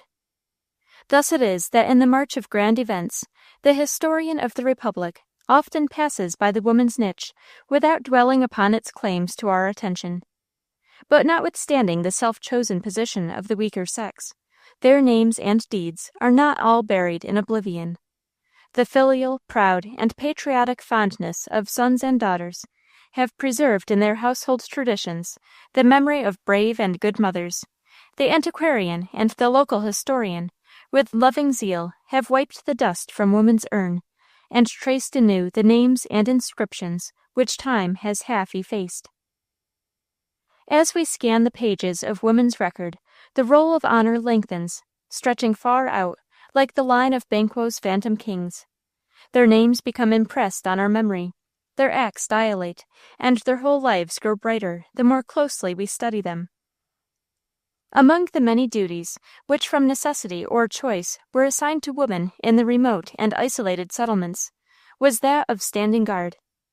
She was par excellence the vigilant member of the household, a sentinel ever on the alert and ready to give alarm at the first note of danger. The pioneers were the pickets of the army of civilization. Woman was a picket of pickets, a sentinel of sentinels, watchful of danger and the quickest to apprehend it. She was always a guardian, and not seldom the preserver of her home and of the settlement. Such duties as these, faithfully performed, contribute perhaps to the success of a campaign more even than great battles. As soon as the front line or picket force of the pioneers was fairly established in the enemy's country, the work was more than half done, and the whole army, center, right, and left wings, could move forward with little danger, though labor, hard and continuous, was still required. In successive regions, the same sentinel and picket duties were performed. In New England and on the Atlantic coast first, then in the interior districts, in the Middle States, and already, 100 years ago, the flying skirmish line had crossed the great Appalachian Range and was fording the rivers of the Western Basin. On the march, on the halt, in the camp, that is, in the permanent settlement, woman was a sentinel, keeping perpetual guard over the household treasures. What materials for romance, for epic and tragic poetry, in the lives of those pioneer women! The lonely cabin in the depths of the forest, the father away, the mother rocking her babe to sleep, the howling of the wolves, the storm beating on the roof, the crafty savage lying in ambush, the war whoop in the night, the attack and the repulse, or perchance the massacre and the cruel captivity, and all the thousand lights and shadows of border life. During the French and Indian War, and while the northern border was being desolated by savage raids, a hardy settler named Mac, with his wife and 2 children, occupied a cabin and clearing in the forest a few miles south of Lake Pleasant, in Hamilton County, New York. For some months after the breaking out of the war, no molestation was offered to Mr. Mack or his family, either owing to the sequestered situation in which they lived, or from the richer opportunities for plunder offered in the valleys, some distance below the lonely and rock-encompassed forest where the Mack homestead lay. Encouraged by this immunity from attack, and placing unbounded confidence in the vigilance and courage of his wife, Mr. Mack, when summoned to accompany Sir William Johnson's forces on one of their military expeditions, obeyed the call and prepared to join his fellow borderers. Mrs. Mack cheerfully and patriotically acquiesced in her husband's resolution, assuring him that during his absence she would protect their home and children, or perish in attempt. The cabin was a fortress, such as befitted the exposed situation in which it lay, and was supplied by the provident husband before his departure, with provisions and ammunition sufficient to stand a siege. It was furnished on each side with a loophole through which a gun could be fixed, or a reconnaissance made in every direction. Yielding to the dictates of prudence, and desirous of redeeming the pledge which she had made to her husband, Mrs. Mack stayed within doors most of the time, for some days after her husband had bade her farewell, keeping a vigilant lookout on every side for the prowling foe. No sound but the voices of nature disturbed the stillness of the forest. Everything around spoke of peace and repose. Lulled into security by these appearances, and urged by the necessities of her outdoor duties, she gradually relaxed her vigilance until she pursued the labors of the farm with as much regularity as she would have done if her husband had been at home. One day, while plucking ears of corn for roasting, she caught a glimpse of a moccasin and a brawny limb fringed with leggings, projecting behind a clump of bushes not 20 paces from her. Repressing the shriek which rose to her lips, she quietly and leisurely strode back to the house with her basket of ears. Once she thought she heard the stealthy tread of the savage behind her, and was about to break into a run, but a moment's reflection convinced her that her fears were groundless. She steadily pursued her course till she reached the cabin. With a vast weight of fear taken from her mind, she now turned and cast a rapid glance towards the bushes, where the foe lay in ambush. Nothing was visible there, and having closed and barred the door, she made a reconnaissance from each of the 4 loopholes of her fortress, but saw nothing to alarm her. It seemed to her probable that it was only a single prowling savage who was seeking an opportunity to plunder the cabin. Accordingly, with a loaded gun by her side, she sat down before the loophole which commanded the spot where the savage lay concealed, and watched for further developments. For 2 hours all was still, and she began to imagine that he had left his hiding place, when she noticed a rustling in the bushes, and soon after descried the savage crawling on his belly and disappearing in the cornfield. Night found her still watching, and as soon as her children had been lulled to sleep, she returned to her post, and straining her eyes into the darkness, listened for the faintest sound that might give note of the approach of the enemy. It was near midnight when, overcome with fatigue, she leaned against the log wall and fell asleep with her gun in her hand. She was conscious in her slumbers of some mesmeric power exerting an influence upon her, and awakening with a start, saw for an instant by the faint light a pair of snaky eyes looking directly into hers through the loophole. They were gone before she was fairly awake, and she tried to convince herself that she had been dreaming. Not a sound was audible, and after taking an observation from each of the loopholes, she became persuaded that the fierce eyes that seemed to have been watching her was the figment of a brain disturbed by anxiety and vigils. Once more, sleep overcame her, and she was again awakened by a rattling sound, followed by heavy breathing. The noise seemed to proceed from the chimney, to which she had scarcely began to direct her attention, when a large body fell with a thud into the ashes of the fireplace, and a deep, guttural "ugh" was uttered by an Indian, who rose and peered around the room. The first flickering light which follows the blackness of midnight gave him a glimpse of the heroic matron who stood with her piece cocked and leveled directly at his breast. Brandishing his tomahawk, he rushed towards her, yelling so as to disconcert her aim. The brave woman, with unshaken nerves, pulled the trigger, and the savage fell back with a screech, dead upon the floor. Almost simultaneously with the report of the gun, a triumphant war-whoop was sounded outside the cabin, and peering through the aperture in the direction from which it proceeded, she saw 3 savages rushing toward the door. Rapidly loading her piece, she took her position at the loophole that commanded the entrance to the cabin, and taking aim, shot one savage dead, the ball passing completely through his body, and wounding another who stood in range. The third made a precipitate retreat, leaving his wounded comrade, who crawled into the cornfield, and there died. After the occurrence of these events, we may well suppose that the life of Mrs. Mack was one of constant vigilance. For some days and nights she stood sentinel over her little ones, and then, in her dread lest the Indians should return and take vengeance upon her and her children for the slaughter of their companions, she concluded the wisest course would be to take refuge in the nearest fort, 30 miles distant.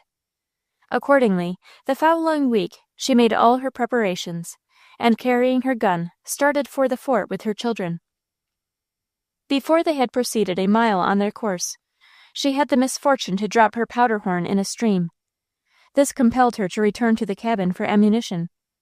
Hiding her children in a dense copse, and telling them to preserve silence during her absence, she hastened back, filled her powder horn, and returned rapidly upon her trail. But what was her agony on discovering that her children were missing from the place where she left them! A brief scrutiny of the ground showed her the tracks of moccasins, and following them, she soon ascertained that her children had been carried away by 2 Indians. Like the tigress robbed of her young, she followed the trail swiftly but cautiously, and soon came up with the savages, whose speed had been retarded by the children. Stealing behind them, she shot one of them, and clubbing her gun, rushed at the other with such fierceness that he turned and fled. Pursuing her way to the fort, she met her husband returning home from the war. The family then retraced their steps and reached their home, the scene of Mrs. Mack's heroic exploit. It was during their captivities that women often learned the arts and practiced the perilous profession of a scout.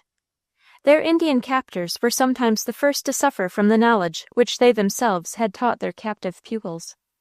In this rugged school of Indian life was nurtured a brave girl of New England parentage, who acted a conspicuous part in protecting an infant settlement in Ohio. In the year 1790, the blockhouse and stockade above the mouth of the Hockhocking River in Ohio was a refuge and rallying point for the hardy frontiersmen of that region. The valley of the Hockhocking was preeminent for the richness and luxuriance of nature's gifts, and had been from time immemorial the seat of powerful and warlike tribes of Indians, which still clung with desperate tenacity to a region which had been for so many years the chosen and beloved abode of the red man. The little garrison, always on the alert, received intelligence early in the autumn that the Indian tribes were gathering in the north for the purpose of striking a final and fatal blow on this or some other important outpost. A council was immediately held by the garrison, and 2 scouts were dispatched up the Hockhocking in order to ascertain the strength of the foe and the probable point of attack.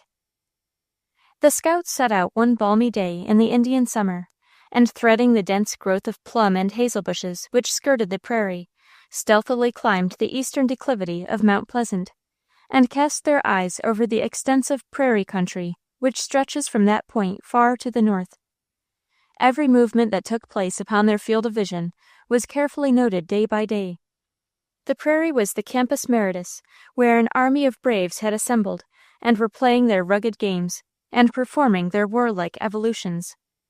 Every day new accessions of warriors were hailed by those already assembled, with terrific war whoops, which, striking the face of Mount Pleasant, were echoed and re-echoed till it seemed as if a myriad of yelling demons were celebrating the orgies of the infernal pit. To the hardy scouts, these well-known yells, so terrible to softer ears, were only martial music which woke a keener watchfulness and strung their iron nerves to a stronger tension.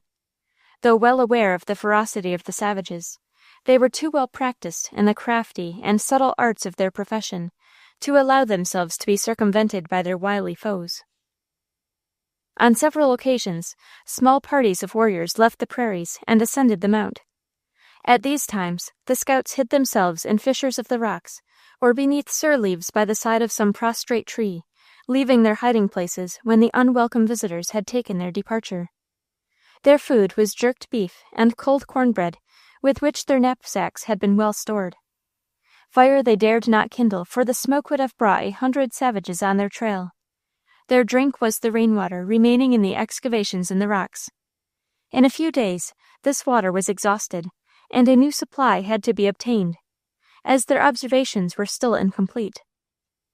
McClelland, the elder of the two, accordingly set out alone in search of a spring or brook from which they could replenish their canteens.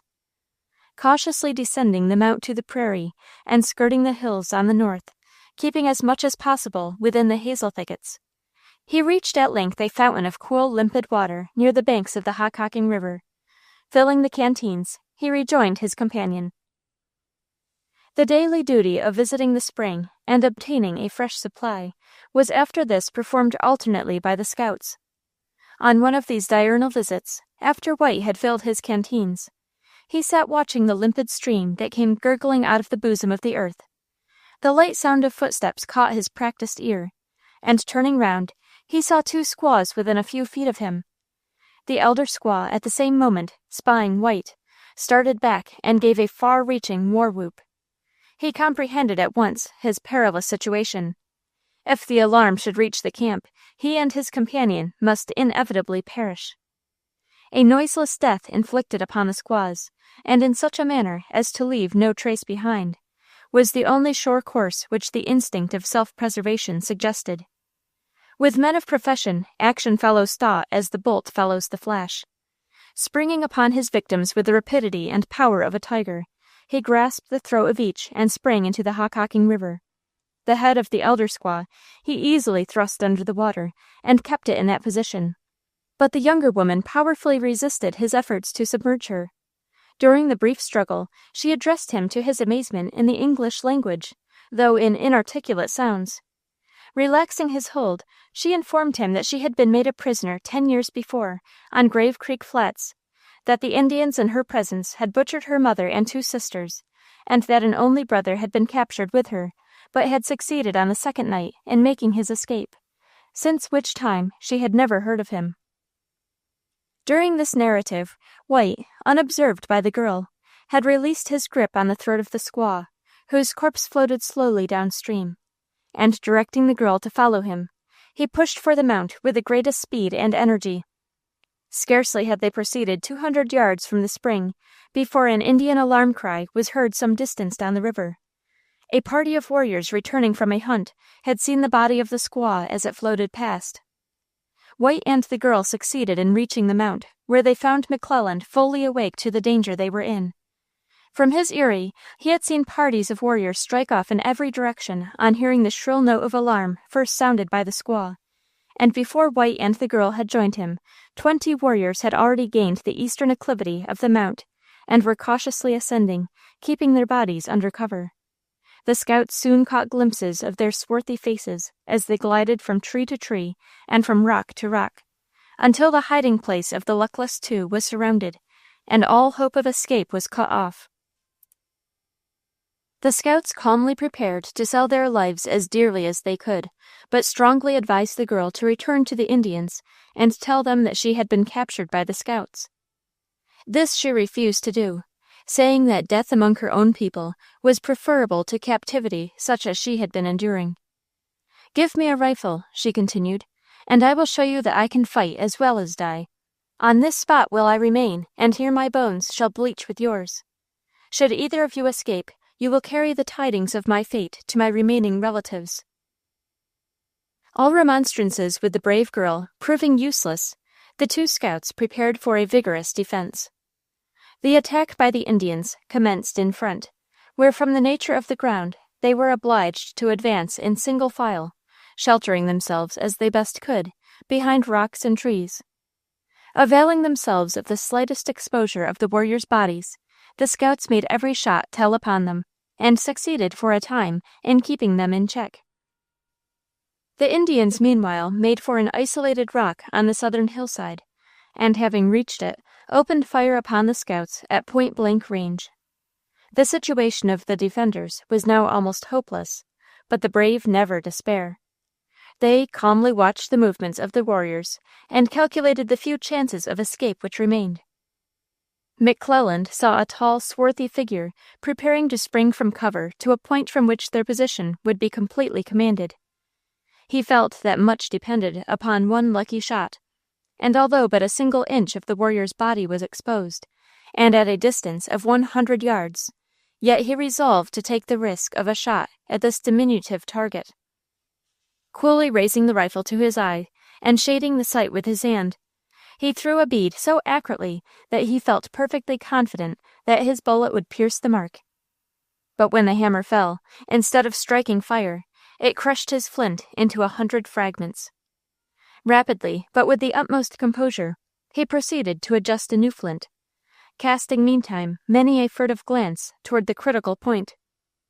Before his task was completed, he saw the warrior strain every muscle for the leap, and with the agility of a deer, bound toward the rock. But instead of reaching it, he fell between and rolled 50 feet downhill. He had received a death shot from some unseen hand, and the mournful whoops of the savages gave token that they had lost a favorite warrior. The advantage thus gained was only momentary. The Indians slowly advanced in front and on the flank, and only the incessant fire of the scouts sufficed to keep them in check. A second savage attempted to gain the eminence which commanded the position where the scouts were posted. But just as he was about to attain his object, McClelland saw him turn a somerset, and with a frightful yell fall down the hill a corpse. The mysterious agent had again interposed in their behalf. The sun was now disappearing behind the western hills, and the savages, dismayed by their losses, retired a short distance for the purpose of devising some new mode of attack. This respite was most welcome to the scouts, whose nerves had been kept in a state of severe tension for several hours. Now, for the first time, they missed the girl, and supposed that she had either fled to her old captors or had been killed in the fight. Their doubts were soon dispelled by the appearance of the girl herself, advancing toward them from among the rocks, with a rifle in her hand. During the heat of the fight, she had seen a warrior fall, who had advanced some 50 yards in front of the main body. She at once resolved to possess herself of his rifle, and crouching in the undergrowth, she crept to the spot and succeeded in her enterprise, being all the time exposed to the crossfire of the defenders and assailants. Her practiced eye had early noticed the fatal rock, and hers was the mysterious hand by which the two warriors had fallen, the last being the most wary, untiring, and bloodthirsty brave of the Shawanese tribe. He it was who 10 years before had scalped the family of the girl, and had led her into captivity. The clouds which had been gathering now shrouded the whole heavens, and night coming on, the darkness was intense. It was feared that in the contemplated retreat they might lose their way, or accidentally fall in with the enemy, which latter contingency was highly probable, if not almost inevitable. After consultation, it was agreed that the girl, from her intimate knowledge of the localities, should lead the way, a few paces in advance. Another advantage might be derived from this arrangement, for in case they should fall in with an outpost of savages, the girl's knowledge of the Indian tongue might enable them to deceive and elude the sentinel. The event proved the wisdom of the plan, for they had scarcely descended 100 feet from their eyrie when a low hush from the girl warned them of the presence of danger. The scouts threw themselves silently upon the earth, where by previous agreement they were to remain until another signal was given them by the girl, who glided away in the darkness. Her absence for more than a quarter of an hour had already begun to excite serious apprehensions for her safety, when she reappeared and told them that she had succeeded in removing 2 sentinels who were directly in their route, to a point 100 feet distant. The descent was noiselessly resumed, the scouts following their brave guide for half a mile in profound silence, when the barking of a small dog, almost at their feet, apprised them of a new danger. The click of a scout's rifle caught the ear of the girl, who quickly approached and warned them against making the least noise, as they were now in the midst of an Indian village, and their lives depended upon their implicitly following her instructions. A moment afterward, the head of a squaw was seen at an opening in a wigwam, and she was heard to accost the girl, who replied in the Indian language, and without stopping pressed forward. At length she paused, and assured the scouts that the village was cleared, and that they were now in safety. She had been well aware that every pass leading out through the prairies was guarded, and resolved to push boldly through the midst of the village as the safest route. After 3 days' rapid marching and great suffering from hunger, the trio succeeded in reaching the blockhouse in safety. The Indians, finding that the scouts had escaped, and that their plan of attack was discovered, soon after withdrew to their homes. The girl, who by her courage, fortitude, and skill thus preserved the little settlement from destruction, proved to be a sister of Neil Washburn, one of the most renowned scouts upon the frontier. The situation of the early pioneers who settled on the outskirts of the Mississippi Basin was one of peculiar peril. In their isolation and weakness, they were able to keep their position rather by incessant watchfulness than by actual combat. How to extricate themselves from the snares and escape from the dangers that beset them was the constant study of their lives. The knowledge and the arts of a scout were part of the education, therefore, of the women as well as of the men. Massey Herbson and her husband were of those bold pioneers who crossed the Allegheny Mountains and joined the picket line, whose lives were spent in reconnoitering and watching the motions of the savage tribes which roamed over western Pennsylvania. They lived near Reed's blockhouse, about 25 miles from Pittsburgh. Mr. Herbson, being one of the spies, was from home. 2 of the scouts had lodged with her that night, but had left her house about sunrise in order to go to the blockhouse, and had left the door standing wide open. Shortly after the 2 scouts went away, a number of Indians came into the house, and drew her out of bed by the feet. The Indians then scrambled to secure the articles in the house. Whilst they were at this work, Mrs. Herbson went out of the house, and hallooed to the people in the blockhouse. One of the Indians then ran up and stopped her mouth. Another threatened her with his tomahawk, and a third seized his tomahawk as it was about to fall upon her head, and called her his squaw.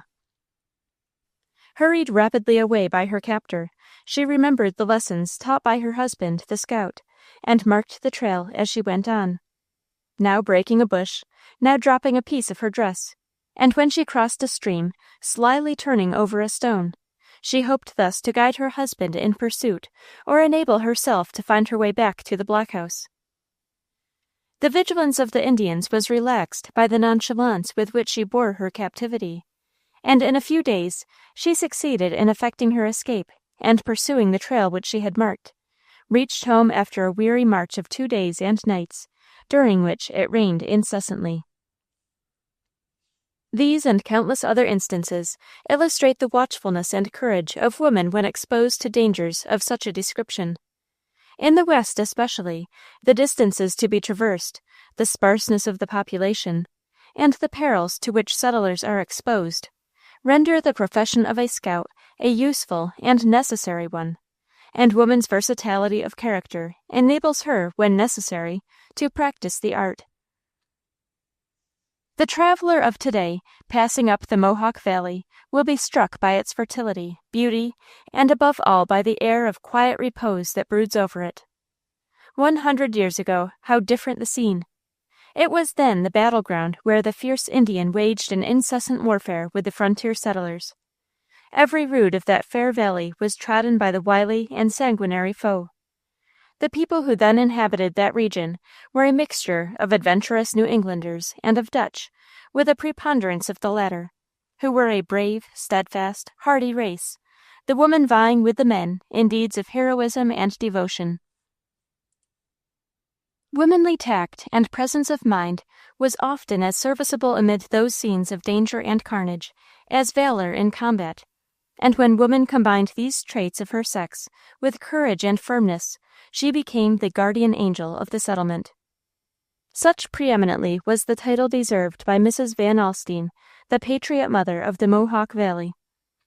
All the early part of her long life, for she counted nearly a century of years before she died, was passed on the New York frontier, during the most trying period of our colonial history. Here, dwelling in the midst of alarms, she reared her 15 children. Here, more than once, she saved the lives of her husband and family, and by her ready wit, her daring courage, and her open-handed generosity, shielded the settlement from harm. Born near Canajoharie about the year 1733, and married to Martin J. Van Alstine, at the age of 18, she settled with her husband in the valley of the Mohawk, where the newly wedded pair occupied the Van Alstine family mansion. In the month of August, 1780, an army of Indians and Tories, led on by Brant, rushed into the Mohawk Valley, devastated several settlements, and killed many of the inhabitants. During the 2 following months, Sir John Johnson made a descent and finished the work which Brant had begun. The 2 almost completely destroyed the settlements throughout the valley. It was during those trying times that Mrs. Van Alstine performed a portion of her exploits. During these 3 months, and while the hostile forces were making their headquarters at Johnstown, the neighborhood in which Mrs. Van Alstine lived enjoyed a remarkable immunity from attack, although in a state of continual alarm. Intelligence at length came that the enemy, having ravaged the surrounding country, was about to fall upon the little settlement, and the inhabitants, for the most part women and children, were almost beside themselves with terror. Mrs. Van Alstine's coolness and intrepidity in this critical hour were quickly displayed. Calling her neighbors together, she tried to relieve their fears, and urged them to remove with their effects to an island belonging to her husband, near the opposite side of the river, believing that the savages would either not discover their place of refuge, or would be in too great haste to cross the river and attack them. Her suggestion was speedily adopted, and in a few hours the 7 families in the neighborhood were removed to their asylum, together with a store of provisions and other articles essential to their comfort. Mrs. Van Alstine was the last to cross, and assisted to place out of reach of the enemy the boat in which the passage had been made. An hour after they had been all snugly bestowed in their bushy retreat, the war-whoop was heard, and the Indians made their appearance. Gazing from their hiding place, the unfortunate women and children soon saw their loved homes in flames, Van Alstine's house alone being spared, owing to the friendship borne the owner by Sir John Johnson. The voices and even the words of the Indian raiders could be distinctly heard on the island, and as Mrs. Van Alstine gazed at the mansion untouched by the flames, she rejoiced that she would now be able to give shelter to the homeless families by whom she was surrounded. In the following year, the Van Alstine mansion was pillaged by the Indians, and although the house was completely stripped of furniture and provisions and clothing, none of the family were killed or carried away as prisoners. The Indians came upon them by surprise, entered the house without ceremony, and plundered and destroyed everything in their way. Mrs. Van Alstine saw her most valued articles, brought from Holland, broken one after another, till the house was strewed with fragments. As they passed a large mirror without demolishing it, she hoped it might be saved. But presently 2 of the savages led in a colt from the stables, and the glass being laid in the hall, compelled the animal to walk over it. The beds which they could not carry away they ripped open, shaking out the feathers and taking the ticks with them. They also took all the clothing. One young Indian, attracted by the brilliancy of a pair of inlaid buckles on the shoes of the aged grandmother seated in the corner, rudely snatched them from her feet, tore off the buckles, and flung the shoes in her face. Another took her shawl from her neck, threatening to kill her if resistance was offered. The eldest daughter, seeing a young savage carrying off a basket containing a hat and cap her father had brought her from Philadelphia, and which she highly prized, followed him, snatched her basket, and after a struggle succeeded in pushing him down. She then fled to a pile of hemp and hid herself, throwing the basket into it as far as she could. The other Indians gathered around, and as the young girl rose, clapped their hands, shouting, "Brave girl," while he skulked away to escape their derision. During the struggle Mrs. Van Alstine had called to her daughter to give up the contest, but she insisted that her basket should not be taken. Winter coming on, the family suffered severely from the want of bedding, woolen clothes, cooking utensils, and numerous other articles which had been taken from them. Mrs. Van Alstyne's arduous and constant labors could do but little toward providing for so many destitute persons. Their neighbors were in no condition to help them. The roads were almost impassable, besides being infested with the Indians, and all their best horses had been driven away. This situation, appealing continually to Mrs. Van Alstyne as a wife and a mother, so wrought upon her as to induce her to propose to her husband to organize an expedition and attempt to recover their property from the Indian forts, 18 or 20 miles distant, where it had been carried. But the plan seemed scarcely feasible at the time, and was therefore abandoned. The cold soon became intense, and their necessities more desperate than ever. Mrs. Van Alstyne, incapable longer of witnessing the sufferings of those dependent upon her, boldly determined to go herself to the Indian country and bring back the property. Firm against all the entreaties of her husband and children, who sought to move her from her purpose, she left home with a horse and sleigh, accompanied by her son, a youth of 16. Pushing on over wretched roads and through the deep snow, she arrived at her destination at a time when the Indians were all absent on a hunting excursion, the women and children only being left at home. On entering the principal house, where she supposed the most valuable articles were, she was met by an old squaw in charge of the place, and asked what she wanted. "Food," she replied. The squaw sullenly commenced preparing a meal, and in doing so, brought out a number of utensils that Mrs. Van Alstyne recognized as her own. While the squaw's back was turned, she took possession of the articles and removed them to her sleigh. When the custodian of the plunder discovered that it was being reclaimed, she was about to interfere forcibly with the bold intruders, and take the property into her possession. But Mrs. Van Alstyne showed her a paper, which she averred was an order signed by Yankee Peter, a man of great influence among the savages, and succeeded in convincing the squaw that the property was removed by his authority. She next proceeded to the stables, and cut the halters of the horses belonging to her husband. The animals recognized their mistress with loud neighs and bounded homeward at full speed. The mother and son then drove rapidly back to their house. Reaching home late in the evening, they passed a sleepless night, dreading an instant pursuit and a night attack from the infuriated savages. The Indians came soon after daylight, in full war costume, armed with rifles and tomahawks. Mrs. Van Alstyne begged her husband not to show himself, but to leave the matter in her hands. The Indians took their course to the stables when they were met by the daring woman alone, and asked what they wanted. "Our horses," replied the marauder. "They are ours," she said boldly, "and we mean to keep them." The chief approached in a threatening manner, and drawing her away, pulled out the plug that fastened the door of the stable. But she immediately snatched it from his hand, and pushing him away, resumed her position in front of the door. Presenting his rifle, he threatened her with instant death if she did not immediately move. Opening her neck-handkerchief, she told him to shoot if he dared. The Indians, cowed by her daring, or fearing punishment from their allies in case they killed her, after some hesitation, retired from the premises.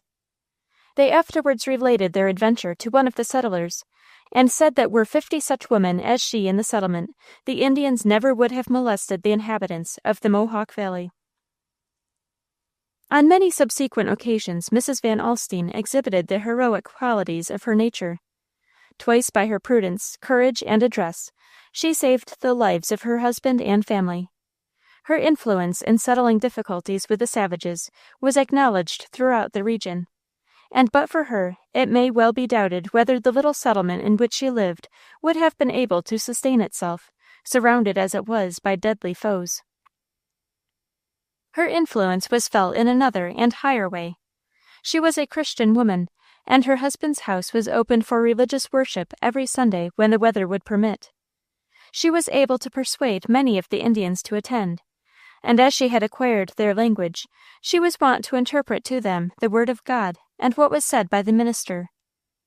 Many times their rude hearts were touched, and the tears rolled down their swarthy faces, while she dwelt on the wondrous story of our Redeemer's life and death, and explained how the white man and the red man alike could be saved by the grace of the Lord Jesus Christ.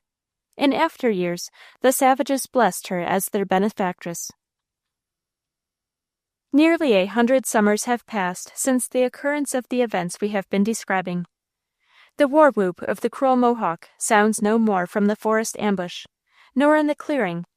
The dews and rains have washed away the red stains on the soft sward, and green and peaceful in the sunshine lies the turf by the beautiful river, and on the grave where the patriot mother is sleeping.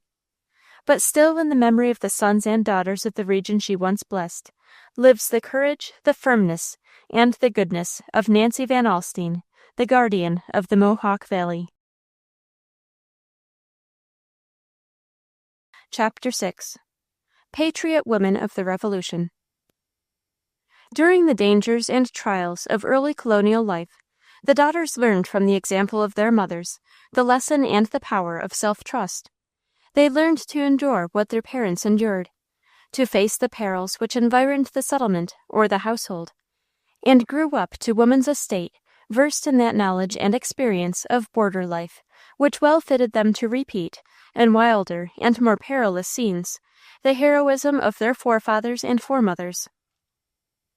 The daughters again taught these, and added other lessons to their children. The granddaughters of the first emigrants seemed to possess, with the traits and virtues of women, the wisdom, courage, and strength of their fathers and brothers. Each succeeding generation seemed to acquire new features of character, added force, and stronger virtues, and thus woman became a heroine, endowed with manly vigor and capable of performing deeds of masculine courage and resolution. The generation of daughters, fourth in descendant from the first settlers, lived during the stormy days of the Revolution, and right worthily did they perform their part on that stage of action, and prove by their deeds that they were lineal descents of the first mothers of the Republic. If we were to analyze the characters and motives of the women who lived and acted in that great crisis of our history, we should better understand and appreciate, in its nature, height, and breadth, their singular patriotism. Untainted by selfish ambition, undefiled by greed of gain, and purged of the earthy dross that too often alloys the lofty impulses of soldiers and statesmen in the path of fame, hers was a love of country that looked not for gain or glory, imperiled much, and was locked fast in a bitter companionship with anxiety, fear, and grief.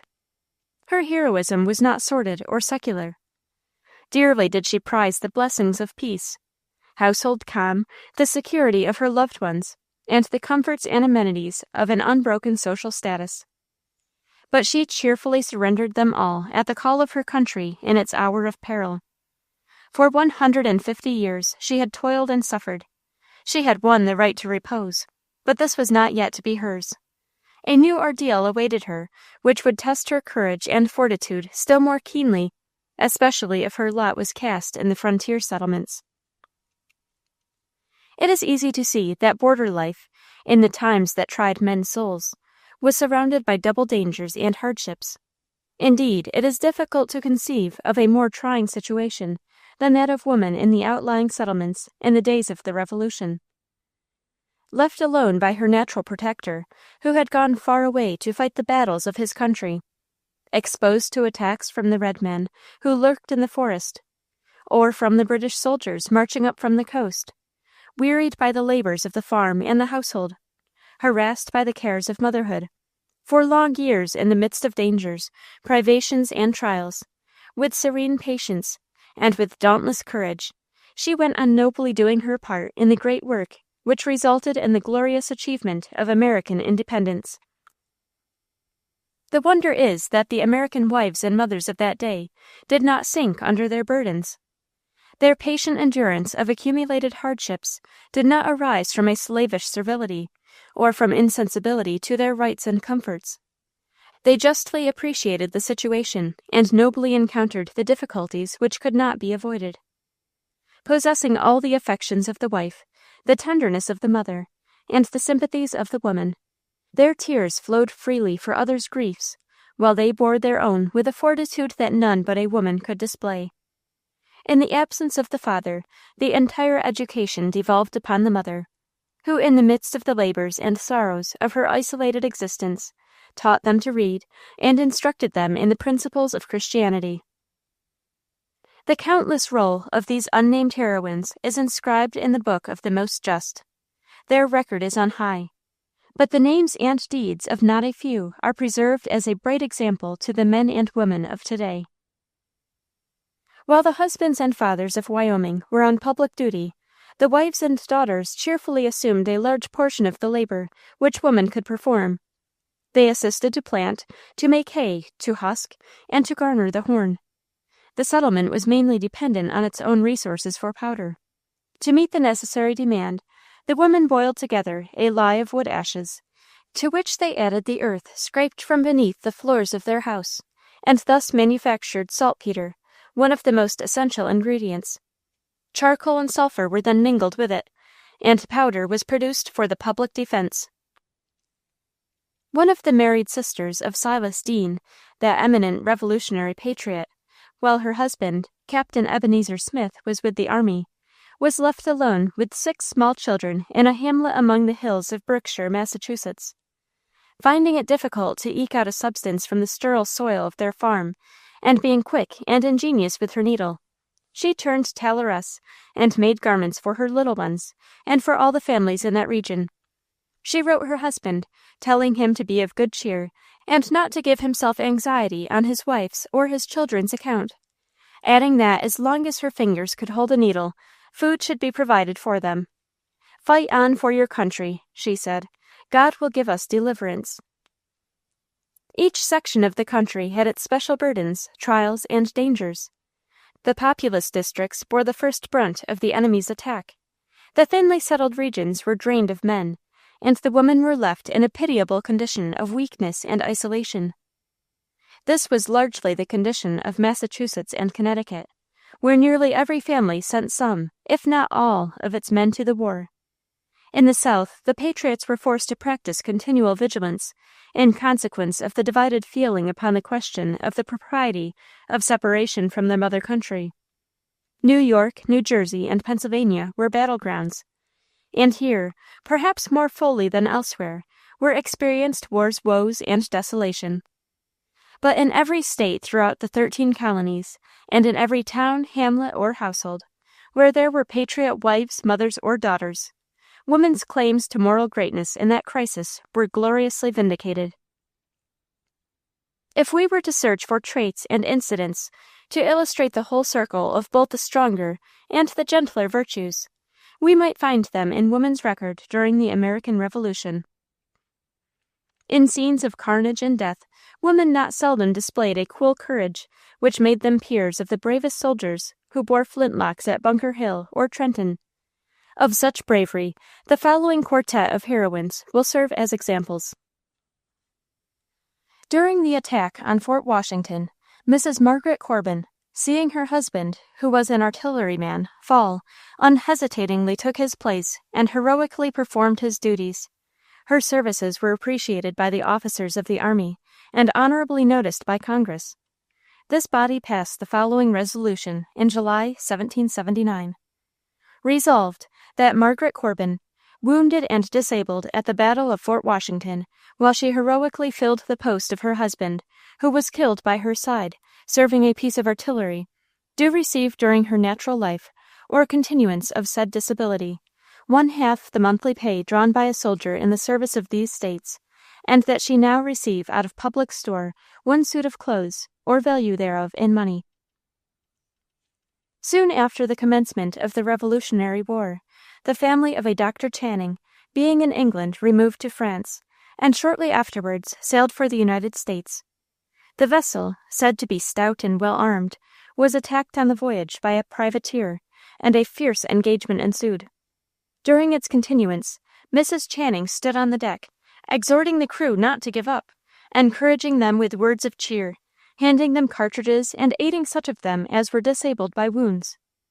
When at length the colors of the vessel were struck, she seized her husband's pistol and sidearms and flung them into the sea, declaring that she would prefer death to the spectacle of their surrender into the hands of the foe. At the siege of one of the forts of the Mohawk Valley, It is related by the author of the Border Wars of the American Revolution that an interesting young woman, whose name yet lives in story among her own mountains, perceiving, as she thought, symptoms of fear in a soldier who had been ordered to fetch water from a well, without the ranks and within range of the enemy's fire, snatched the bucket from his hands and ran to the well herself. Without changing color or giving the slightest evidence of fear, she drew and brought back bucket after bucket to the thirsty soldiers, and providentially escaped without injury.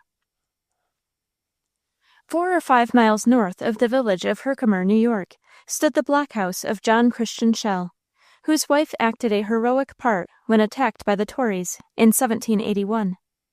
From 2 o'clock in the afternoon until twilight, the besieged kept up an almost incessant firing, Mrs. Shell loading the guns for her husband and older sons to discharge. During the siege, MacDonald, the leader of the Tories, attempted to force the door with a crowbar, and was shot in the leg, seized by Shell, and drawn within doors. Exasperated by this bold feat, the enemy soon attempted to carry the fortress by assault, 5 of them leaping upon the walls and thrusting their guns through the loopholes. At that moment, the cool, courageous woman, Mrs. Shell, seized an axe, smote the barrels, bent and spoiled them. The enemy soon after shouldered their guns, crooked barrels and all, and quickly buried themselves in the dense forest. Heroism in those days was confined to no section of our country. Moll Pitcher, at Monmouth, battle-stained, avenged her husband by the death-dealing cannon which she loaded and aimed. Cornelia Beekman, at Croton, faced down the armed Tories with the fire of her eye. Angelica Vrooman, at Schoharie, molded bullets amid the war and carnage of battle, while Mary Hagedorn defended the fort with a pike. Mrs. Fitza, of Maryland, accompanied her blind and decrepit husband when taken prisoner at midnight and carried into the enemy's lines. Dicey Langston, of South Carolina, also showed a soul of love and bravery. Living in a frontier settlement, and in the midst of Tories, and being patriotically inquisitive, she often learned by accident, or discovered by strategy, the plotting so common in those days against the Whigs. Such intelligence she was accustomed to communicate to the friends of freedom on the opposite side of the N.O.C. River. Learning one time that a band of Loyalists, known in those days as the Bloody Scouts, were about to fall upon the Elder Settlement, a place where a brother of hers and other friends were residing, she resolved to warn them of their danger. To do this, she must hazard her own life. Regardless of danger, she started off alone, in the darkness of the night, traveled several miles through the woods, over marshes, across creeks, through a country where footlogs and bridges were then unknown, came to the Tyger, a rapid and deep stream, into which she plunged and waded till the water was up to her neck. She then became bewildered, and zigzagged the channel for some time, finally reaching the opposite shore, for a helping hand was beneath. A kind Providence guided her. She then hastened on, reached the settlement, and her brother and the whole community were saved. She was returning one day from another settlement of Whigs, in the Spartanburg district, when a company of Tories met her and questioned her in regard to the neighborhood she had just left, but she refused to communicate the desired information. The leader of the band then put a pistol to her breast and threatened to shoot her if she did not make the wished-for disclosure. "Shoot me if you dare, I will not tell you," was her dauntless reply, as she opened a long handkerchief that covered her neck and bosom, thus manifesting a willingness to receive the contents of the pistol, if the officer insisted on disclosure or life. The dastard, enraged at her defying movement, was in the act of firing, but one of the soldiers threw up the hand holding the weapon, and the uncovered heart of the girl was permitted to beat on. The brothers of Dicey were no less patriotic than she, and they having, by their active services on the side of freedom, greatly displeased the Loyalists, these latter were determined to be revenged. A desperate band accordingly went to the house of their father, and finding the sons absent, were about to wreak vengeance on the old man, whom they hated for the son's sake. With this intent, one of the party drew a pistol, but just as it was aimed at the breast of the aged and infirm old man, Dicey rushed between the two, and though the ruffian bade her get out of the way or receive in her own breast the contents of the pistol, she regarded not his threats, but flung her arms round her father's neck, and declared she would receive the ball first if the weapon must be discharged. Such fearlessness and willingness to offer her own life for the sake of her parent softened the heart of the bloody scout, and Mr. Langston lived to see his noble daughter perform other heroic deeds. At one time her brother James, while absent, sent to the house for a gun which he had left in Dicey's care, with orders to deliver it to no one except by his direction. On reaching the house, one of the party who were directed to call for it made known their errand, whereupon she brought and was about to deliver the weapon. At this moment it occurred to her that she had not demanded the countersign agreed on between herself and brother. With the gun still in her hand, she looked the company sternly in the face, and remarking that they wore a suspicious look, called for the countersign. Thereupon one of them, in jest, told her she was too tardy in her requirements, that both the gun and its holder were in their possession. "Do you think so?" she boldly asked, as she cocked the disputed weapon and aimed it at the speaker. "If the gun is in your possession," she added, "take charge of it." Her appearance indicated that she was in earnest, and the countersign was given without further delay. In these women of the Revolution were blended at once the heroine and the ministering angel. To defend their homes they were men in courage and resolution, and when the battle was over they showed all a woman's tenderness and devotion. Love was the inspiring principle which nerved their arm in the fight, and poured balm into the wounds of those who had fallen. Should we have ever established our independence but for the countless brave, kind, and self-sacrificing acts of women? After the massacre of Fort Griswold, when it was found that several of the prisoners were still alive, the British soldiers piled their mangled bodies in an old cart and started it down the steep and rugged hill towards the river, in order that they might be there drowned. Stumps and stones, however, obstructed the passage of the cart, and when the enemy had retreated, for the aroused inhabitants of that region soon compelled them to that course, the friends of the wounded came to their aid, and thus several lives were saved. One of those heroic women who came the next morning to the aid of the 35 wounded men, who lay all night freezing in their own blood, was Mrs. Mary Ledyard, a near relative of the Colonel. She brought warm chocolate, wine, and other refreshments, and while Dr. Downer of Preston was dressing the wounds of the soldiers, she went from one to another, administering her cordials and breathing gentle words of sympathy and encouragement into their ears. In these labors of kindness she was assisted by another relative of the lamented Colonel Ledyard, Mrs. John Ledyard, who had also brought her household stores to refresh the sufferers, and lavished on them the most soothing personal attentions. The soldiers who recovered from their wounds were accustomed, to the day of their death, to speak of these ladies in terms of fervent gratitude and praise. Another heroine and ministering angel at the same massacre was Anna Warner, wife of Captain Bailey. She received from the soldiers the affectionate sobriquet of Mother Bailey. Had Mother Bailey lived in the palmy days of ancient Roman glory, no matron in that mighty empire would have been more highly honored.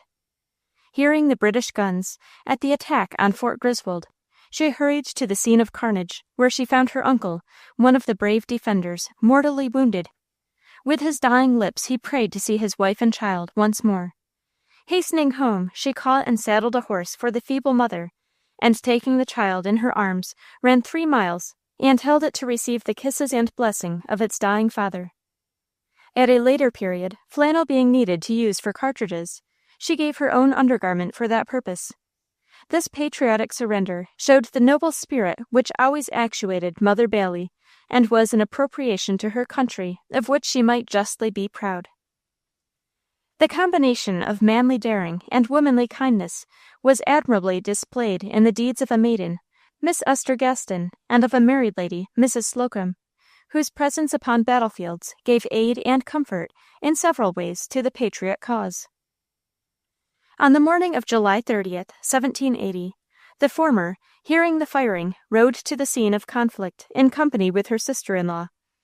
Meeting 3 skulkers retreating from the fight, Esther rebuked them sharply, and seizing the gun from the hands of one of them, exclaimed, "Give us your guns, and we will stand in your places." The cowards, abashed and filled with shame, thereupon turned about, and, in company with the females, hurried back to face the enemy. While the battle was raging, Esther and her companion busied themselves in dressing and binding up the wounds of the fallen, and in quenching their thirst, not even forgetting their helpless enemies, whose bodies strewed the ground. During another battle, which occurred the following week, she converted a church into a hospital, and administered to the wants of the wounded. Our other heroine, Mrs. Slocum, of Pleasant Green, North Carolina, having a presentiment that her husband was dead or wounded in battle, rose in the night, saddled her horse, and rode to the scene of conflict. We continue the narrative in the words of our heroine. The cool night seemed, after a gallop of a mile or two, to bring reflection with it, and I asked myself where I was going and for what purpose.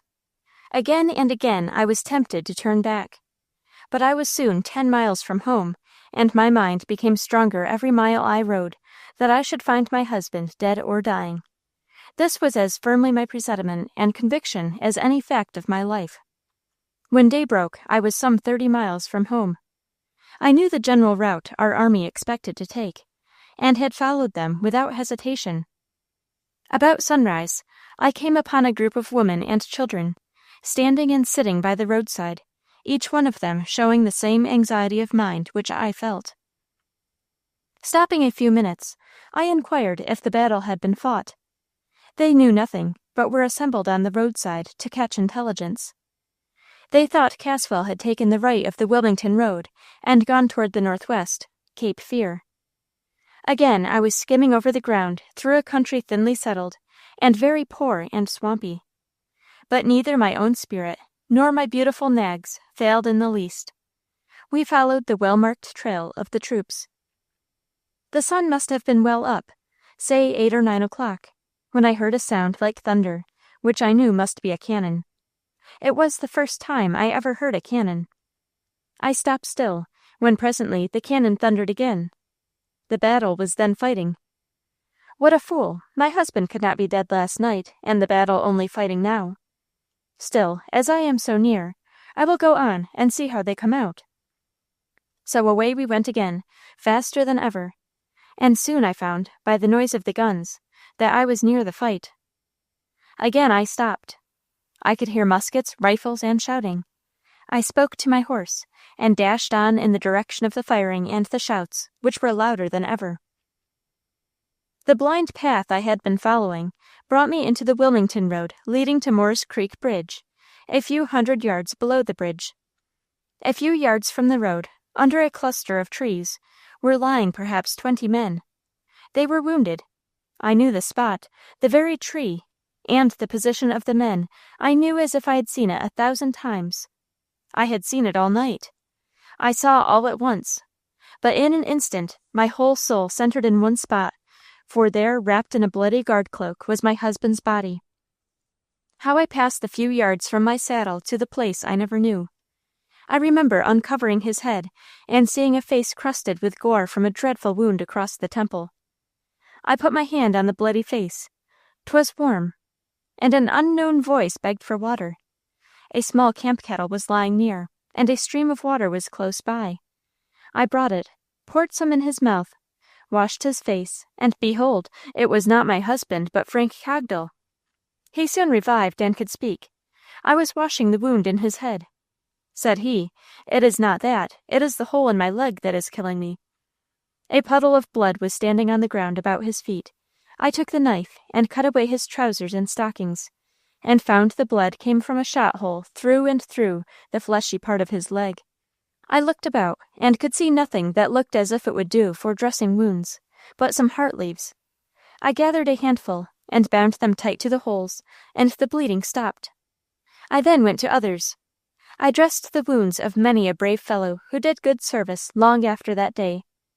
I had not inquired for my husband, but while I was busy, Caswell came up. He appeared very much surprised to see me, and was with his hat in hand about to pay some compliment. But I interrupted him by asking, "Where is my husband?" "Where he ought to be, madame, in pursuit of the enemy. But pray," said he, "how came you here?" "Oh, I thought," replied I, "you would need nurses as well as soldiers. See, I have already dressed many of these good fellows. and here is one," and going up to Frank and lifting him up with my arm under his head so that he could drink some more water, "would have died before any of you men could have helped him." Just then I looked up, and my husband, as bloody as a butcher and as muddy as a ditcher, stood before me. "Why, Mary," he exclaimed, "what are you doing there, hugging Frank Cogdell, the greatest reprobate in the army?" "I don't care," I said. "Frank is a brave fellow, a good soldier, and a true friend of Congress." "True, true, every word of it," said Caswell. "You were right, madame," with the lowest possible bow. I would not tell my husband what brought me there, I was so happy. And so were all. It was a glorious victory. I came just at the height of the enjoyment. I knew my husband was surprised, but I could see he was not displeased with me. It was night again before our excitement had at all subsided. Many prisoners were brought in, and among them some very obnoxious, but the worst of the Tories were not taken prisoners.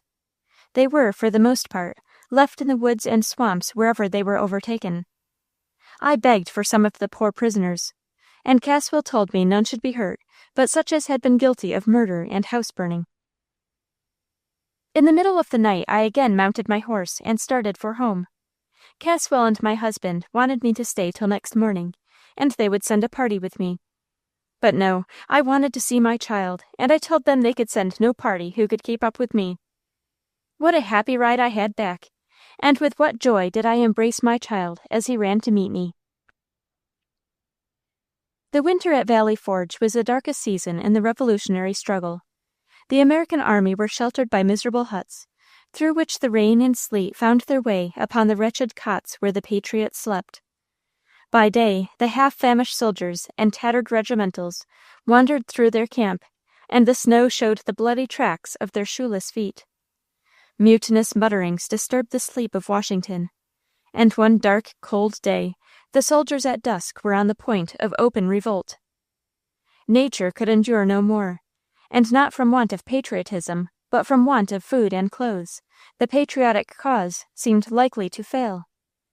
Pinched with cold and wasted with hunger, the soldiers pined beside their dying campfires. Suddenly, a shout was heard from the sentinels who paced the outer lines, and at the same time a cavalcade came slowly through the snow up the valley. 10 women in carts, each cart drawn by 10 pairs of oxen, and bearing tons of meal and other supplies, passed through the lines amid cheers that rent the air. Those devoted women had preserved the army, and independence from that day was assured. Fortitude and patience were exemplified in 1,000 homes from which members of the family had gone to battle for independence. Straitened for means wherewith to keep their strong souls and their feeble bodies, worn with toil, tortured with anxiety for the safety of the soldier father or son, or husband or brother, and fighting the conflict of life alone, woman proved in that great ordeal her claim to those virtues which are by common assent assigned to her as her peculiar characteristics. We may well suppose, too, that ready wit and address had ample scope for their exercise in those perilous times, and who but woman could best display those qualities? While Anne Elliot, styled by her British admirers the beautiful rebel, was affianced to Colonel Lewis Morris of New York, the house where he was visiting her was suddenly surrounded by a detachment of black dragoons. They were in pursuit of the colonel, and it was impossible for him to escape by flight. What to do he knew not, but quick as thought she ran to the window, opened it, and fearlessly putting her head out, in a composed manner, demanded what was wanted. The reply was, "We want the rebel." "Then go," said she, "and look for him in the American army," adding, "How dare you disturb a family under the protection of both armies?" She was so cool, self-possessed, firm, and resolute, as to triumph over the dragoons, who left without entering the house. While the conflict was at its height in South Carolina, Captain Richardson, of Sumter District, was obliged to conceal himself for a while in the thickets of the Santee Swamp. One day he ventured to visit his family, a perilous movement, for the British had offered a reward for his apprehension, and patrolling parties were almost constantly in search of him. Before his visit was ended, a small party of soldiers presented themselves in front of the house. Just as they were entering, With a great deal of composure and presence of mind, Mrs. Richardson appeared at the door, and found so much to do there at the moment as to make it inconvenient to leave room for the uninvited guest to enter. She was so calm, and appeared so unconcerned, that they did not mistrust the cause of her wonderful diligence, till her husband had rushed out of the back door, and safely reached the neighboring swamp. The bearing of important dispatches through an enemy's country is an enterprise that always requires both courage and address. Such a feat was performed by Miss Geiger under circumstances of peculiar difficulty. At the time General Greene retreated before Lord Rawdon from 96, when he passed Broad River, he was desirous to send an order to General Sumter, who was on the Wateree, to join him, that they might attack Rawdon, who had divided his force. But the general could find no man in that part of the state who was bold enough to undertake so dangerous mission. The country to be passed through for many miles was full of bloodthirsty Tories, who on every occasion that offered imbrued their hands in the blood of the Whigs. At length Emily Geiger presented herself to General Greene, and proposed to act as his messenger, and the general, both surprised and delighted, closed with her proposal. He accordingly wrote a letter and delivered it, and at the same time communicated the contents of it verbally, to be told to Sumter in case of accidents. She pursued her journey on horseback, and on the second day was intercepted by Lord Rawdon's scouts. Coming from the direction of Greene's army, and not being able to tell an untruth without blushing, Emily was suspected and confined to a room, and the officer sent for an old Tory matron to search for papers upon her person. Emily was not wanting in expedients, and as soon as the door was closed, and the bustle a little subsided, she ate up the letter piece by piece. After a while the matron arrived, and upon searching carefully, nothing was found of a suspicious nature about the prisoner, and she would disclose nothing. Suspicion being then allayed, the officer commanding the scouts suffered Emily to depart. She then took a route somewhat circuitous to avoid further detentions, and soon after struck into the road leading to Sumter's camp, where she arrived in safety. Emily told her adventure, and delivered Greene's verbal message to Sumter, who in consequence soon after joined the main army at Orangeburg. The salvation of the army was due more than once to the watchfulness and tact of women. When the British army held possession of Philadelphia, a superior officer supposed to have been the adjutant general selected a back chamber in the house of Mrs. Lydia Darrah for private conference. Suspecting that some important movement was on foot, she took off her shoes, and putting her ear to the keyhole of the door, overheard an order read for all the British troops to march out, late in the evening of the 4th, and attack General Washington's army, then encamped at Whitemarsh. On hearing this, she returned to her chamber, and laid herself down. Soon after, the officers knocked at her door, but she rose only at the third summons, having feigned to be asleep. Her mind was so much agitated that from this moment she could neither eat nor sleep, supposing it to be in her power to save the lives of thousands of her countrymen, but not knowing how she was to carry the necessary information to General Washington, nor daring to confide it even to her husband. The time left was short, and she quickly determined to make her way as soon as possible to the American outposts. She informed her family that, as they were in want of flour, she would go to Frankfort for some. Her husband insisted that she should take with her the servant maid, but to his surprise, she positively refused. Gaining access to General Howe, she solicited what he readily granted, a pass through the British troops on the lines. Leaving her bag at the mill, she hastened towards the American lines, and encountered on her way an American, Lieutenant Colonel Craig of the Light Horse, who with some of his men was on the lookout for information. He knew her, and inquired whither she was going. She answered in quest of her son, an officer in the American army, and prayed the colonel to alight and walk with her. He did so, ordering his troops to keep in sight. To him she disclosed her momentous secret, after having obtained from him the most solemn promise never to betray her individually, since her life might be at stake. He conducted her to a house near at hand, directed a female in it to give her something to eat, and hastened to headquarters, where he made General Washington acquainted with what he had heard. Washington made, of course, all preparation for baffling the meditated surprise, and the contemplated expedition was a failure. Mrs. Murray of New York, the mother of Lindley Murray, the grammarian, by her ceremonious hospitality, detained Lord Howe and his officers while the British forces were in pursuit of General Putnam, and thus prevented the capture of the American army. In fine, not merely the lives of many individuals, but the safety of the whole Patriot army, and even the cause of independence, was more than once due to feminine address and strategy. Patriotic generosity and devotion were displayed without stint, and women were ready to submit to any sacrifice in behalf of their country. These qualities are well illustrated by the three following instances.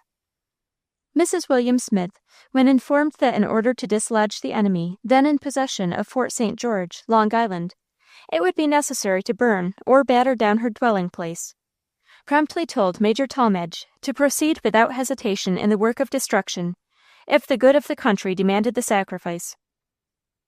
While General Greene was retreating, disheartened and penniless from the enemy, after the disastrous defeat at Camden, he was met at Catawba Ford by Mrs. Elizabeth Steele, who, in her generous ardor in the cause of freedom, drew him aside, and taking 2 bags of specie from under her apron, presented them to him, saying, "Take these, for you will want them, and I can do without them."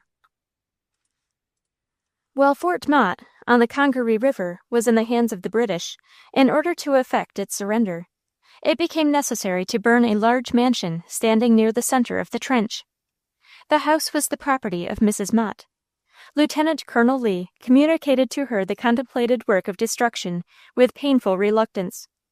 But her smiles, half anticipating his proposal, showed at once that she was willing to sacrifice her property if she could thereby aid in the least degree towards the expulsion of the enemy and the salvation of the land. Pennsylvania had the honor of being the native state of Mrs. McCalla, whose affectionate and devoted efforts to liberate her invalid husband, languishing in a British dungeon, have justly given her a high rank among the patriot women of the Revolution. Weeks elapsed after the capture of Mr. McCalla before she was able, with the most assiduous inquiries, to ascertain the place of his confinement.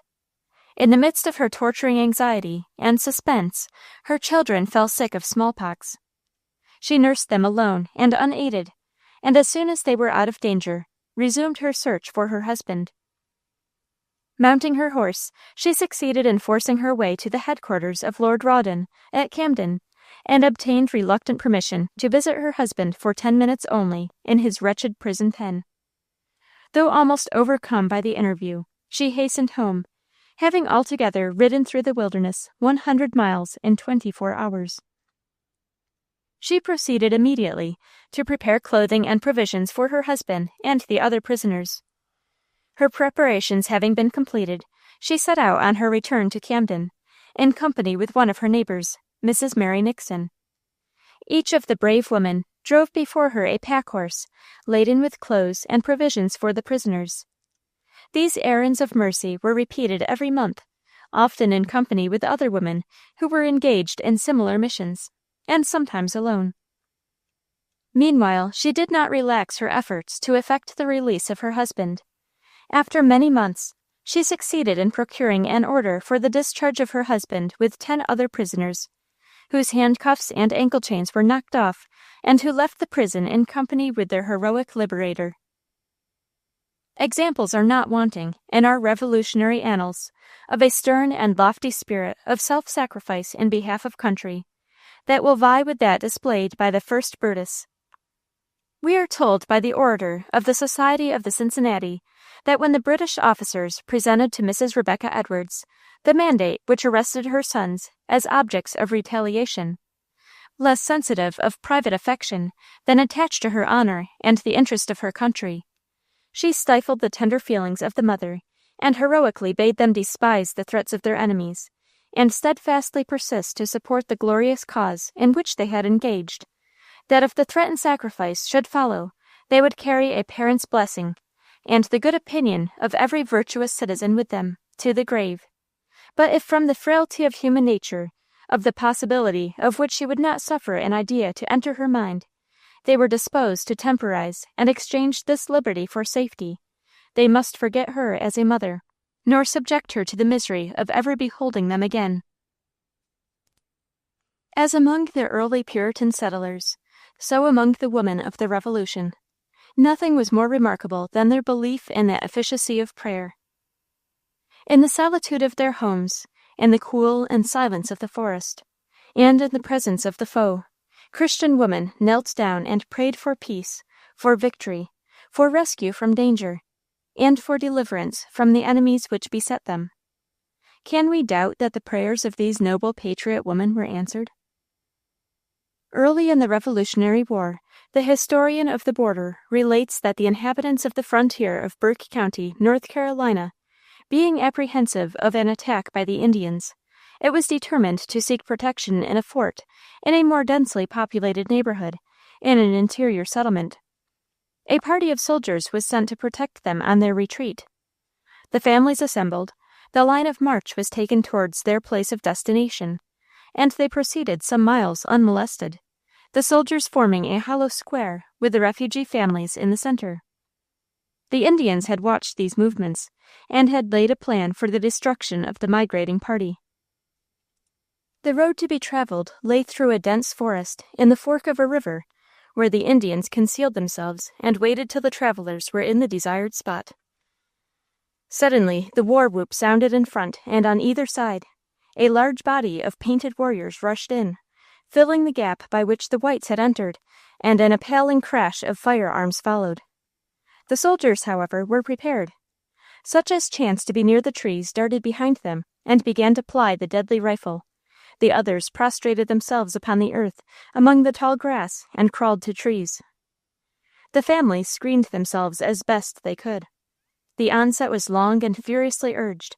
Ever and anon, amid the din and smoke, the braves would rush out, tomahawk in hand, towards the center. But they were repulsed by the cool intrepidity of the backwoods riflemen. Still they fought on, determined on the destruction of the destined victims who offered such desperate resistance. All at once an appalling sound greeted the ears of the women and children in the center. It was a cry from their defenders, a cry for powder. "Our powder is giving out," they exclaimed. "Have you any? Bring us some, or we can fight no longer." A woman of the party had a good supply. She spread her apron on the ground, poured her powder into it, and going round from soldier to soldier, as they stood behind the trees, bade each who needed powder put down his hat, and poured a quantity upon it. Thus she went round the line of defense, till her whole stock, and all she could obtain from others, was distributed. At last the savages gave way, and pressed by their foes were driven off the ground. The victorious whites returned to those for whose safety they had ventured into the wilderness. Inquiries were made as to who had been killed, and one, running up, cried, "Where is the woman that gave us the powder? I want to see her." "Yes, yes, let us see her," responded another and another. "Without her we should have all been lost." The soldiers ran about among the women and children, looking for her and making inquiries. Others came in from the pursuit, one of whom, observing the commotion, asked the cause and was told. "You are looking in the wrong place," he replied. "Is she killed? Ah, we were afraid of that," exclaimed many voices. "Not when I saw her," answered the soldier. "When the Indians ran off, she was on her knees in prayer at the root of yonder tree, and there I left her." There was a simultaneous rush to the tree, and there, to their great joy, they found the woman safe and still on her knees in prayer. Thinking not of herself, she received their applause, without manifesting any other feeling than gratitude to Heaven for their great deliverance. An eminent divine, whose childhood was passed upon our New England frontier, during the period of the Revolution, narrated to the writer many years since the story of his mother's life while her husband was absent in the Patriot army. Their small farm was on the sterile hillside, and with the utmost pains barely yielded sufficient for the wants of the lone wife and her 3 little ones. There was no house within 5 miles, and the whole region around was stripped of its male inhabitants. Such was the patriotic ardor of the people. All the labors in providing for the household fell upon the mother. She planted and hoed the corn, milked the cow, and tended the farm, at the same time not neglecting the inside duties of the household, feeding and clothing the children, nursing them when sick, and instructing them in the rudiments of education.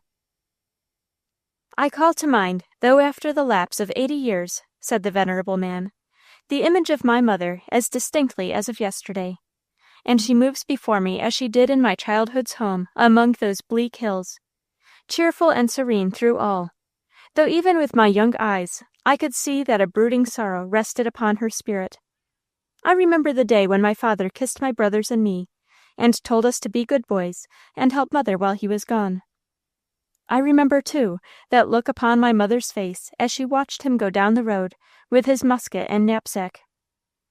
When evening came that day, and she had placed us in our little beds, I saw her kneeling and praying in a low tone, long and fervently, and heard her, after she had pleaded that victory might crown our arms, intercede at the throne of grace for her absent husband and the father of her children. Then she rose and kissed us good night, and as she bent above us, I shall never forget till my latest hour the angelic expression upon her face. Sorrow, love, resignation, and holy trust were blended and beamed forth in that look which seemed to transfigure her countenance and her whole bearing. During all those trying years, while she was so patiently toiling to feed and clothe us, and bearing the burdens and privations of her lonely lot, never did she omit the morning and evening prayer for her country and for the father of her children. One day we saw her holding an open letter in her hand, and looking pale and as if she were about to faint. We gathered about her knees and gazed with wondering eyes, silently, into her sad and careworn face. For even then we had been schooled to recognize and respect the sorrows of a mother. 2 weeks before that time, a battle had been fought in which father had been severely wounded. The slow mail of those days had only just brought this sad intelligence. As we stood beside her, she bent and clasped us to her heart, striving to hide the great tears that coursed down her wasted cheeks. We begged her not to cry, and tried to comfort her with our infantile caresses. At length we saw her close her eyes and utter a low prayer. Ere her lips had ceased to intercede with the Father of mercies, a knock was heard at the door, and one of the neighboring settlers entered. He had just returned from the army, and had come several miles on foot from his home, expressly to tell us that father was rapidly recovering from his wounds. It seemed as if he were a messenger sent from heaven in a direct answer to the silent prayers of a mother, and all was joy and brightness in the house. The Patriot father returned to his family at the close of the war with the rank of captain, which he had nobly won by his bravery in the battle's van.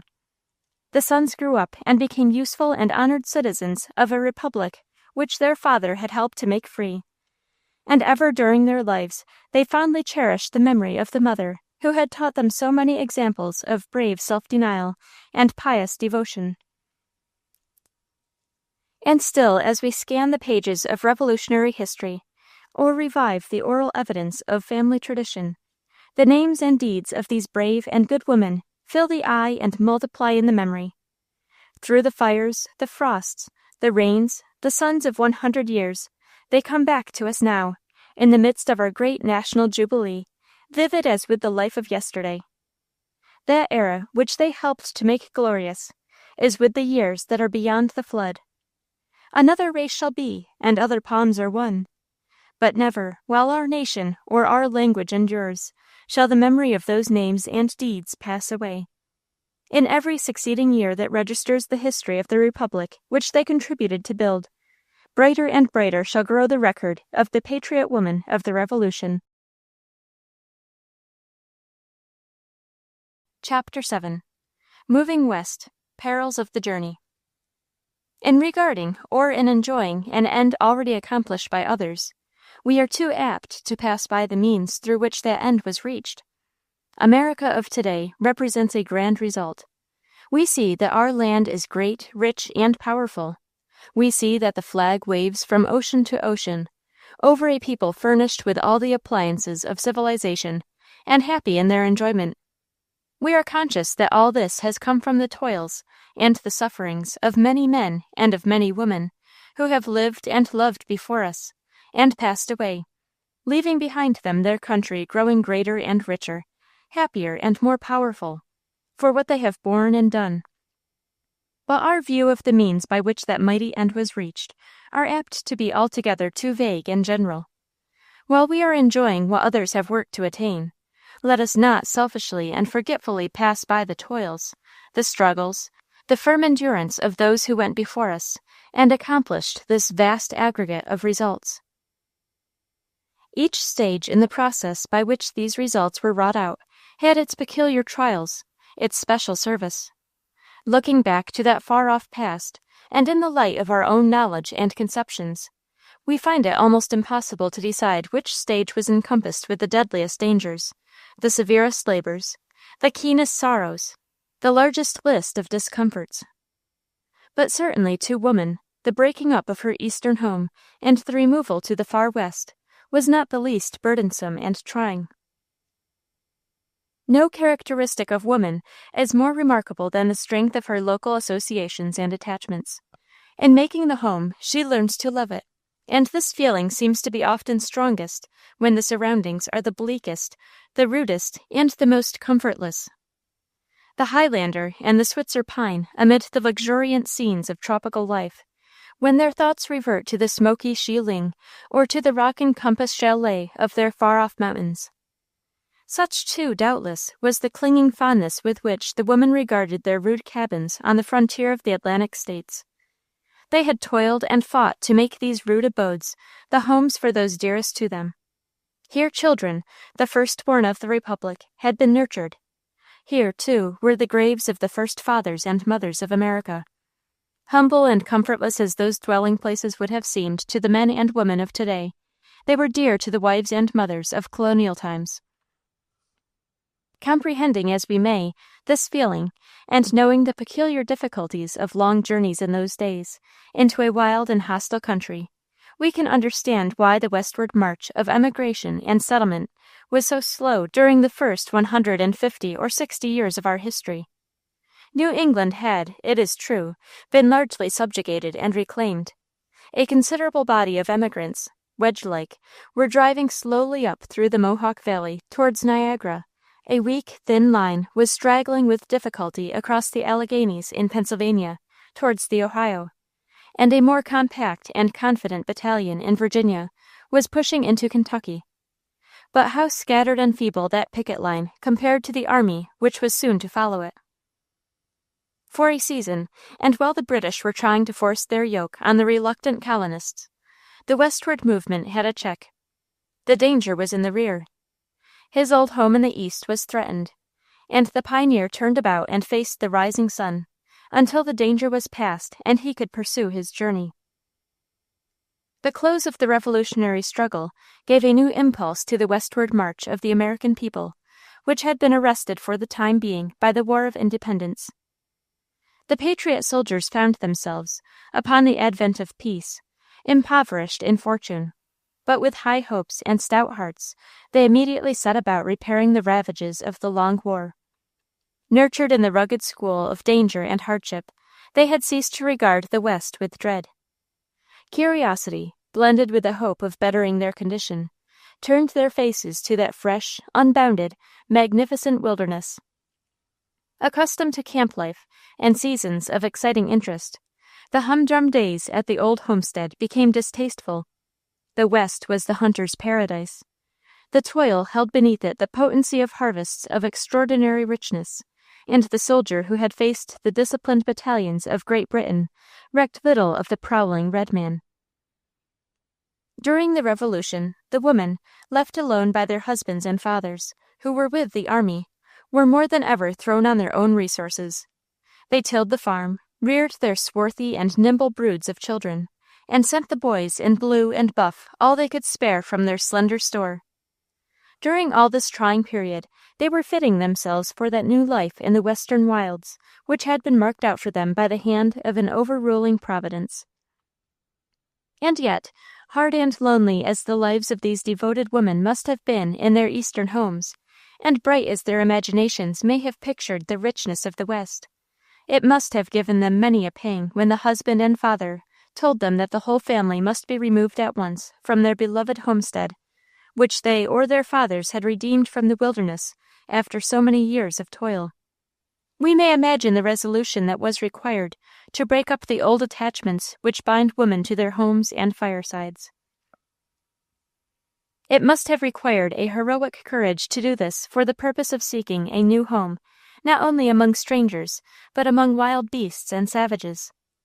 But the fathers and mothers 100 years ago possessed a spirit which rose above the perils of their times. They went forward, unhesitatingly, in their long and toilsome journeys westward, driving their slow-footed oxen and lumbering wagons hundreds of miles, over ground where no road was, through woods infested with bears and wolves, panthers, and warlike tribes of Indians, settling in the midst of those dangerous enemies, and conquering them all.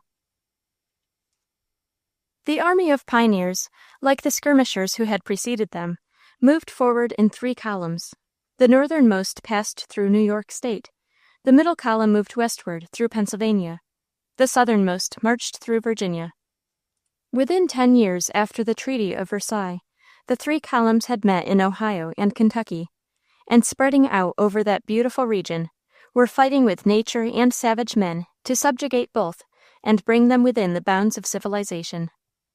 No more sublime spectacle has ever greeted the eye of the historian than the march of that army. 20 or 30,000 men and women, bearing, like the Israelites of old, their ark across the desert and waste places, that ark which bore the blessings of civilization and religion within its holy shrine. Aged matrons, nursing mothers, prattling infants, hoary patriarchs, and strong veterans fresh from the fields of their country's glory, marching to form a mighty empire in the wilderness. In this present age of rapid and easy transition from place to place, it is difficult to form a just conception of the tediousness, hardships, and duration of those early emigrations to the West. The difference in conveyance is that between a train of cars drawn by a 40-ton locomotive and a 2-horse wagon without springs and of the most lumbering and primitive construction. This latter was the best conveyance that the emigrant could command. A few were so fortunately situated on the banks of rivers that they could float down with the current in flatboats, while their cattle were being driven along the shore. Or if it was necessary to ascend towards the headwaters of a river, they could work their way upstream with setting poles. But most of the emigrants traveled with teams. Some of those who went part of the way in boats had to begin or end their journey in wagons. The vehicles which they provided on such occasions for land carriage were curiosities of wheelcraft. I speak of the Jersey wagons. The old-fashioned Jersey wagon has, years ago, given place to more showy and flexible vehicles. But long before such were invented, the Jersey wagon was an established institution, and was handed down, with the family name, from father to son. It was the great original of the modern emigrant wagon of the West. But as I have elsewhere pictured its appearance upon the arrival of a band of pioneers at their final destination, it is unnecessary to enter here upon any further description. The spring of the year was the season usually selected for moving, and during many weeks previous to the appointed time, the emigrants had been actively providing against the accidents and discomforts of the road. When all was ready, the wagon was loaded, the oxen yoked and hooked to the neap. The women and children took their places on the summit of the huge load, the baby in its mother's lap, the youngest boy at his grandmother's feet, and off they started. The largest boy walked beside and drove the team. The other boys drove the cows. The men trudged behind or ahead, and the whole cavalcade passed out of the great gate, the grandmother peering through her spectacles, and the mother smiling through her tears, and looking back more than once at the home which she had made but was now to leave forever.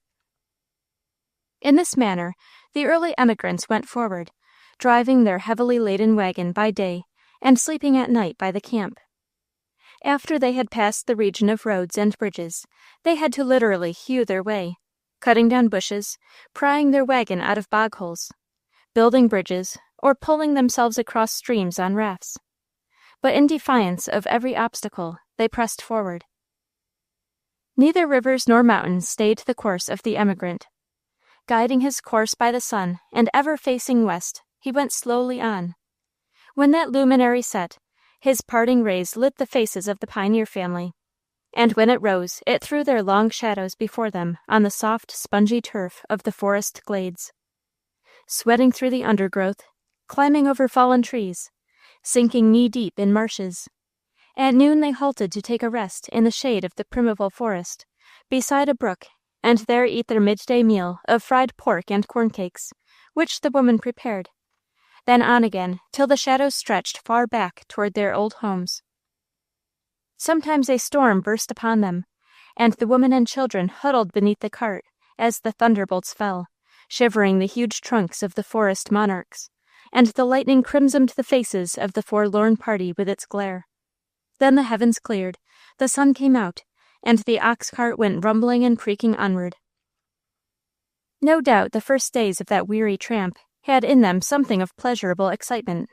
The breezes of spring fanned the brows of the wayfarers, and told of the health and freedom of woodland life, the magnificence of the forest, the summits of the mountains tinged with blue, the sparkling waters of lake and stream, must have given joy to even the most stolid of those households. But emotions of this description soon became strangers to their souls. But the emigrants ere long found that the wilderness had lost the charms of novelty.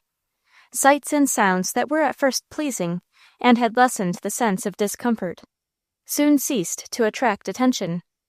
Their minds, solely occupied with obstacles, inconveniences, and obstructions, at every step of the way, became sullen, or, at least, indifferent. To the toils and discomforts incident to their journey were often added casualties and great personal risks. An unlucky step might wrench an ankle, the axe might glance from a twig and split a foot open, and a broken leg or a severed artery is a frightful thing where no surgeon can be had. Exposure to all the changes of the weather, sleeping upon the damp ground, frequently brought on fevers, and sickness, at all times a great calamity, was infinitely more so to the pioneer. It must have been appalling in the woods. Many a mother has carried her wailing, languishing child in her arms to lessen the jolting of the wagon, without being able to render it the necessary assistance. Many a family has paused on the way to gather a leafy couch for a dying brother or sister. Many a parent has laid in the grave, in the lonely wilderness, the child they should meet no more till the morning of the resurrection. Many a heart at the West has yearned at the thought of the treasured one resting beneath the spreading tree. Aftercomers have stopped over the little mound, and pondered upon the rude memorial carved in the bark above it, and those who had sustained a similar loss have wrung their hands and wept over it, for their own wounds were opened afresh. Among the chapters of accident and casualty which make up the respective diaries of the families who left their Eastern homes after the Revolution and joined the ranks of the Western emigrants, there is none more interesting than that of Mrs. Jameson. She was the child of wealthy parents, and had been reared in luxury in the city of New York. Soon after peace was declared, she was married to Edward Jameson, a brave soldier in the war, who had nothing but his stout arms and intrepid heart to battle with the difficulties of life. Her father, dying soon after, his estate was discovered to have been greatly lessened by the depreciation in value which the war had produced. Gathering together the remains of what was once a large fortune, the couple purchased the usual outfit of the emigrants of that period and set out to seek their fortunes in the West. All went well with them until they reached the Allegheny River, which they undertook to cross on a raft. It was the month of May. The river had been swollen by rains, and when they reached the middle of the stream, the part of the raft on which Mr. Jameson sat became detached, the logs separated, and he sank to rise no more. The other section of the raft, containing Mrs. Jameson, her babe of 8 months, and a chest of clothing and household gear, floated downstream at the mercy of the rapid current. Bracing herself against the shock, Mrs. Jameson managed to paddle to the side of the river, from which she had just before started. She was landed nearly a mile below the point where had been left the cattle, and also the ox cart in which their journey had been hitherto performed, and which her husband expected to carry over the river on the raft, returning for them as soon as his wife and babe had been safely landed on the western bank. The desolate mother succeeded in mooring the remains of the raft to the shore, then clasping her babe to her bosom, followed the bank of the river till she reached the oxen and cart, which she drove down to the place where she landed, and by great exertions succeeded in hauling the chest upon the bank. Her strength was now exhausted, and lying down in the bottom of the cart, she gave way to grief and despair. Her situation may be easily imagined. Alone in the forest, 30 miles from the nearest settlement, her husband torn from her in a moment, and her babe smiling as though he would console his mother for her terrible loss. In her sad condition, self-preservation would have been too feeble a motive to impel her to make any further effort to save herself. But maternal love, the strongest instinct in a woman's heart, buoyed her up and stimulated her to unwonted exertions. The spot where she found herself was a dense forest, stretching back to a rocky ledge on the east, and terminated on the north by an alluvial meadow nearly bare of trees. Along the banks of the river was a thick line of high bushes and saplings, which served as a screen against the observations of savages passing up and down the river in their canoes. The woods were just bursting into leaf. The spring flowers filled the air with odor, and checkered the green foliage and grass. The whole scene was full of vernal freshness, life, and beauty.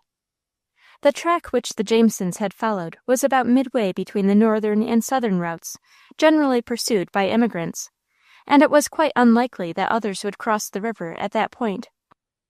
The dense jungle that skirted the river bank was an impediment in the way of reaching the settlements lower down, and there was danger of being lost in the woods if the unfortunate woman should start alone.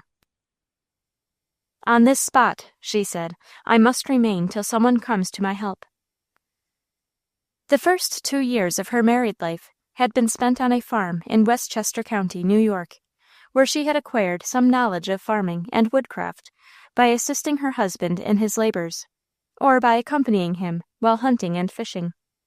She was strong and healthy, and quite unlike her delicate sisters of modern days, her lithe frame was hardened by exercise in the open air, and her face was tinged by the kisses of the sun.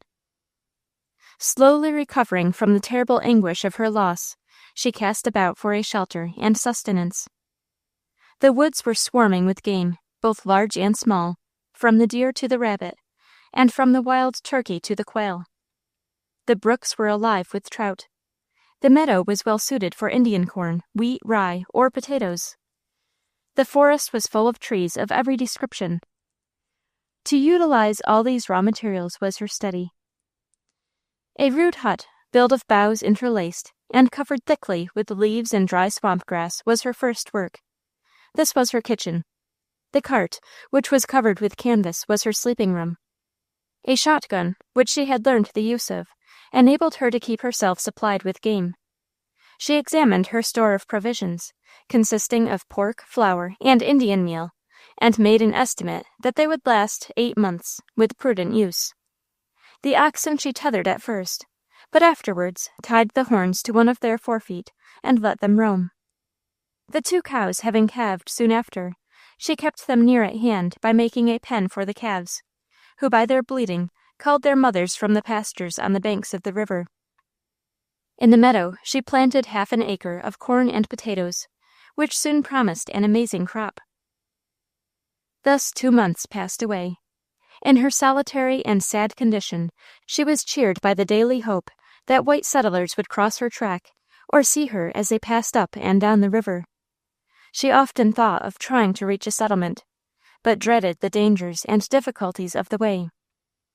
Like the doe which hides her fawn in the secret covert, this young mother deemed herself and her babe safer in this solitude than in trying unknown perils, even with the chance of falling in with friends. She therefore contented herself with her lot, and when the toils of the day were over, she would sit on the bank and watch for voyagers on the river. Once she heard voices in the night on the river, and going to the banks, she strained her eyes to gaze through the darkness and catch sight of the voyagers. But she dared not hail them, for fear they might be Indians, and soon the voices grew fainter in the distance, and she heard them no more. Again, while sitting in a clump of bushes on the bank one day, she saw with horror 6 canoes with Indians, apparently directing their course to the spot where she sat. They were hideously streaked with war paint, and came so near that she could see the scalping knives in their girdles. Turning their course as they approached the eastern shore, they silently paddled downstream, scanning the banks sharply as they floated past. Fortunately, they saw nothing to attract their attention, the cart and hut being concealed by the dense bushes, and there being no fire burning. Fearing molestation from the Indians, she now moved her camp 100 rods back, near a rocky ledge, from the base of which flowed a spring of pure water. Here, by rolling stones in a circle, she made an enclosure for her cattle at night, and within it built a log cabin of rather frail construction. Another 2 weeks was consumed in these labors, and it was now the middle of August. At night she was at first much alarmed by the howling of wolves, who came sniffing round the cart where she slept.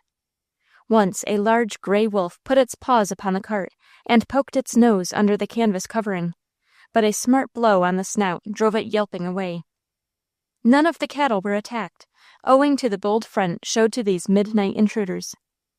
The wolf is one of the most cowardly of wild beasts, and will rarely attack a human being, or even an ox, unless pressed by hunger, and in the winter.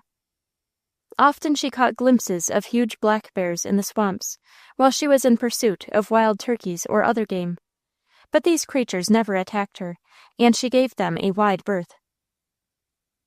One hot day in August, she was gathering berries on the rocky ledge beside which her house was situated, when seeing a clump of bushes heavily loaded with the finest blackberries, she laid her babe upon the ground, and climbing up, soon filled her basket with the luscious fruit.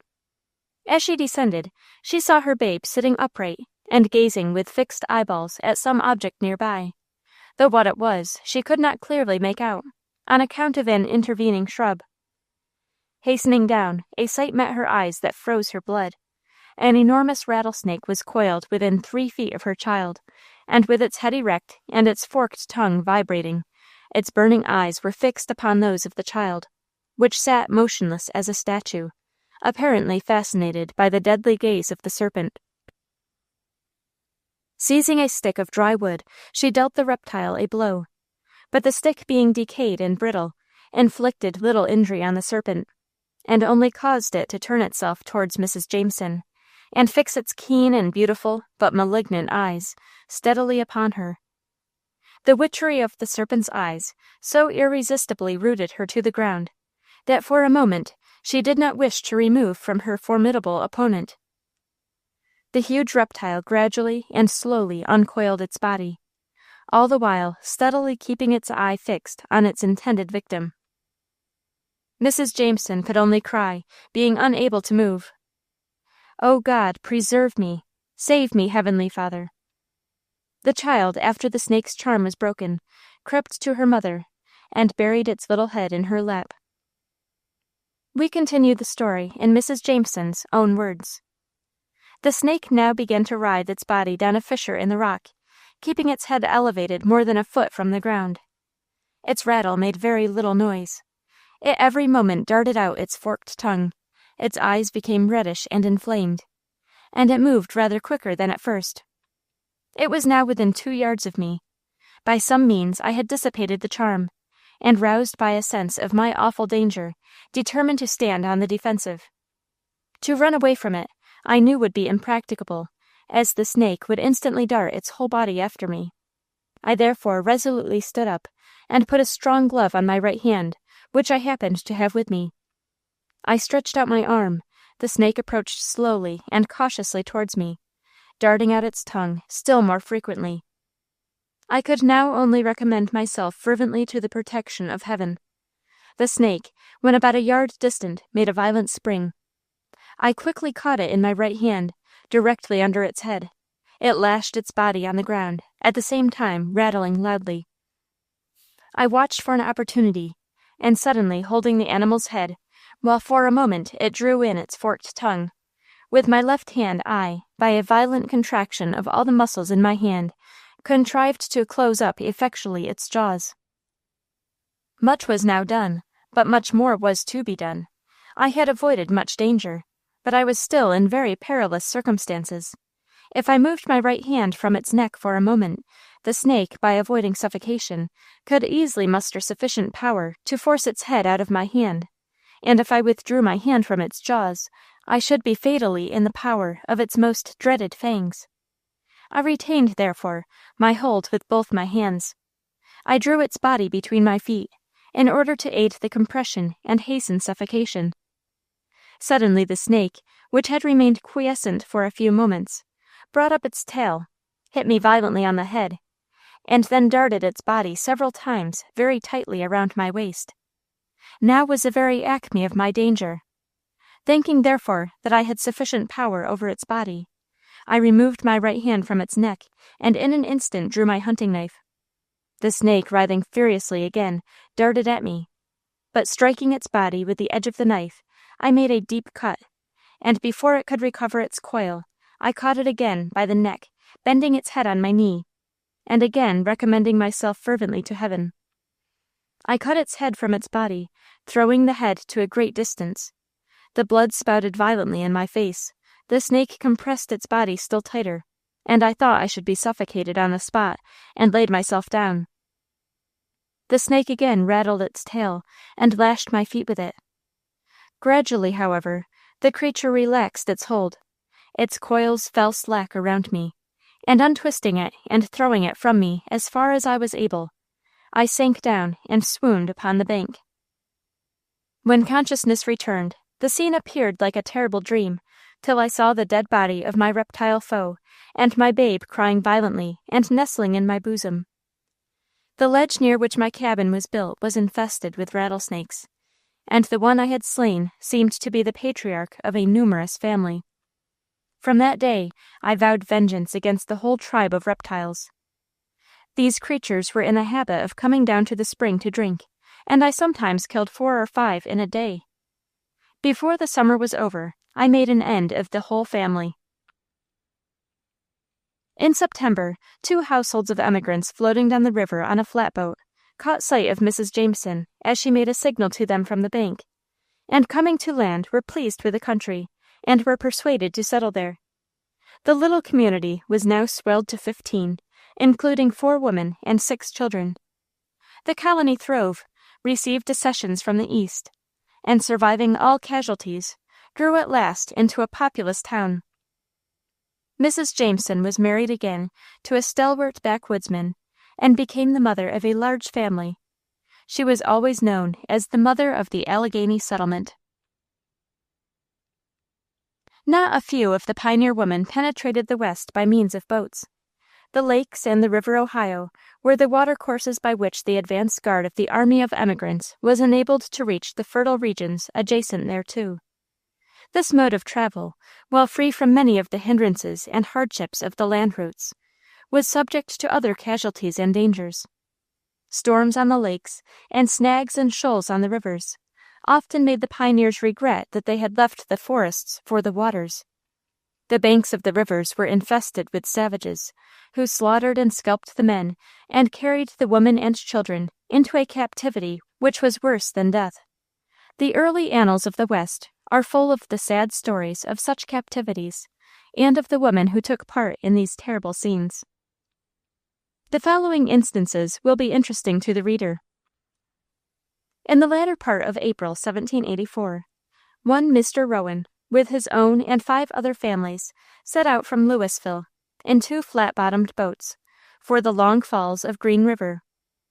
Their intention was to descend the Ohio to the mouth of Green River, then ascend that stream to their place of destination. At that time there were no settlements in Kentucky within 100 miles of Long Falls, afterwards called Vienna. Having driven their cattle upon one of the boats, they loaded the other with their household goods, farming implements, and stores. The latter was provided with covers under which the 6 families could sleep, with the exception of 3 of the men who took charge of the cattle boat. The first 3 days of their journey were passed in ease and gaiety. Floating with the current, and using the broad oars only to steer with, They kept their course in the main channel, where there was little danger of shoals and snags. The weather was fine, and the scenery along the banks of the majestic river had that placid beauty that distinguishes the country through which the lower Ohio rolls its mighty mass of waters on their way to the Mississippi. These halcyon days of the voyage were destined, however, to be soon abruptly terminated. They had descended the river about 100 miles, gliding along in peace and fancied security. The women and children had retired to their bunks, and all of the men, except those who were steering the boat, were composing themselves to sleep, when suddenly the placid stillness of the night was broken by a fearful sound which came from the river far below them. The steersmen at first supposed it was the howling of wolves, but as they neared the spot from which the sound proceeded, on rounding a bend in the river, they saw the glare of fires in the darkness. The sounds at the same time redoubled in shrillness and volume, and they knew then that a large body of Indians were below them, and would almost inevitably discover their boats. The numerous fires on the Illinois shore, and the peculiar yells of the savages, led them to believe that a flatboat which preceded them had been captured, and that the Indians were engaged in their cruel orgies of torture and massacre. The two boats were immediately lashed together, and the best practical arrangements were made for defending them. The men were distributed by Mr. Rowan to the best advantage in case of an attack. They were 7 in number. The boats were neared to the Kentucky shore, keeping off from the bank, lest there might be Indians on that shore also. When they glided by the uppermost fire, they entertained a faint hope that they might escape unperceived. But they were discovered when they had passed about half of the fires and commanded to halt. They, however, remained silent, for Mr. Rowan had given strict orders that no one should utter any sound but that of the rifle, and not that until the Indians should come within reach. The savages, united in a most terrific yell, rushed to their canoes and pursued them. They floated on in silence. Not an oar was pulled. The enemy approached the boats within 100 yards, with a seeming determination to board them. Just at this moment, Mrs. Rowan rose from her seat, collected the axes, and placed one by the side of each man, where he stood with his gun, touching him on the knee with the handle of the axe as she leaned it up beside him against the edge of the boat, to let him know what was there. She then retired to her seat, retaining a hatchet for herself. None but those who have had a practical acquaintance with Indian warfare can form a just idea of the terror which their hideous yelling is calculated to inspire. When heard that night in the mighty solitude through which those boats were passing, we are told that most of the voyagers were panic-stricken and almost nerveless, until Mrs. Rowan's calm resolution and intrepidity inspired them with a portion of her own undaunted spirit. The Indians continued hovering on their rear and yelling for nearly 3 miles. When awed by the inference which they drew from the silence of the party in the boat, they relinquished further pursuit. Woman's companionship and influence are nowhere more necessary than on the long and tedious journey of the pioneer to the West. Man is a born rover. He sails over perilous seas and beneath unfamiliar constellations. He penetrates the trackless forest and scales the mountains for gain or glory, or out of mere love of motion and adventure. A life away from the fetters and conventionalities of civilized society also has its charms to the manly heart, but it seems also to breed a spirit of unrest. I will not stay here, whither shall I go? Thus the spirit whispers to itself. Motion, only motion. Onward, ever onward. The restless foot of the pioneer has reached and climbed the mountains. He pauses but a moment to gaze at the valley and presses forward. The valley reached, and he must cross the river, and now the unbounded expanse of the plain spreads before him. Traversing this after many weary days, he stands beneath a mightier mountain range towering above him. Up, up, struggling upward but ever onward, he has reached the snowy summit, and gazes upon wider valleys, lit by a kinglier sun and spanned by kindlier skies, and far off he sees sparkling in the evening light another and grander ocean on whose shores he must pause. Thus, by various motives and impulses, the line which bounds the area of civilized society is constantly being extended. But all through this tumult of the mind and heart, through this rush of motion and life, there is heard another voice. Soft and penetrating, it sounds in the hour of calm and stillness, and tells of happiness and repose. As in the beautiful song, one word is its burden: home, home, sweet home, where the lonely heart and toil-worn feet may find rest. That voice must have its answer. That aspiration must be reached by the aid of woman. It is she, and only she, that makes the home. Around her, as a beaming nucleus, are attracted and gather the thousand lesser lights of the fireside. She is the central figure of the domestic group, and where she is not, there is no home.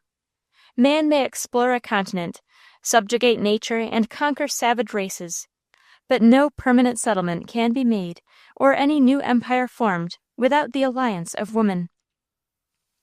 She must therefore be the companion of the restless rover on his westward march, in order that the secret cravings of his soul may be at last satisfied in that home of happiness and rest, which woman alone can form. Nothing will better illustrate the restless and indomitable spirit that inspires the Western pioneer, and at the same time display the constant companionship and tireless energy of woman, than the singular history of a family named Moody.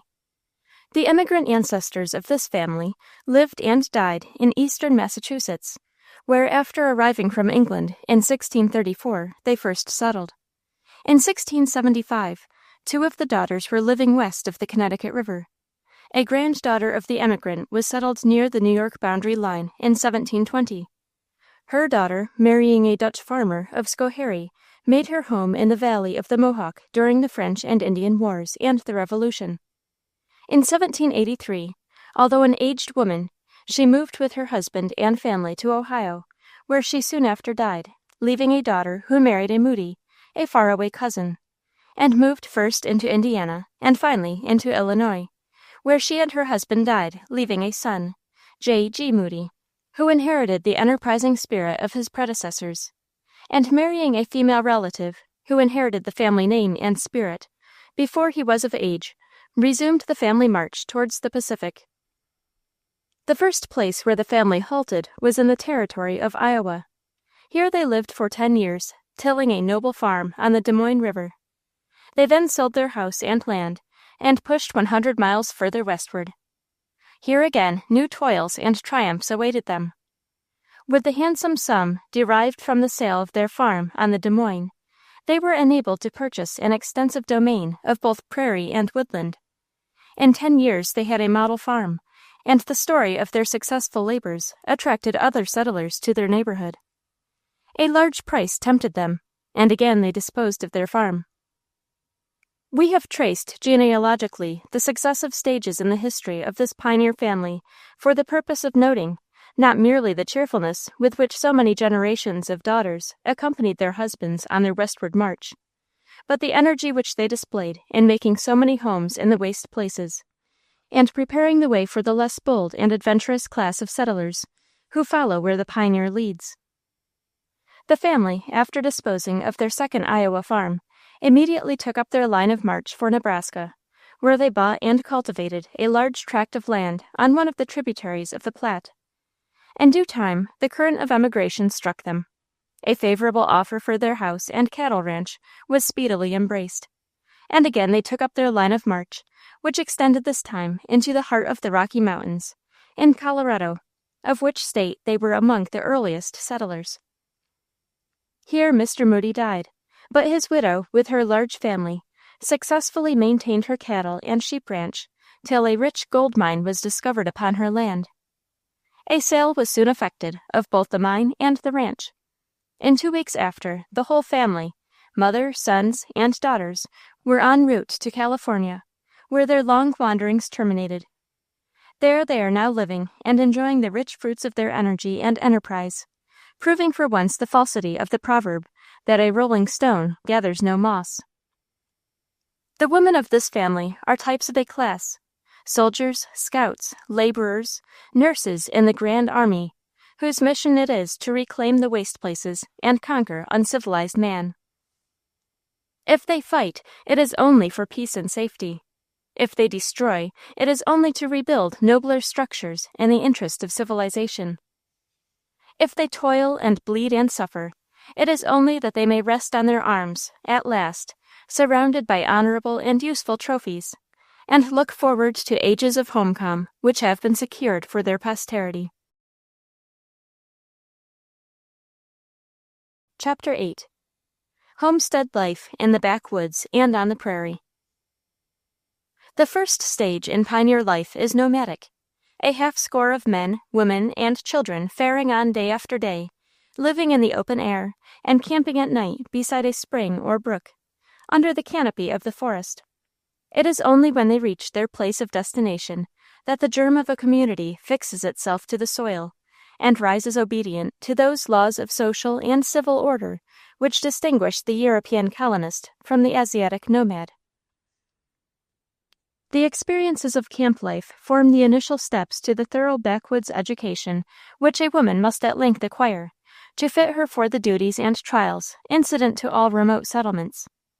Riding, driving, or tramping on, now through stately groves, now over prairies which lose themselves in the horizon, now fording shallow streams, or poling themselves on rafts across rivers, skirting morasses or wallowing through them, and climbing mountains, as they breathe the fresh woodland air and catch glimpses of 1,000 novel scenes, and encounter the dangers or endure the hardships of this first stage in their pilgrimage.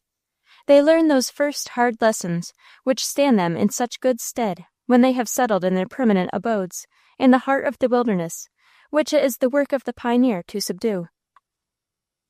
To the casual observer, there is an air of romance and wild enjoyment in this journey through that magnificent land. Many things there, doubtless, are to give zest and enjoyment to the long march of the pioneer and his family. The country through which they pass deserves the title of the Garden of God. The trees of the forest are like stately columns in some verdurous temple. The sun shines down from an Italian sky upon lakes set like jewels flashing in the beams of light. The sward is filled with exaggerated velvet, through whose green the purple and scarlet gleams of fruit and flowers appear, and everything speaks to the eye of the splendor, richness, and joy of wild nature. Traits of man in this scene are favorite themes for the painter's art.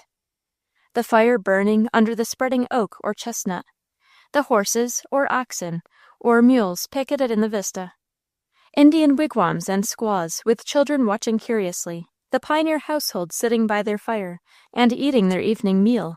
This is the picture framed by the imagination of a poet or artist, but this is but a superficial sketch, a mere glimpse of one of the many thousand of phases of the long and weary journey. The reality is quite another thing. The arrival of the household at their chosen seat marks the second stage in backwoods life, a stage which calls for all the powers of mind and body, tasks the hands, exercises the ingenuity, summons vigilance, and awakens every latent energy.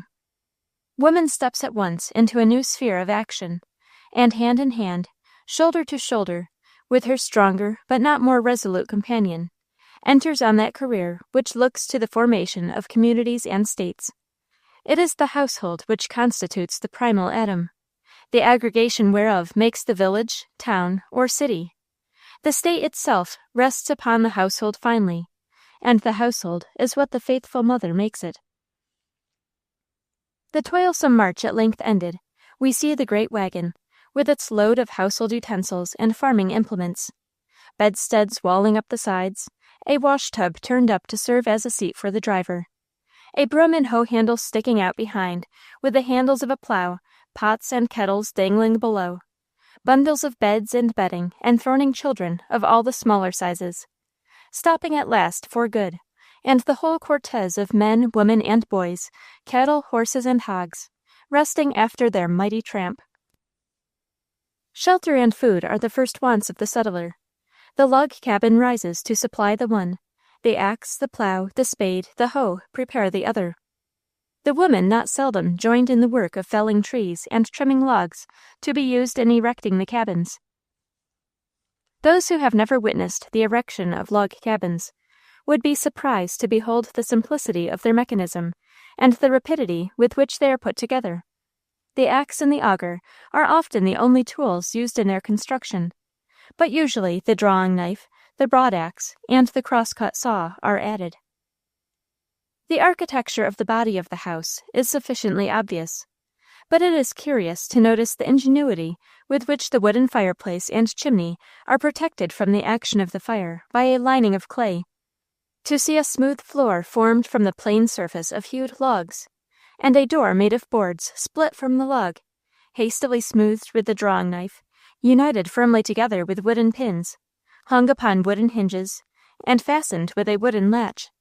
Not a nail nor any particle of metal enters into the composition of the building. All is wood from top to bottom. All is done by the woodsman without the aid of any mechanic. These primitive dwellings are by no means so wretched as their name and rude workmanship would seem to imply. They still frequently constitute the dwelling of the farmers in new settlements. They are often roomy, tight, and comfortable. If one cabin is not sufficient, another and another is added, until the whole family is accommodated, and thus the homestead of a respectable farmer often resembles a little village. The dexterity of the backwoodsman and the use of the axe is also remarkable.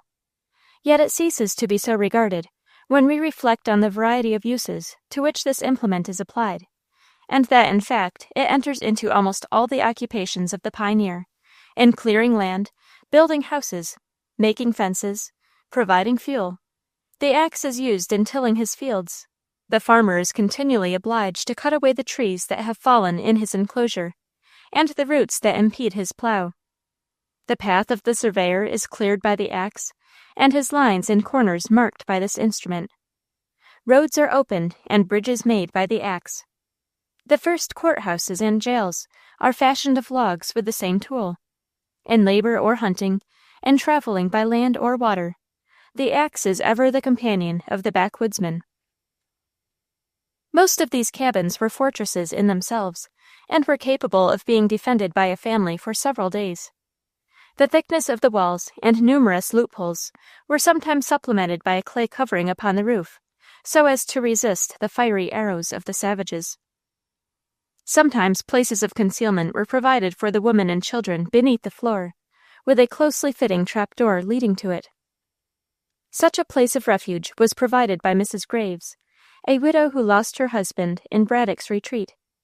In a large pit beneath the floor of the cabin every night, she laid her children to sleep upon a bed of straw, and there, replacing one of the floor logs, she passed the weary hours in darkness, seated by the window which commanded a view of the clearing through which the Indians would have to approach. When her youngest child required nursing, she would lift the floor log and sit on the edge of the opening until it was lulled to sleep, and then deposit the nursling once more in its secret bed. Once, while sitting without a light, knitting, before the window, she saw 3 Indians approaching stealthily. Retreating to the hiding place beneath the floor, she heard them enter the cabin, and having struck a light, proceed to help themselves to such eatables as they found in the pantry. After remaining for an hour in the house, and appropriating such articles as Indians most value, viz., knives, axes, etc., they took their departure. More elaborate fortresses were often necessary, and for purposes of mutual defense in a country which swarmed with Indians, the settlers banded together and erected stations, forts, and blockhouses. A station may be described as a series of cabins built on the sides of a parallelogram and united with palisades, so as to present on the outside a continuous wall with only 1 or 2 doors, the cabin doors opening on the inside into a common square. A fort was a stockade enclosure embracing cabins, etc., for the accommodation of several families. One side was formed by a range of cabins separated by divisions, or partitions of logs. The walls on the outside were 10 or 12 feet high, with roofs sloping inward. Some of these cabins were provided with puncheon floors, that is, floors made of logs split in half and smoothed, but most of the floors were earthen. At the angles of these forts were built the blockhouses, which projected about 2 feet beyond the outer walls of the cabins and stockade.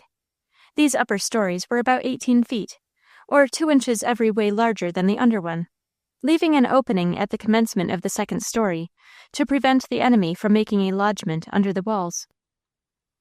These blockhouses were devised in the early days of the first settlements made in our country, and furnished rallying points for the settlers when attacked by the Indians.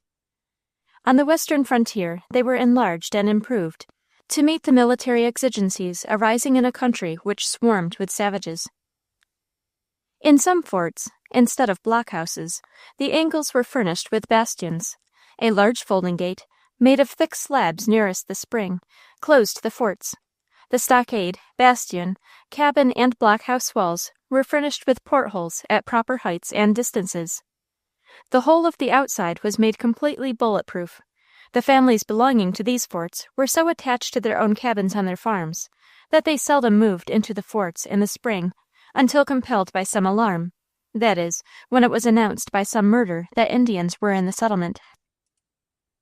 We have described thus in detail the fortified posts established along the frontier for the purpose of showing that the life of the pioneer woman, from the earliest times, was, and now is, to a large extent, a military one. She was forced to learn a soldier's habits and a soldier's virtues. Eternal vigilance was the price of safety, and during the absence of the male members of the household, which were frequent and sometimes protracted, the women were on guard duty, and acted as the sentinels of their home fortresses. Watchful against stratagem as against violent attack, they passed many a night all alone in their isolated cabins, averting danger with all a woman's fertility of resource, and meeting it with all the courage of a man. On one occasion, a party of Indians approached a solitary log house with the intention of murdering the inmates. With their usual caution, one of their number was sent forward to reconnoiter, who, discovering the only persons within to be a woman, 2 or 3 children, and a Negro man, rushed in by himself and seized the Negro. The woman caught up the axe, and with a single blow laid the savage warrior dead at her feet, while the children closed the door, and with ready sagacity employed themselves fastening it. The rest of the Indians came up and attempted to force an entrance, but the Negro and the children kept the door closed, and the intrepid mother, having no effective weapon, picked up a gun barrel, which had neither stock nor lock, and pointed it at the savages through the apertures between the logs. The Indians, deceived by the appearance of a gun, and daunted by the death of their companion, retired. The station, the fort, and the blockhouse were the only refuge of the isolated settlers when the Indians became bolder in their attacks.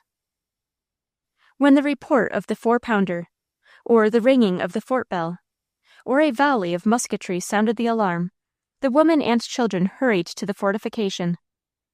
Sometimes, while threading the mazes of the forest, the hapless mother and her children would fall into an ambush.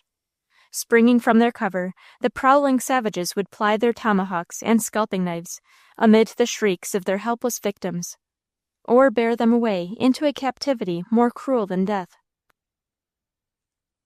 One summer's afternoon, while Mrs. Folsom, with her babe in her arms, was hastening to Fort Stanwig in the Black River country, New York, after hearing the alarm, she caught sight of a huge Indian lying behind a log, with his rifle leveled apparently directly at her. She quickly sprang to one side and ran through the woods in a course at right angles with the point of danger, expecting every moment to be pierced with a rifle ball. Casting a horror-stricken glance over her shoulder as she ran, she saw her husband hastening on after her, but directly under the Indian's rifle. Shrieking loudly, she pointed to the savage just in time to warn her husband, who stepped behind a tree as the report of the rifle rang through the forest. In an instant, he drew a bead upon the lurking foe, who fell with a bullet through his brain. Before the family could reach the fort, a legion of savages, roused by the report of the rifles, were on their trail. The mother and child fled swiftly towards their place of refuge, which they succeeded in reaching without harm. But the brave father, while trying to keep the savages at bay, was shot and scalped almost under the walls of the fort. Anne Bush, another of these border heroines, was still more unfortunate than Mrs. Folsom. While she and her husband were fleeing for safety to one of the stations on the Virginia borders, they were overtaken and captured by the Indians, who shot and scalped her husband. And although she soon escaped from captivity, yet in less than 12 months after, while again attempting to find refuge in the same station, she was captured a second time, with an infant in her arms. After traveling a few hours, the savages bent down a young hickory, sharpened it, seized the child, scalped it, and spitted it upon the tree. They then scalped and tomahawked the mother and left her for dead. She lay insensible for many hours, but it was the will of Providence that she should survive the shock. When she recovered her senses, she bandaged her head with her apron, and, wonderful to tell, in 2 days staggered back to the settlement with the dead body of her infant. The transitions of frontier life were often startling and sad.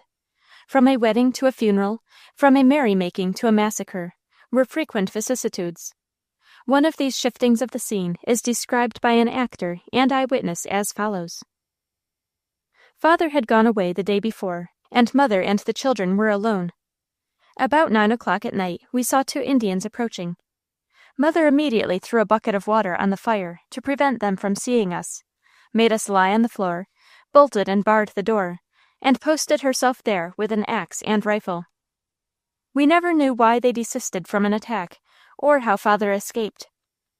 In 2 or 3 days all of us set out for Clinch Mountain, to the wedding of Happy Kincaid, a clever young fellow from Holston, and Sally McClure, a fine girl of 17, modest and pretty, yet fearless.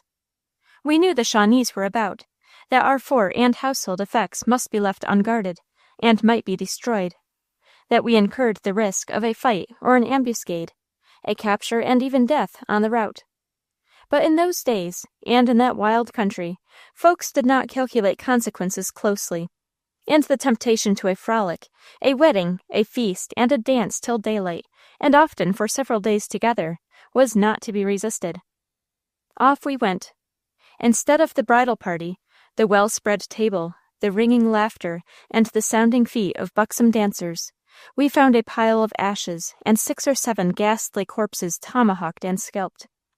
Mrs. McClure, her infant, and 3 other children, including Sally, the intended bride, had been carried off by the savages. They soon tore the poor infant from the mother's arms, and killed and scalped it, that she might travel faster. While they were scalping this child, Peggy McClure, a girl 12 years old, perceived a sinkhole immediately at her feet, and dropped silently into it. It communicated with a ravine, down which she ran, and brought the news to the settlement. The same night, Sally, who had been tied and forced to lie down between 2 warriors, contrived to loosen her thongs and make her escape. She struck for the canebrake, then for the river, and to conceal her trail resolved to descend it. It was deep wading, and the current was so rapid she had to fill her petticoat with gravel to steady herself. She soon, however, recovered confidence, returned to shore, and finally reached the still smoking homestead about dark next evening. A few neighbors, well armed, had just buried the dead. The last prayer had been said, when the orphan girl stood before them. Yielding to the entreaties of her lover, who was present, and to the advice and persuasion of her friends, the weeping girl gave her consent to an immediate marriage, and beside the grave of the household, and near the ruins of the cabin, they were accordingly made one. These perilous adventures were episodes, we should remember, in a life of extraordinary labor and hardship. The luxuries and comforts of older communities were unknown to the settlers on the border line, either in New England 2 centuries ago, or in the West within the present generation. Plain in every way was the life of the borderer, plain in dress, in manners, in equipage, in houses. The cabins were furnished in the most primitive style. Blocks or stumps of trees served for chairs and tables. Bedsteads were made by laying rows of saplings across 2 logs, forming a spring bed for the women and children, while the men lay on the floor with their feet to the fire and a log under their heads for a pillow. The furniture of the cabin in the West, for several years after the settlement of the country, consisted of a few pewter dishes, plates, and spoons, but mostly of wooden bowls, trenchers, and noggins. If these last were scarce, gourds and hard-shell squashes made up the deficiency. The iron pots, knives, and forks were brought from the east, with the salt and iron on pack horses. The articles of furniture corresponded very well with the articles of diet. Hog and hominy was a dish of proverbial celebrity. Johnny cake or pone was at the outset of the settlement the only form of bread in use for breakfast or dinner. At supper, milk and mush was a standard dish. When milk was scarce, the hominy supplied its place, and mush was frequently eaten with sweetened water, molasses, bear's oil, or the gravy of fried meat. In the display of furniture, Delft, china, or silver were unknown. The introduction of Delftware was considered by many of the backwoods people as a wasteful innovation. It was too easily broken, and the plates dulled their scalping and clasp knives. The costume of the women of the frontier was suited to the plainness of the habitations where they lived and the furniture they used. Homespun, linsey-woolsey, and buckskin were the primitive materials out of which their everyday dresses were made, and only on occasions of social festivity were they seen in braver robes. Rings, brooches, buckles, and ruffles were heirlooms from parents or grandparents. But this plainness of living and attire was a preparation for, and almost necessary antecedent of hardihood, endurance, courage, patience, qualities which made themselves manifest in the heroic acting of these women of the border. With such a state of society, we can readily associate assiduous labor, a battling with danger in its myriad shapes, a subjugation of the hostile forces of nature, and a developing of a strange and peculiar civilization. Here we see woman in her true glory, not a doll to carry silks and jewels, not a puppet to be dandled by fops, an idol of profane adoration reverenced today, discarded tomorrow, admired but not respected, desired but not esteemed, ruling by passion, not affection, imparting her weakness, not her constancy, to the sex she should exalt, the source and marrow of vanity. We see her as a wife partaking of the cares and guiding the labors of her husband, and by domestic diligence spreading cheerfulness all around for his sake, sharing the decent refinements of civilization without being injured by them, placing all her joy, all her happiness, in the merited approbation of the man she loves. As a mother, we find her affectionate, the ardent instructress of the children she has reared from infancy and trained up to thought and to the practice of virtue, to meditation and benevolence, and to become strong and useful men and women. Could there be happiness or comfort in such dwellings and such a state of society? To those who are accustomed to modern refinement, the truth appears like fable. The lowly occupants of log cabins were often among the most happy of mankind. Exercise and excitement gave them health. They were practically equal. Common danger made them mutually dependent. Brilliant hopes of future wealth and distinction led them on. And as there was ample room for all, and as each newcomer increased individual and general security, there was little room for that envy, jealousy, and hatred which constitutes a large portion of human misery in older societies. Never were the story, the joke, the song, and the laugh better enjoyed than upon the hewed blocks or puncheon stools around the roaring log fire of the early Western settler.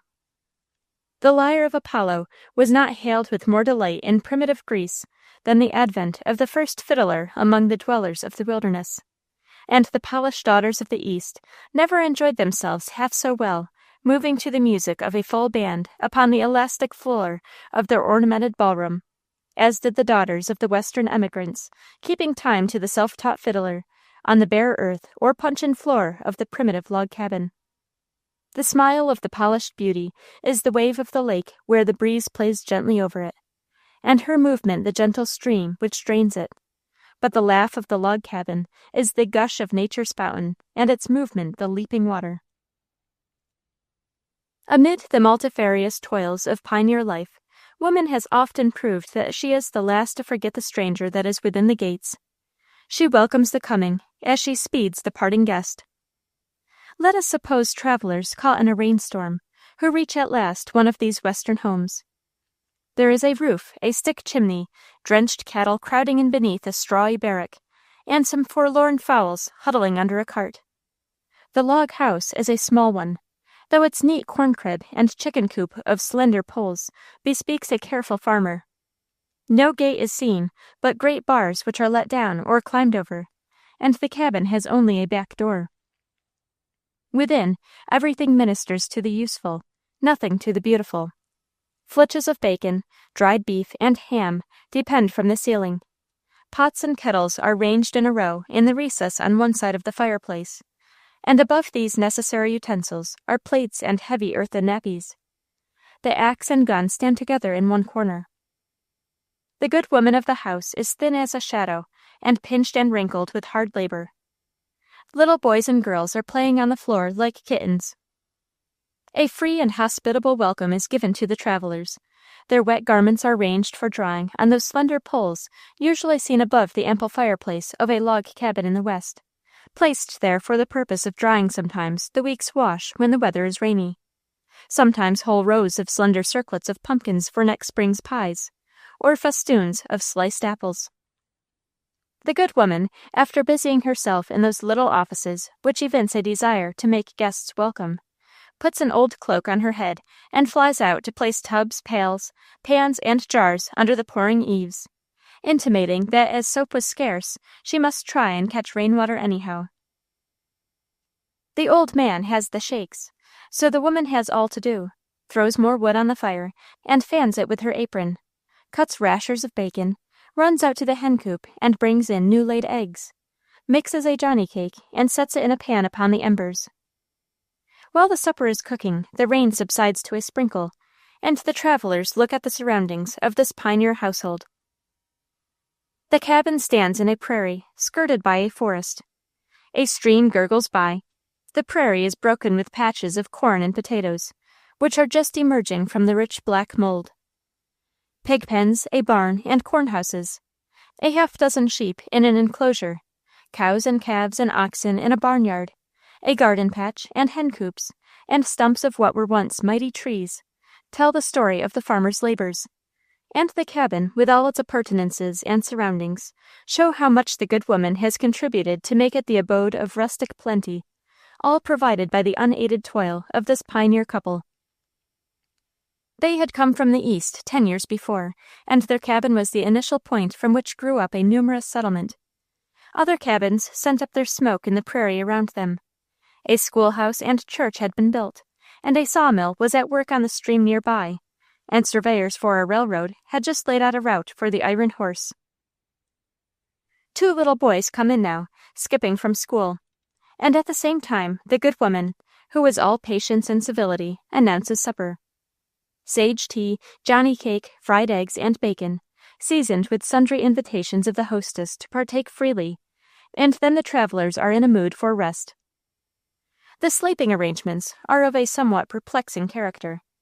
These are one large bed and a trundle bed. The former is given up to the travelers. The trundle bed suffices for the little ones. The hostess prepares a cotton sheet partition for the benefit of those who choose to undress, and then begins to prepare herself for the rest which she stands sorely in need of. She and her good man repose upon the floor, with buffalo robes for pillows, and with their feet to the fire. The hospitality of the frontier woman is bounded only by their means of affording it. Come when you may, they welcome you, give you of their best while you remain, and regret your departure with simple and unfeigned sincerity. If you are sick, all that sympathy and care can devise is done for you, and all this is from the heart.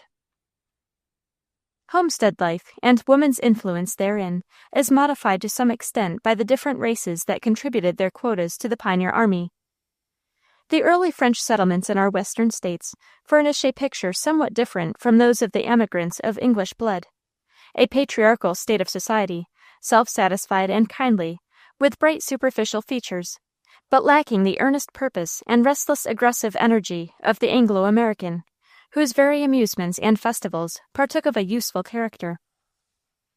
Those French pioneer women made thrifty and industrious housewives, and entered, with all the gaiety and enthusiasm of their race, into all the merrymakings and social enjoyments peculiar to those neighborhoods. On festive occasions, the blooming damsels wound round their foreheads fancy-colored handkerchiefs, streaming with gay ribbons, or plumed with flowers. The matrons wore the short jacket or petticoat. The foot was left uncovered and free, but on holidays it was adorned with the light moccasin, brilliant with porcupine quills, shells, beads, and lace. A faithful picture of life in these French settlements possesses an indescribable charm, such as that conveyed by the perusal of Longfellow's Acadian romance of Evangeline, when we see in a border settlement the French maiden, wife, and widow. Different types, too, of homestead life are of course to be looked for in different sections. On the ocean's beach, on the shores of the inland seas, on the banks of great rivers, in the heart of the forest, on the rugged hills of New England, on southern savannas, on western prairies, or among the mountains beyond, the region, the scenery, the climate, the social laws may be diverse, yet homestead life on the frontier, widely varying as it does in its form and outward surroundings, is in its spirit everywhere essentially the same. The sky that bends over all, and the sun that sheds its light for all, are symbols of the oneness of the animating principle in the home where woman is the bright and potent genius. We have spoken of the Western form of homestead life because the frontier line of today lies in the Occident.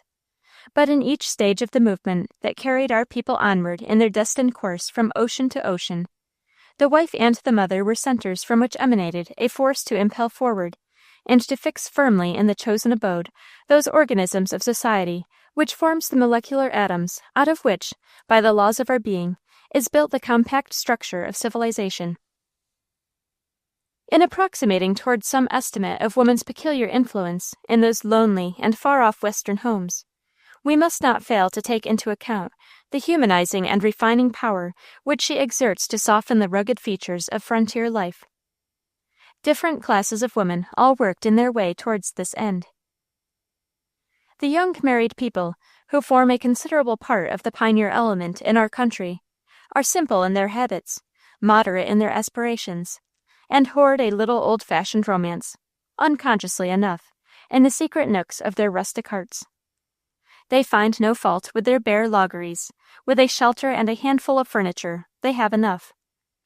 If there is the wherewithal to spread a warm supper for the old man when he comes in from work, the young wife forgets the long, solitary, wordless day, and asks no greater happiness than preparing it by the help of such materials and utensils as would be looked at with utter contempt in the comfortable kitchens of the East. They have youth, hope, health, occupation, and amusement, and when you have added meat, clothes, and fire, what more has England's queen? We should, however, remember that there is another large class of women, who, for various reasons, have left comfortable homes in older communities, and risked their happiness and all that they have in enterprises of pioneer life in the far West.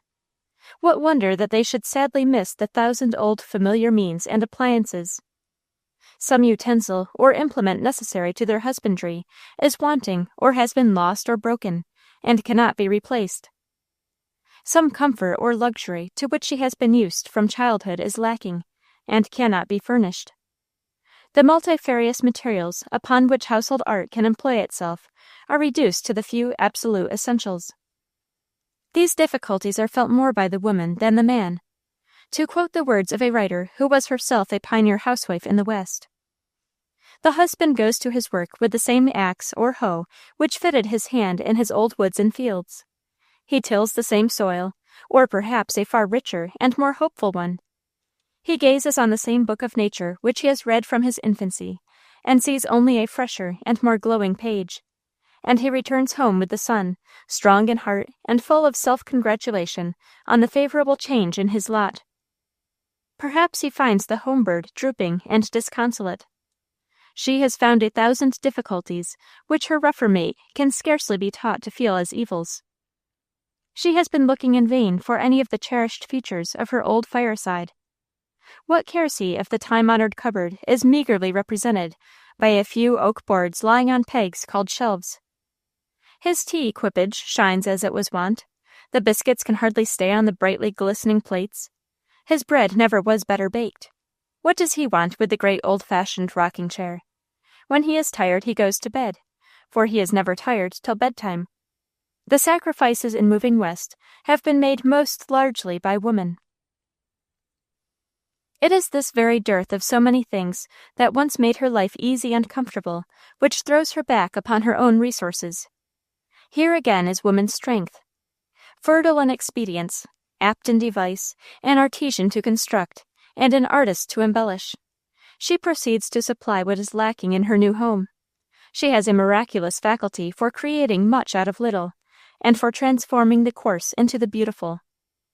Barrels are converted into easy chairs and washstands. Spring beds are manufactured with rows of slender, elastic saplings. A box covered with muslin stuffed with hay serves for a lounge. By the aid of considerable personal exertion, while she adds to the list of useful and necessary articles, she also enlarges the circle of luxuries. An hour or two of extra work now and then enables her to hoard enough to buy a new looking-glass, and to make from time to time small additions to the showy part of the household. After she has transformed the rude cabin into a cozy habitation, she turns her attention to the outside surroundings. Woodbine and wild cucumber are trailed over the doors and windows. Little beds of sweet william and marigolds line the path to the clearing's edge, or across the prairie sward to the well, and an apple or pear tree is put in here and there. In all these works, either of use or embellishment, if not done by her own hand, she is at least the moving spirit. Thus over the rugged and homely features of her lot she throws something of the magic of that ideal of which the poet sings. Nymph of our soul and brightener of our being, she makes the common waters musical, binds the rude night winds in a silver thrall, bids Hybla's time and tempts violets dwell round the green marge of her moon-haunted cell. It is the thousand nameless household offices performed by woman that makes the home. It is the home which molds the character of the children and makes the husband what he is.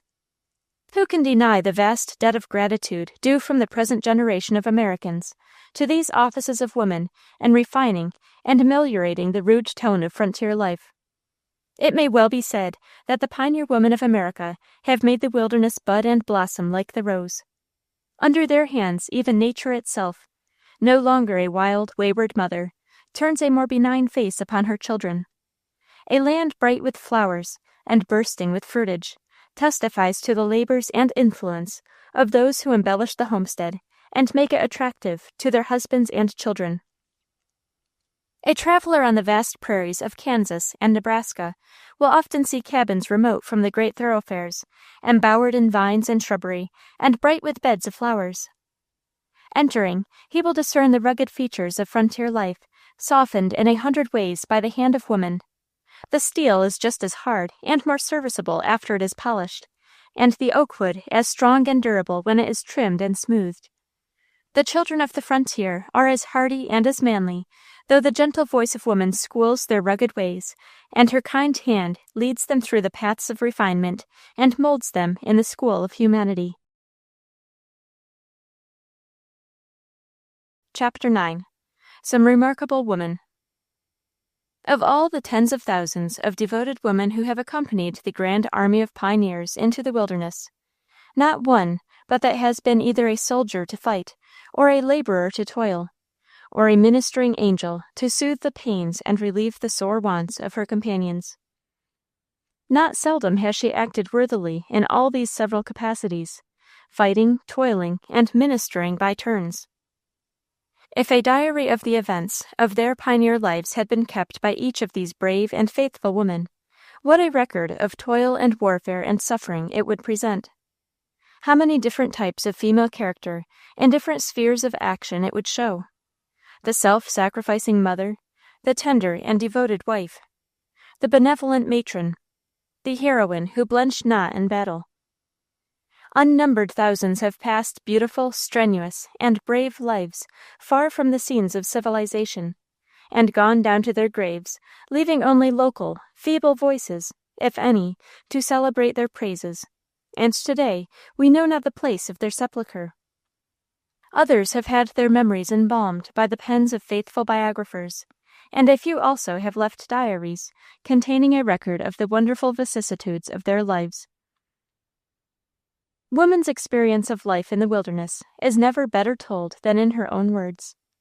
More impressible than man, to passing events, more susceptible to pain and pleasure, enjoying and sorrowing more keenly than her sterner and rougher mate. She possesses often a peculiarly graphic power in expressing her own thoughts and feelings, and also in delineating the scenes through which she passes. A woman's diary of frontier life, therefore, possesses an intrinsic value because it is a faithful story, and at the same time one of surpassing interest in consequence of her personal and active participation in the toils, sufferings, and dangers incident to such a life. Such a diary is that of Mrs. Williamson, which in the quaint style of the olden time relates her thrilling experience in the wilds of Pennsylvania. We see her first as an affectionate, motherless girl, accompanying her father to the frontier, assisting him to prepare a home for his old age in the depths of the forest, and enduring with cheerful resolution the manifold hardships and trials of pioneer life, and finally closing her aged parents' eyes in death. Then we see her as a wife, the partner of her husband's cares and labors, and as a mother, the faithful guardian of her sons, and again as a widow, her husband having been torn from her arms and butchered by a band of ruthless savages. After her sons had grown to be sturdy men and had left her to make homes for themselves, she shows herself the strong and reliant matron of 50, still keeping her outpost on the border, and cultivating her clearing by the assistance of 2 negroes. At last, after a life of toil and danger, she is attacked by a band of savages, and defends her home so bravely that after making her their captive they spare her life, and in admiration of her courage adopt her into their tribe. She dissembles her reluctance, humors her savage captors, and forces herself to accompany them on their bloody expeditions, wherein she saves many lives and mitigates the sufferings of her fellow captives.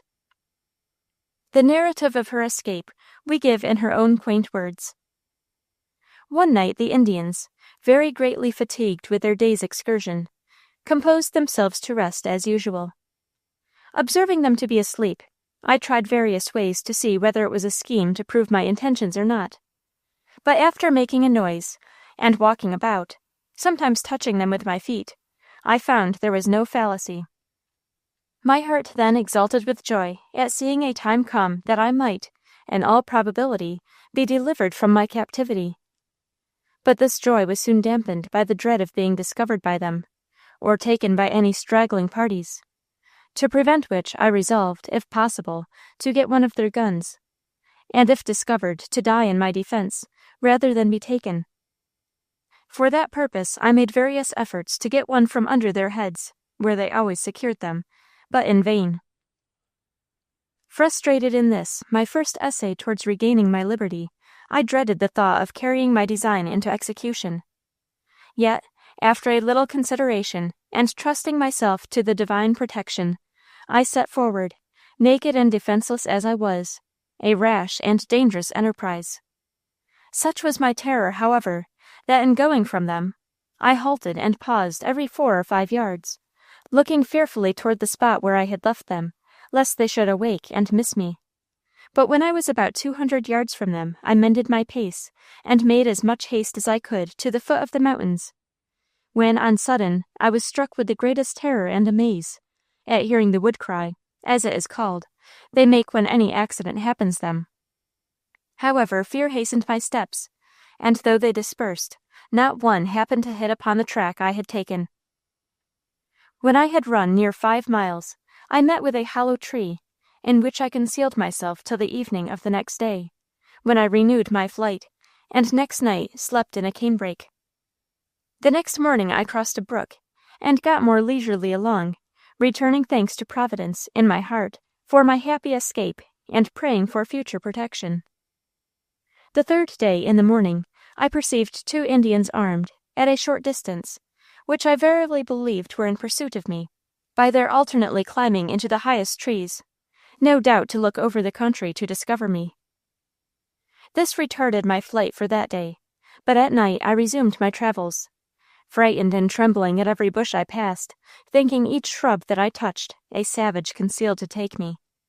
It was moonlight nights till near morning, which favored my escape. But how shall I describe the fear, terror, and shock that I felt on the fourth night, when by the rustling I made among the leaves, a party of Indians, that lay round a small fire, nearly out, which I did not perceive, started from the ground, and seizing their arms, ran from the fire among the woods. Whether to move forward, or to rest where I was, I knew not, so distracted was my imagination. In this melancholy state, revolving in my thoughts the now inevitable fate I thought waited on me, to my great astonishment and joy, I was relieved by a parcel of swine that made towards a place where I guessed the savages to be, who, on seeing the hogs, conjectured that their alarm had been occasioned by them, and directly returned to the fire, and lay down to sleep as before. As soon as I perceived my enemies so disposed of, with more cautious step and silent tread, I pursued my course, sweating, though the air was very cold, with the fear I had just been relieved from. Bruised, cut, mangled, and terrified as I was, I still, through divine assistance, was enabled to pursue my journey until break of day, when, thinking myself far off from any of those miscreants I so much dreaded, I lay down under a great log, and slept undisturbed until about noon, when, getting up, I reached the summit of a great hill with some difficulty, and looking out if I could spy any inhabitants of white people, to my unutterable joy I saw some, which I guessed to be about 10 miles distance. This pleasure was in some measure abated by my not being able to get among them that night. Therefore, when evening approached, I again recommended myself to the Almighty, and composed my weary, mangled limbs to rest. In the morning I continued my journey towards the nearest cleared lands I had seen the day before, and about 4 o'clock in the afternoon I arrived at the house of John Bell. Mrs. Davies was another of these women who, like Mrs. Williamson, was a born heroine, of whom there were many who acted a conspicuous part in the territorial history of Kentucky. Large and splendidly formed, she possessed the strength of a man, with the gentle loveliness of the true woman.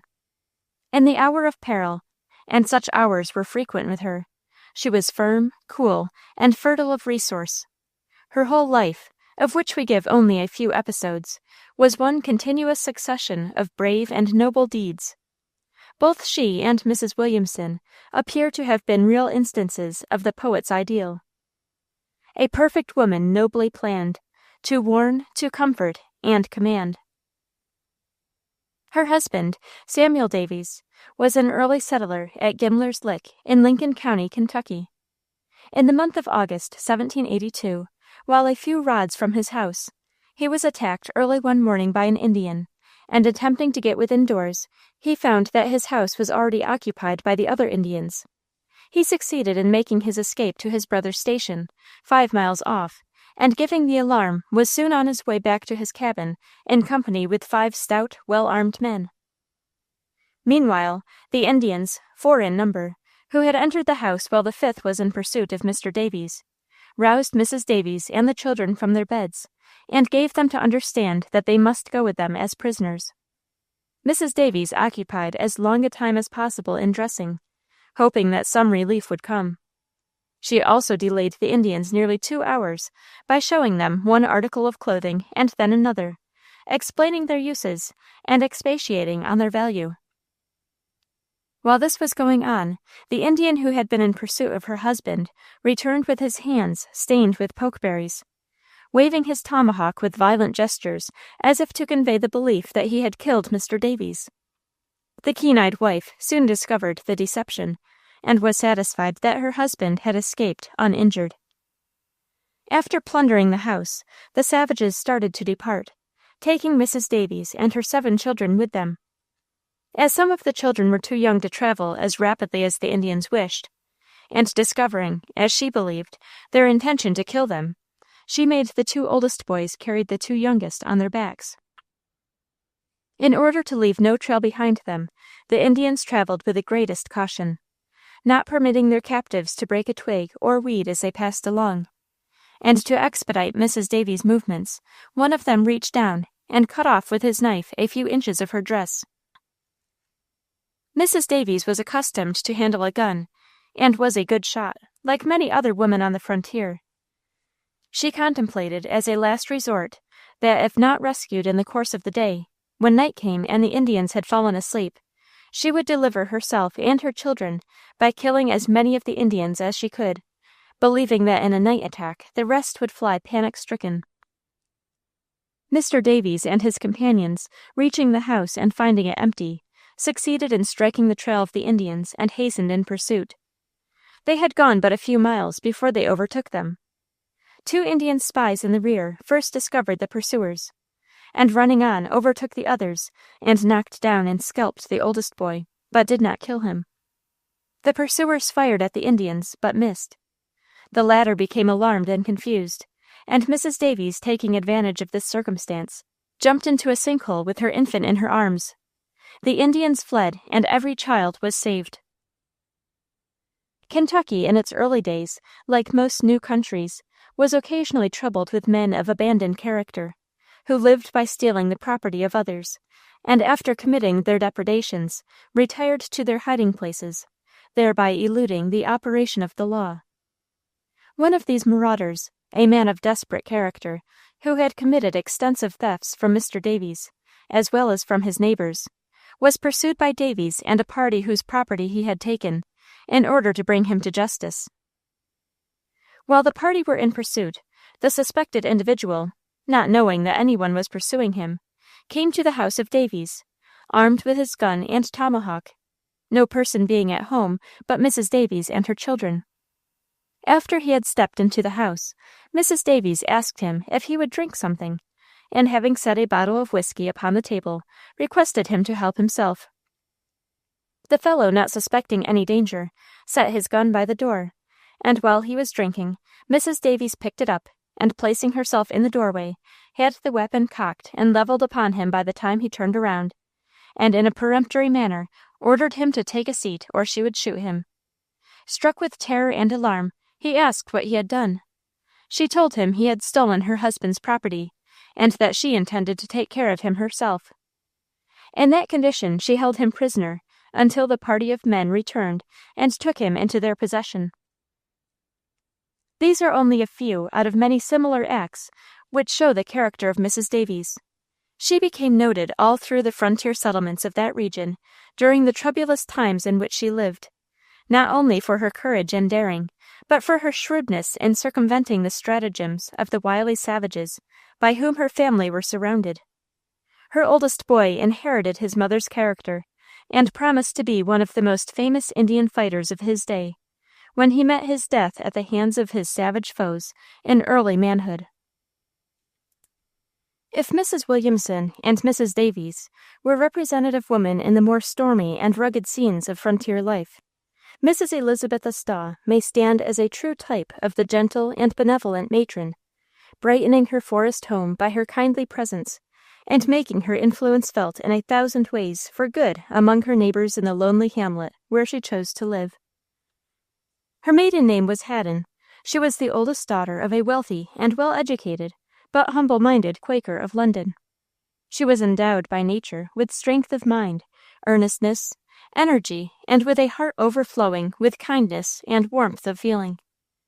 The education bestowed upon her was, after the manner of her sect, a highly practical one, such as might be expected to draw forth her native powers by careful training of the mind, without quenching the kindly emotions by which she was distinguished from her early childhood. At the age of 17, she made a profession of religion, uniting herself with the Quakers. During her girlhood, William Penn visited the house of her father, and greatly interested her by describing his adventures with the Indians in the wilds of Pennsylvania. From that hour, her thoughts were directed towards the New World, where so many of her sect had emigrated, and she longed to cross the ocean and take up her abode among them. She pictured to herself the toils and privations of the Quaker pioneers in that new country, and ardently desired to join them and share their labors and dangers, and alleviate their sufferings by charitably dispensing a portion of that wealth which she was destined to possess. Her father sympathized with her views and aims, and was at length induced to buy a large tract of land in New Jersey, where he proposed to go and settle in company with his daughter Elizabeth, and there carry out the plans which she had formed. His affairs in England took such a turn that he decided to remain in his native land. This was a sad disappointment to Elizabeth. She had arrived at the conviction that among her people in the New World was to be her sphere of duty. She felt a call thither which she could not disregard.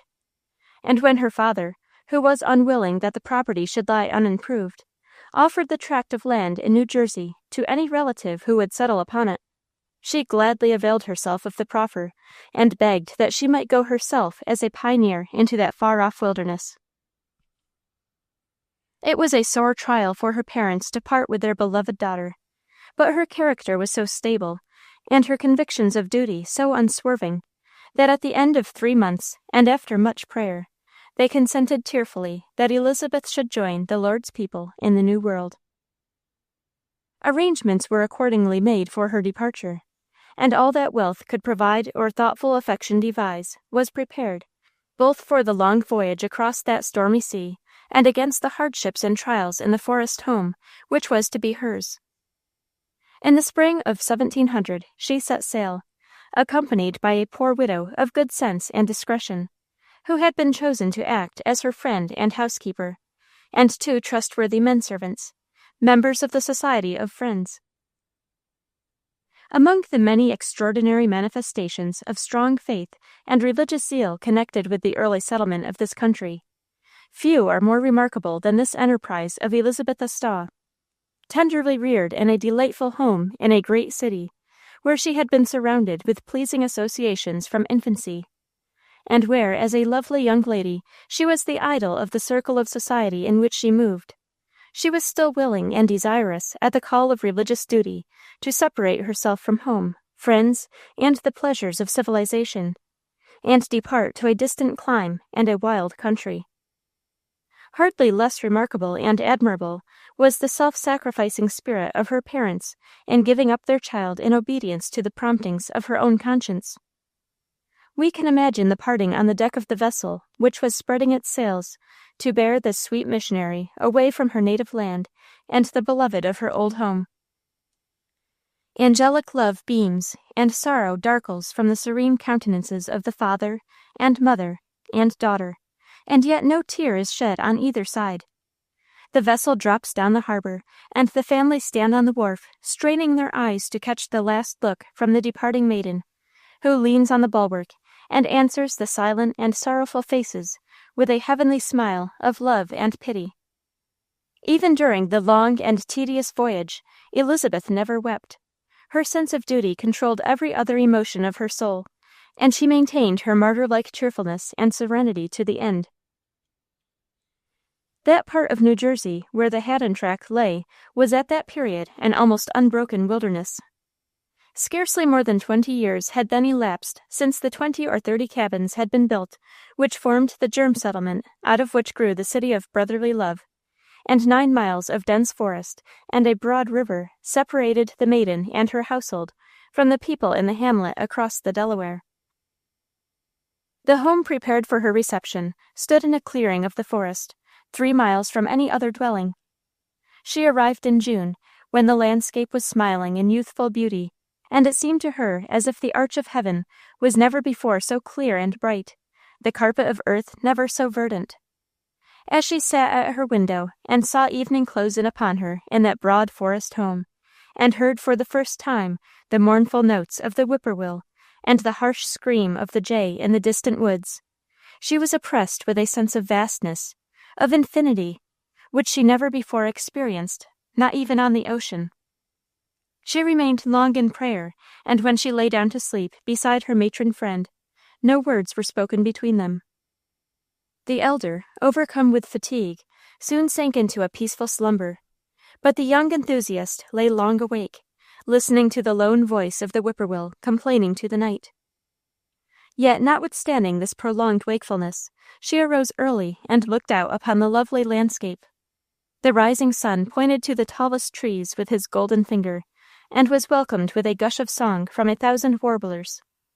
The poetry in Elizabeth's soul, repressed by the severe plainness of her education, gushed up like a fountain.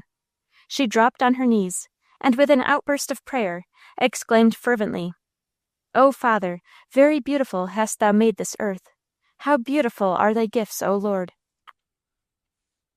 To a spirit less meek and brave, the darker shades of the picture would have obscured these cheerful gleams, for the situation was lonely, and the inconveniences innumerable. But Elizabeth easily triumphed over all obstacles, by practical good sense and by the quick promptings of her ingenuity. She was one of those clear, strong natures who always have a definite aim in view, and who see at once the means best suited to the end.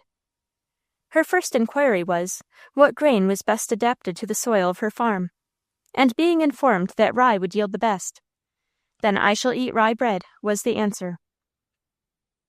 When winter came, and the gleaming snow spread its unbroken silence over hill and plain, was it not dreary then?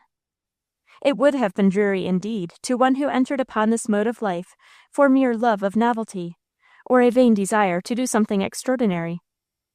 But the idea of extended usefulness, which had first lured this remarkable girl into a path so unusual, sustained her through all her trials. She was too busy to be sad, and leaned too trustingly on her father's hand to be doubtful of her way. The neighboring Indians soon loved her as a friend, for they always found her truthful, just, and kind.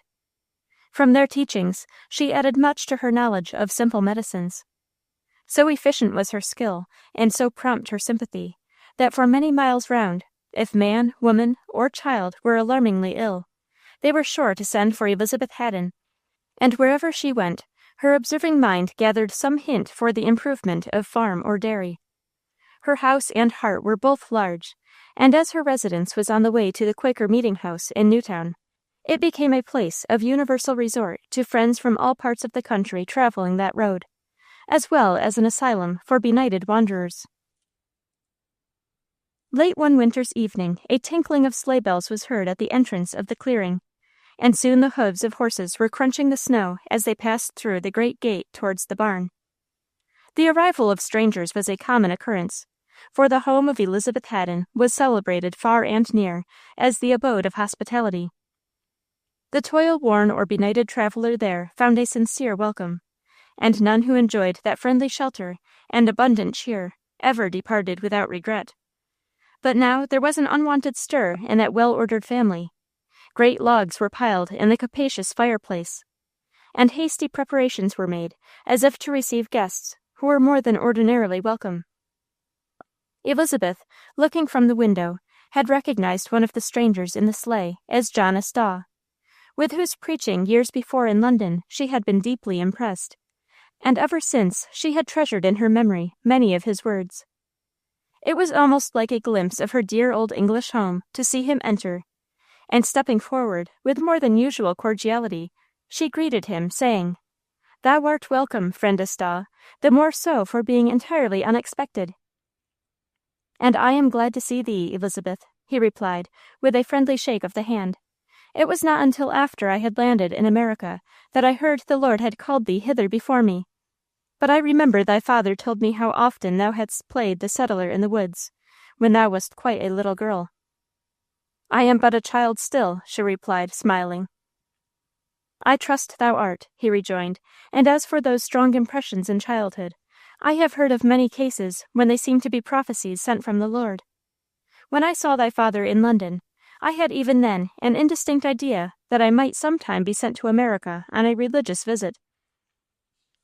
"And hast thou forgotten, friend John, the ear of Indian corn which my father begged of thee for me? I can show it to thee now. Since then I have seen this grain in perfect growth, and a goodly plant it is, I assure thee. See," she continued, pointing to many bunches of ripe corn which hung in their braided husks against the wall of the ample kitchen. "All that, and more, came from a single ear, no bigger than the one thou didst give my father. May the seed sown by thy ministry be as fruitful." "Amen," replied both the guests. That evening a severe snowstorm came on, and all night the blast howled round the dwelling. The next morning it was discovered that the roads were rendered impassable by the heavy drifts. The home of Elizabeth had already been made the center of a settlement composed mainly of poor families, who relied largely upon her to aid them in cases of distress.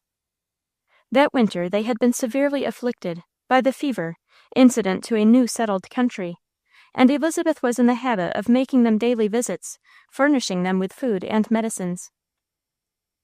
The storm roused her to an even more energetic benevolence than ordinary. Men, oxen, and sledges were sent out, and pathways were opened. The whole force of Elizabeth's household, under her immediate superintendence, joining in the good work. John Astaw and his friend tendered their services joyfully, and none worked harder than they. His countenance glowed with the exercise, and a cheerful, childlike, outbeaming honesty of soul shone forth, attracting the kind but modest regards of the maiden. It seemed to her as if she had found in him a partner in the good work which she had undertaken. When the paths had been made, Elizabeth set out with a sled-load of provisions to visit her patients, and John Astaw asked permission to accompany her. While they were standing together by the bedside of the aged and suffering, she saw her companion in a new and still more attractive guise. His countenance expressed a sincerity of sympathy, warmed by rays of love from the sun of mercy and righteousness itself. He spoke to the feeble and the invalid words of kindness and consolation, and his voice was modulated to a deep tone of tenderness when he took the little children in his arms. The following first day, which world's people call the Sabbath, meeting was attended at Newtown by the whole family, and then John Astaw was moved by the Spirit to speak words that sank into the hearts of his hearers. It was a discourse on the trials and temptations of daily life, drawing a contrast between this course of earthly probation, with its toils, sufferings, and sorrows, and that higher life, with its rewards to the faithful beyond the grave. Elizabeth listened to the preacher with meek attention. He seemed to be speaking to her, for all the lessons of the discourse were applicable to herself. As the deep tones of the good man ceased to vibrate in her ears, and there was stillness for a full half-hour in the house, she pondered over it deeply. The impression made by the young preacher seemed to open a new window in her soul. He was a God-sent messenger, whose character and teachings would lift still higher her life and sanctify her mission with a holier inspiration. A few days of united duties and oneness of heart made John and Elizabeth more thoroughly acquainted with each other than they could have been by years of ordinary fashionable intercourse. They were soon obliged to separate, the young preacher being called to other meetings of his sect in New Jersey and Pennsylvania. When they bade each other farewell, neither knew that they would ever meet again, for John Astaw's duty might call him from the country ere another winter, and his avocations in the New World were absorbing and continuous. With a full heart, but with the meekness characteristic of her sect, Elizabeth turned away to her daily round of good works with a new and holier zeal. In May following, they met again. John Astaw, in company with numerous other friends, stopped at her house to lodge while on their way to the quarterly meeting at Salem. The next day, a cavalcade started from her hospitable door on horseback, for that was before the days of wagons in Jersey. John Astaw, always kindly in his impulses, busied himself with helping a lame and very ugly old woman, and left his hostess to mount her horse as she could. Most young women would have felt slighted, but in Elizabeth's noble soul the quiet, deep tide of feeling rippled with an inward joy. He is always kindest to the poor and neglected, thought she. Verily, he is a good youth. She was leaning over the side of her horse to adjust the buckle of the girth, when he came up on horseback and inquired if anything was out of order. She thanked him, with slight confusion of manner, and a voice less calm than her usual utterance. He assisted her to mount, and they trotted along leisurely behind the procession of guests, speaking of the soil and climate of this new country, and how wonderfully the Lord had here provided a home for his chosen people. Presently the girth began to slip, and the saddle turned so much on one side that Elizabeth was obliged to dismount. It took some time to readjust the girth, and when they again started, the company were out of sight. There was brighter color than usual in the maiden's cheeks, an unwonted radiance in her mild, deep eyes. After a short silence, she said, in a voice slightly tremulous, "Friend John, I have a subject of importance on my mind, and one which nearly interests thee." I am strongly impressed that the Lord has sent thee to me as a partner for life. I tell thee my impression frankly, but not without calm and deep reflection, for matrimony is a holy relation, and should be entered into with all sobriety. If thou hast no light on the subject, wilt thou gather into the stillness and reverently listen to thy own inward revealings? Thou wert to leave this part of the country tomorrow, and not knowing when I should see thee again, I felt moved to tell thee what lay upon my mind. The young man was taken by surprise. Though accustomed to that suppression of emotion which characterizes his religious sect, the color came and went rapidly in his face for a moment. But he soon became calmer, and replied, "This thought is new to me, Elizabeth, and I have no light thereon. Thy company has been right pleasant to me, and thy countenance ever reminds me of William Penn's title page, Innocency with her open face. I have seen thy kindness to the poor, and the wise management of thy household. I have observed, too, that thy warm-heartedness is tempered with a most excellent discretion, and that thy speech is ever sincere. Assuredly, such is the maiden I would ask of the Lord as a most precious gift, but I never thought of this connection with thee. I came to this country solely on a religious visit, and it might distract my mind to entertain this subject at present. When I have discharged the duties of my mission, we will speak further." "It is best so," rejoined the maiden, "but there is one thing disturbs my conscience. Thou hast spoken of my true speech, and yet, friend John, I have deceived thee a little, even now, while we conferred together on a subject so serious. I know not from what weakness the temptation came, but I will not hide it from thee. I allowed thee to suppose just now that I was fastening the girth of my horse securely. But in plain truth I was loosening the girth, John, that the saddle might slip, and give me an excuse to fall behind our friends, for I thought thou wouldst be kind enough to come and ask if I needed thy services." They spoke no further upon this topic, but when John Astaw returned to England in July, he pressed her hand affectionately, as he said, "Farewell, Elizabeth. If it be the Lord's will, I shall return to thee soon."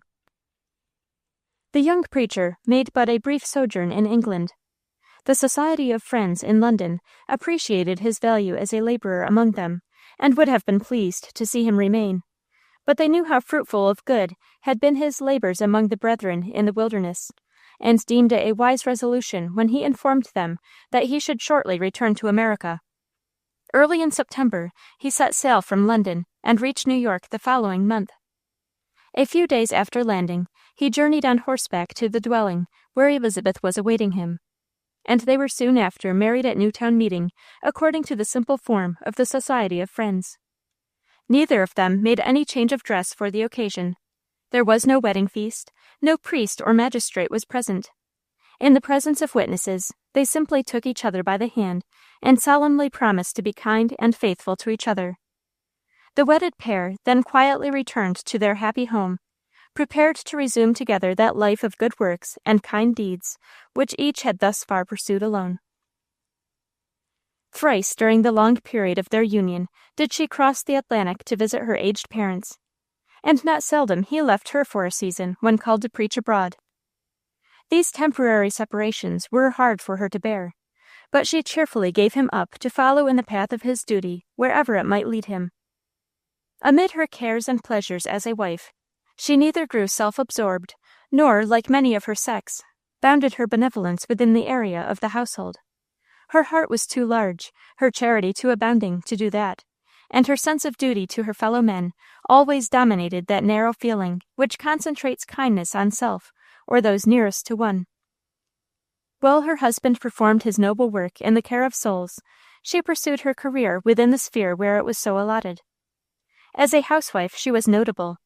To her might be applied the words of King Lemuel and the Proverbs of Solomon, celebrating and describing the good wife, and her works praised her in the gates. As a neighbor she was generous and sympathetic. She stretched out her hand to the poor and needy. She was at once a guardian and a minister of mercy to the settlement. When after 40 years of happiness in wedlock, her husband was taken from her, she gave evidence of her appreciation of his worth in a preface which she published to one of his religious tracts entitled Elizabeth Astaw's Testimony Concerning Her Beloved Husband, John Astaw.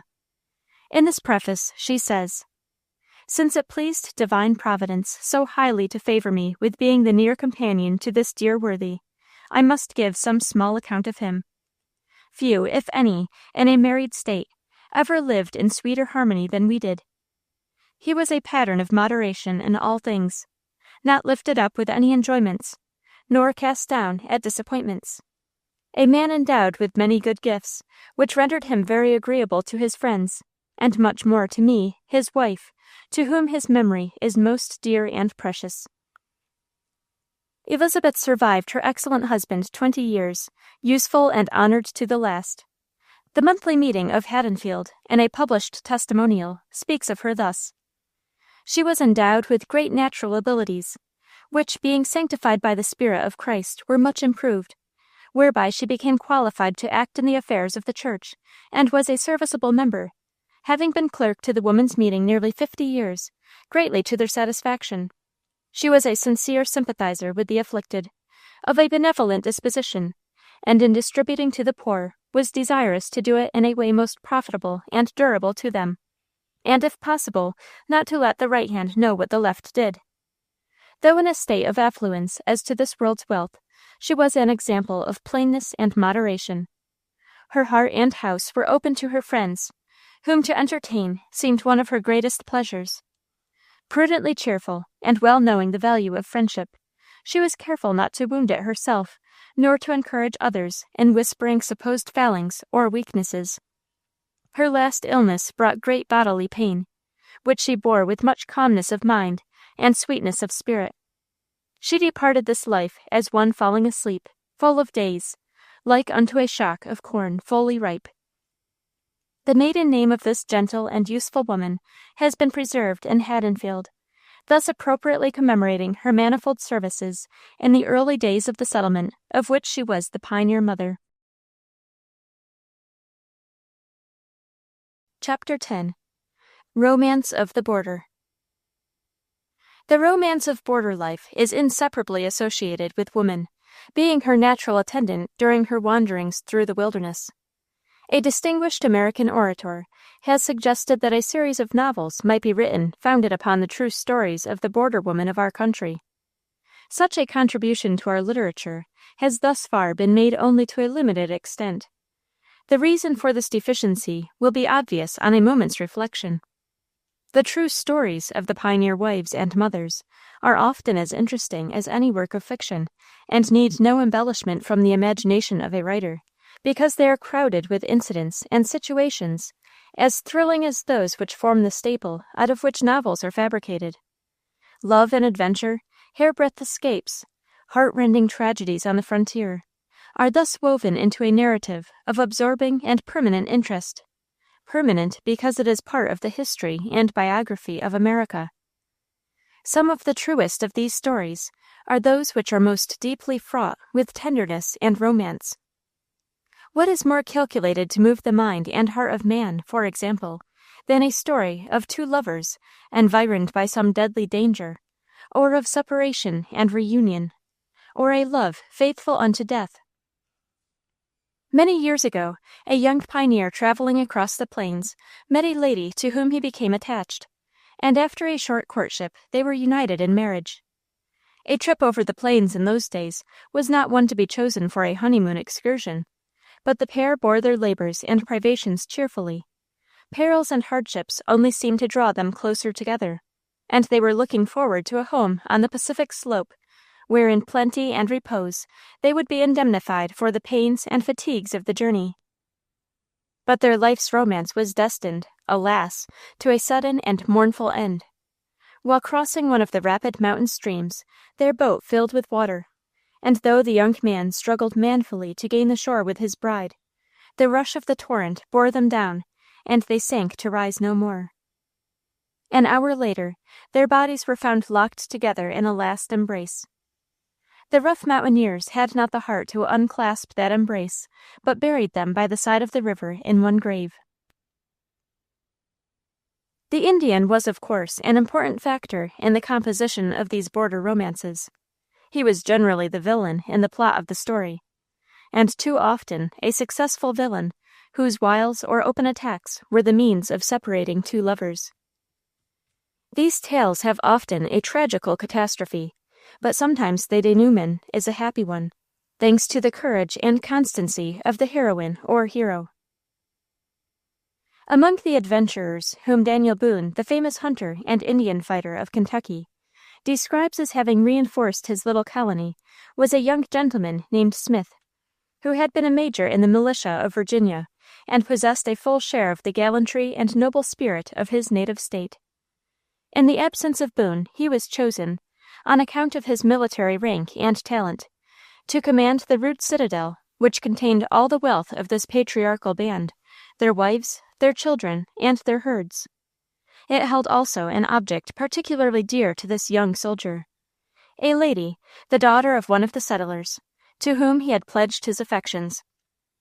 It came to pass upon a certain day, when a siege was just over, tranquillity restored, and the employment of husbandry resumed, that this young lady, with a lady companion, strolled out, as young ladies in love are very apt to do, along the bank of the Kentucky River. Having rambled about for some time, they espied a canoe lying by the shore, and in a frolic stepped into it, with the determination of visiting a neighbor on the opposite bank. It seems that they were not so well skilled in navigation as the lady of the lake, who paddled her own canoe very dexterously, for instead of gliding to the point of destination, they were whirled about by the stream, and at length thrown on a sandbar from which they were obliged to wade to the shore. Full of the mirth excited by their wild adventure, they hastily arranged their dresses and were proceeding to climb the bank, when 3 Indians rushed from a neighboring covert, seized the fair wanderers, and forced them away. Their savage captors evincing no sympathy for their distress, nor allowing them time for rest or reflection, hurried them along during the whole day by rugged and thorny paths. Their shoes were worn off by the rocks, their clothes torn, and their feet and limbs lacerated and stained with blood. To heighten their misery, one of the savages began to make love to Miss Blank, the intended of Major S., and while goading her along with a pointed stick, promised in recompense for her sufferings to make her his squaw. This at once roused all the energies of her mind, and called its powers into action. In the hope that her friends would soon pursue them, she broke the twigs as she passed along, and delayed the party as much as possible by tardy and blundering steps. The day and the night passed, and another day of agony had nearly rolled over the heads of these afflicted girls, when their conductors halted to cook a hasty repast of buffalo meat. The ladies, meanwhile, were soon missed from the garrison. The natural courage and sagacity of Smith, now heightened by love, gave him the wings of the wind and the fierceness of the tiger. The light traces of feminine feet led him to the place of embarkation. The canoe was traced to the opposite shore. The deep prints of the moccasin in the sand told the rest of the story. The agonized Smith, accompanied by a few of his best woodsmen, pursued the spoil-encumbered foe. The track once discovered, they kept it with the unerring sagacity so peculiar to our hunters. The bended grass, the disentangled briars, and the compressed shrubs afforded the only, but to them the certain indication of the route of the enemy.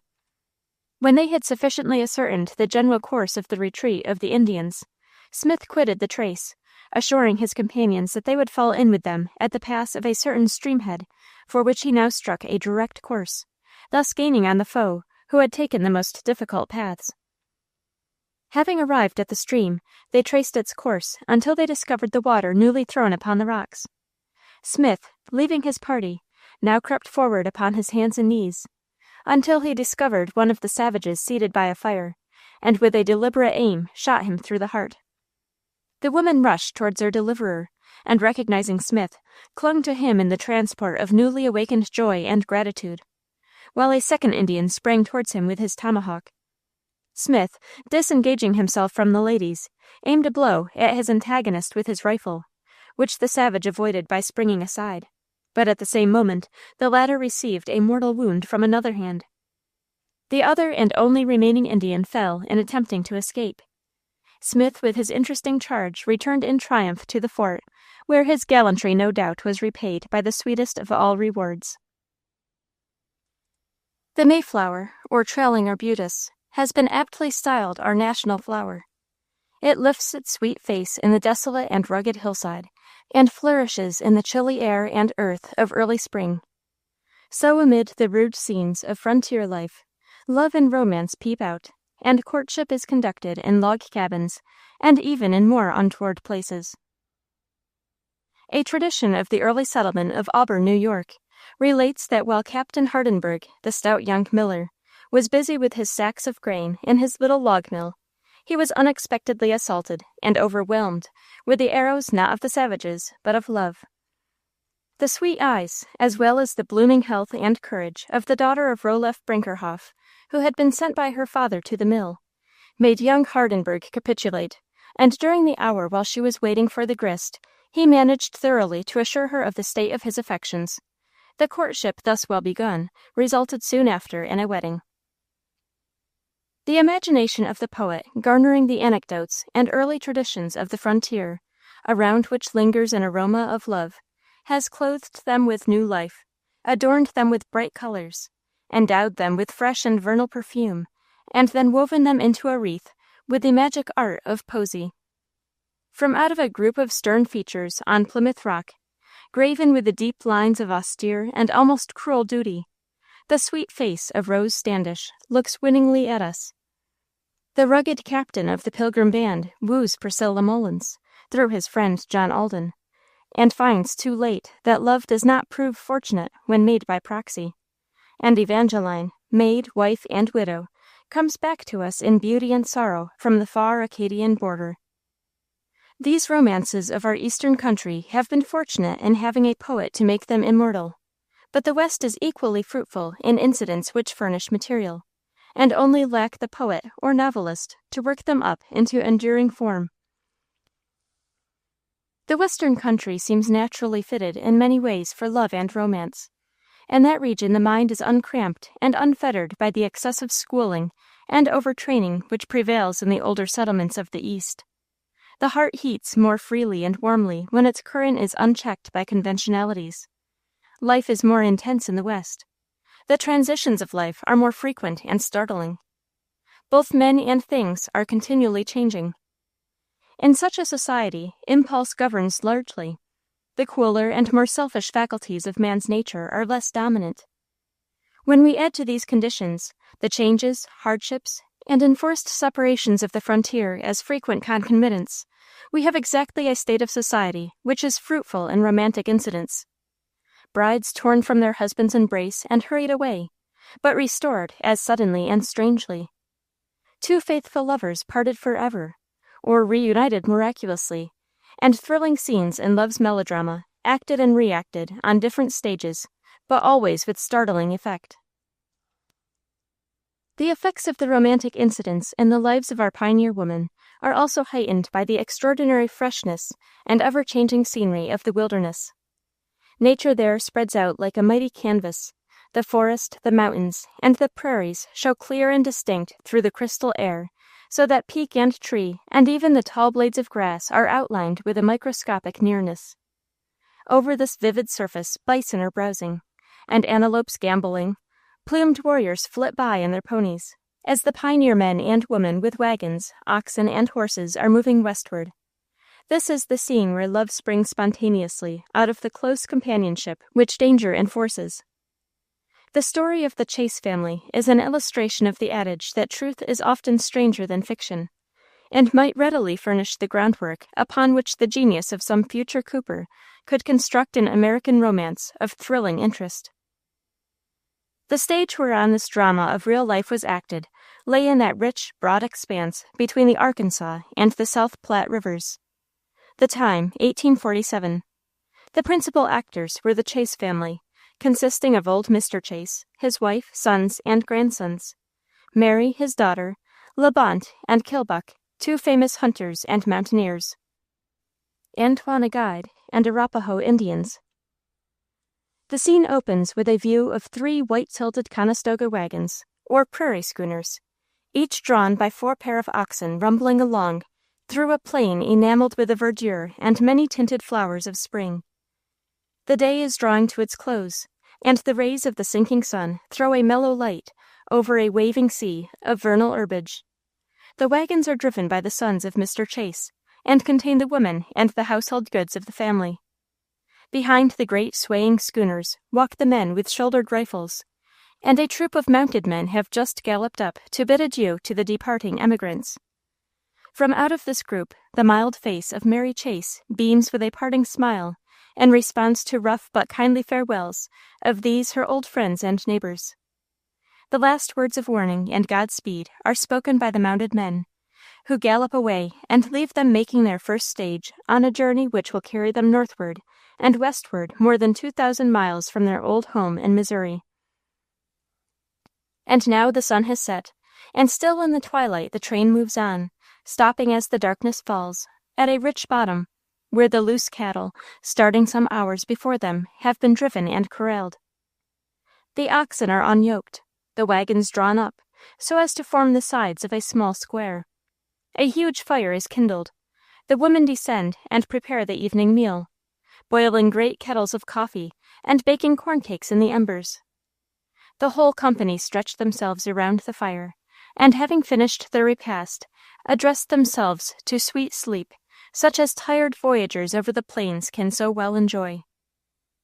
The men of the party are soon soundly slumbering, but the women, depressed with the thoughts that they are leaving their home and loved ones and neighbors, perhaps forever, their hearts filled with forebodings of danger and misfortune, cast only wakeful eyes upon the darkened plain, or up to the inscrutable stars that are shining with marvelous brightness in the azure firmament. Far into the night they wake and watch, silently weeping until nature is exhausted, and a sleep, troubled with sad dreams, visits them. With the first light of morning the camp is astir, and as the sun rises, the wagons are again rolling along the upland prairies to strike the trail leading to the South Fork of the Platte. Slowly and hardly, 15 miles each day, they toil on over the heavy soil. At night, while in camp, the hours are beguiled by Antoine, their Canadian guide, who tells stories of wild life and perilous adventures among the hunters and trappers who make the prairies and mountains their home. His descriptions of Indian fights and slaughters, and of the sufferings and privations endured by the hunters in their arduous life, fix the attention of the women of the party, and especially of Mary Chase, who listens with greater interest because she remembers that such was the life led by one very dear to her, one long supposed to be dead, and of whom, since his departure 15 years before, she has not heard a syllable. Her imagination now pictures him anew as the most daring of these adventurous hunters, and conjures up his figure charging through the midst of yelling savages, or as stretched on the ground, perishing of wounds or of cold and famine. Among the characters that figure in Antoine's stories is a hunter named Labant, made conspicuous by his deeds of hardihood and daring. At the first mention of his name, Mary's face is suffused with blushes. Not that she for a moment dreamed that it could be her long-lost Labant, for she knows that the name is a common one, but because from associations which still linger in her memory, it recalled a sad era in her former life, to which she could not revert without a strange mingling of pleasure and pain. She remembers the manly form of Labant as she first saw him, and the love which sprang up between them, and then the parting, with a hope of speedy reunion.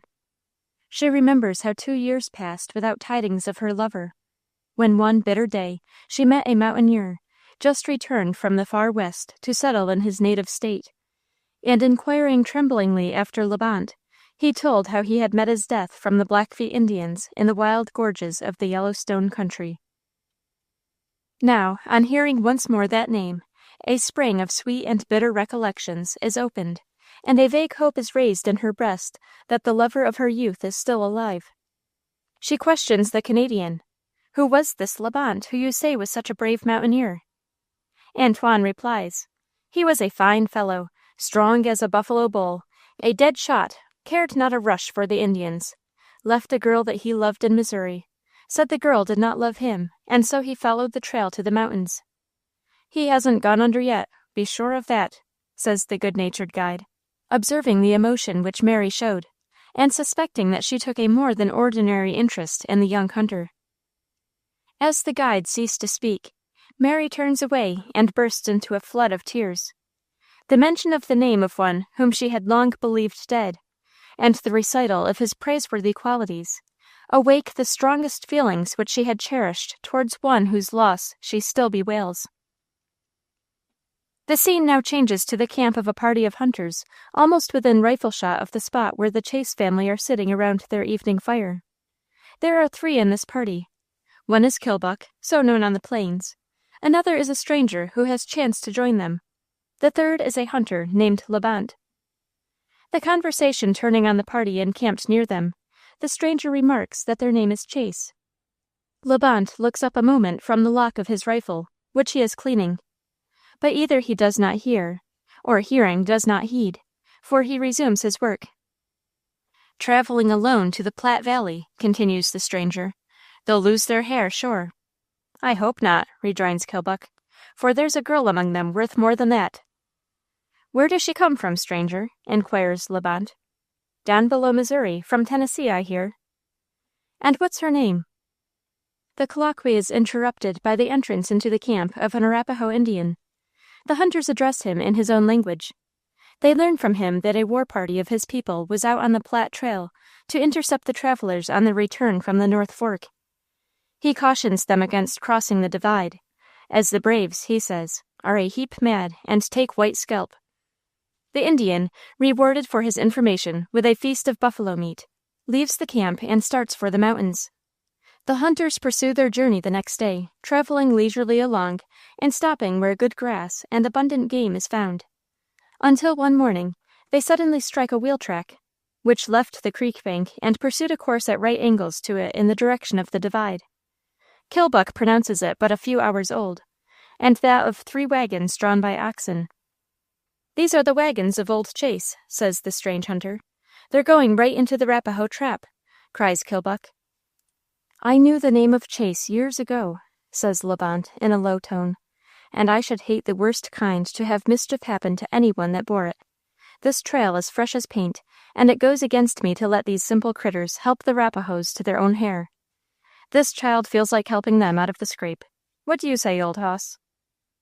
"I think with you, my boy," replies Kilbuck, "and go in for following the wagon trail and telling the poor critters that there's danger ahead of them.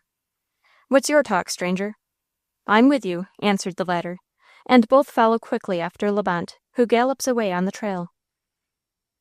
Returning now to the Chase family, we see again the 3 white-topped wagons, rumbling slowly over the rolling prairie and towards the upland ridge of the divide which rose before them, studded with dwarf pines and cedar thickets. They are evidently traveling with caution, for the quick eye of Antoine, the guide, has discovered recent Indian signs upon the trail, and with the keenness of a mountaineer, he at once sees that it is that of a war party, for there were no horses with them, and after 1 or 2 of the moccasin tracks there was the mark of a rope which trailed upon the ground. This was enough to show him that the Indians were provided with the usual lassos of skin with which to secure the horses stolen on the expedition. The men of the party accordingly are all mounted and thoroughly armed. The wagons are moving in a line abreast, and a sharp lookout is kept on all sides. The women and children are all consigned to the interior of the wagons, and the former also hold guns in readiness to take part in the defense should an attack be made.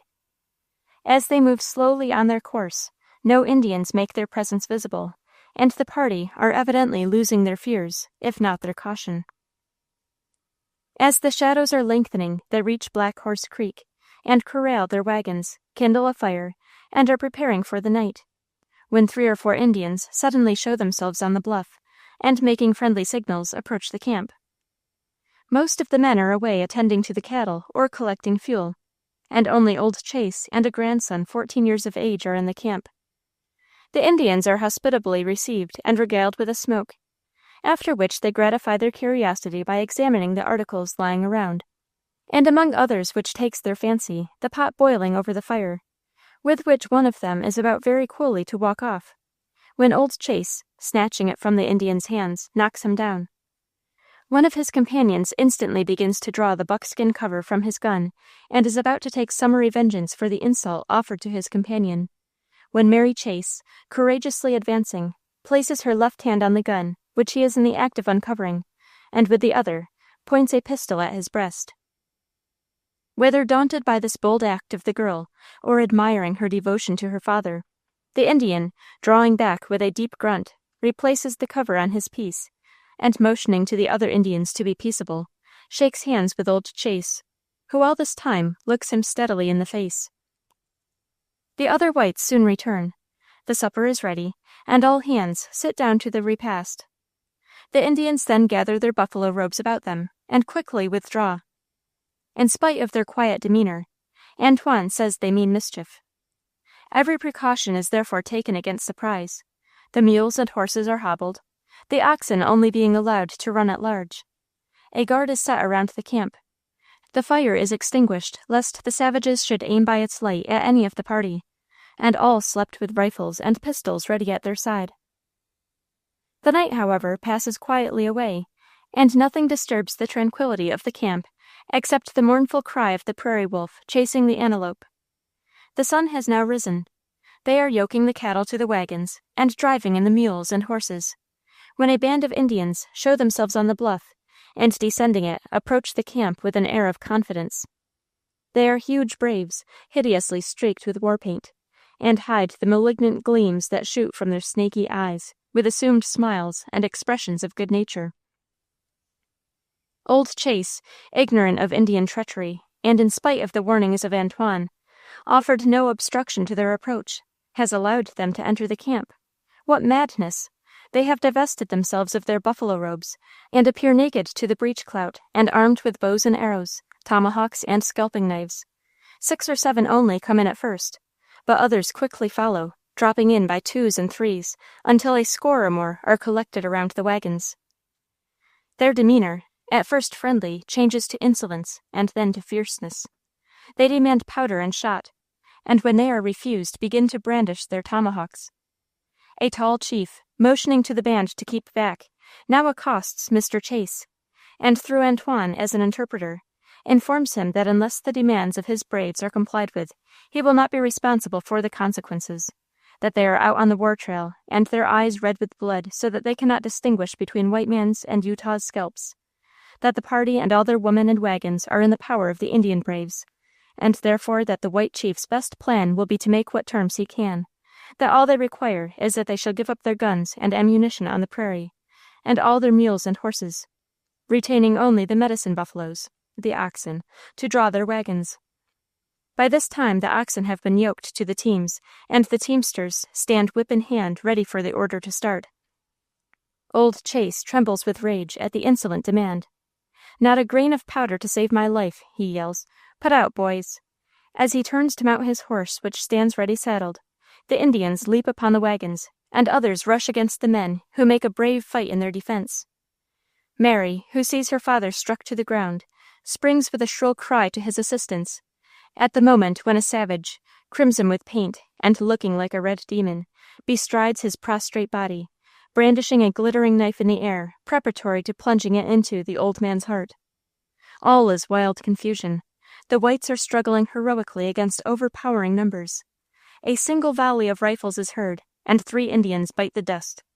A moment later, and the brave defenders are disarmed, amid the shrieks of the women and children, and the triumphant whoops of the savages. Mary, flying to her father's rescue, has been overtaken by a huge Indian, who throws his lasso over her shoulders and drags her to the earth. Then, drawing his scalping knife, he is about to tear the gory trophy from her head. The girl, rising upon her knees, struggles towards the spot where her father lies, now bathed in blood. The Indian jerks the lariat violently and drags her on her face, and with a wild yell rushes to complete the bloody work. At that instant a yell as fierce as his own is echoed from the bluff, and looking up he sees Laband charging down the declivity, his long hair and the fringes of his garments waving in the breeze, his trusty rifle supported in his right arm, and hard after him Kilbuck and the stranger galloping with loud shouts to the scene of action. As Laband races madly down the side of the bluff, he catches sight of the girl as the ferocious savage is dragging her over the ground. A cry of horror and vengeance escapes his lips, as driving his spurs to the rowels into his steed, he bounds like an arrow to the rescue. Another instant and he is upon his foe, Pushing the muzzle of his rifle against the broad chest of the Indian, he pulled the trigger, literally blowing out the savage's heart. Cropping his rifle, he wheels his trained horse, and drawing a pistol from his belt, he discharges the enemy, among whom Kilbuck and the stranger are dealing death blows. The Indians, panic-stricken by the suddenness of the attack, turn and flee, leaving several of their number dead upon the field. Mary, with her arms bound to her body by the lasso, and with her eyes closed to receive the fatal stroke, hears the defiant shout of Labant, and glancing up between her half-opened eyelids, sees the wild figure of the mountaineer as he sends the bullet to the heart of her foe. When the Indians flee, Labant, the first to run to her aid, cuts the skin rope, raises her from the ground, looks long and intently in her face, and sees his never-to-be-forgotten Mary Chase. "What? Can it be you, Mary?" he exclaims, gazing at the trembling maiden, who hardly believes her eyes as she returns his gaze and recognizes in her deliverer her former lover. She only sobs and clings closer to him in speechless gratitude and love. Turning from these lovers reunited so miraculously, we see stretched on the battlefield the two grandsons of Mr. Chase, fine lads of 14 or 15, who after fighting like men fall dead, pierced with arrows and lances. Old Chase and his sons are slightly wounded, and Antoine shot through the neck and half scalped. The dead boys are laid tenderly beneath the prairie sod, the wounds of the others are dressed, and the following morning the party continue their journey to the Platte.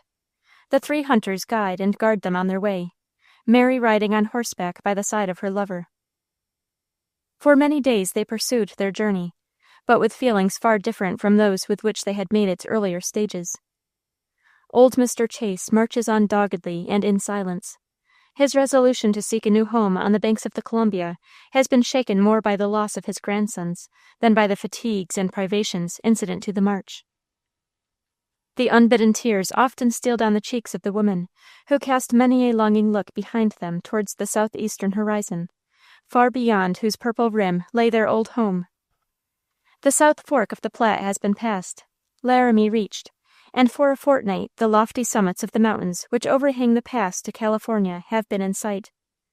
But when they strike the broad trail which would conduct them to their promised land in the valley of the Columbia, the party pause, gaze for a moment steadfastly at the mountain summits, and then, as if by a common impulse, the heads of the horses and oxen are faced to the east, and men, women, and children toss their hats and bonnets in the air, hurrahing lustily for home as the huge wagons roll down along the banks of the River Platte. The closing scene in this romantic melodrama was the marriage of Mary and Labant in Tennessee, 4 months after the rescue of the Chase family from the Indians. The following Romance of the Forest we believe has never before been published. The substance of it was communicated to the writer by a gentleman who received it from his grandfather, one of the early settlers of Michigan. In the year 1762, the great Pontiac, the Indian Napoleon of the Northwest, had his headquarters in a small, secluded island at the opening of Lake St. Clair. Here he organized, with wonderful ability and secrecy, a wide-reaching conspiracy, having for its object the destruction of every English garrison and settlement in Michigan.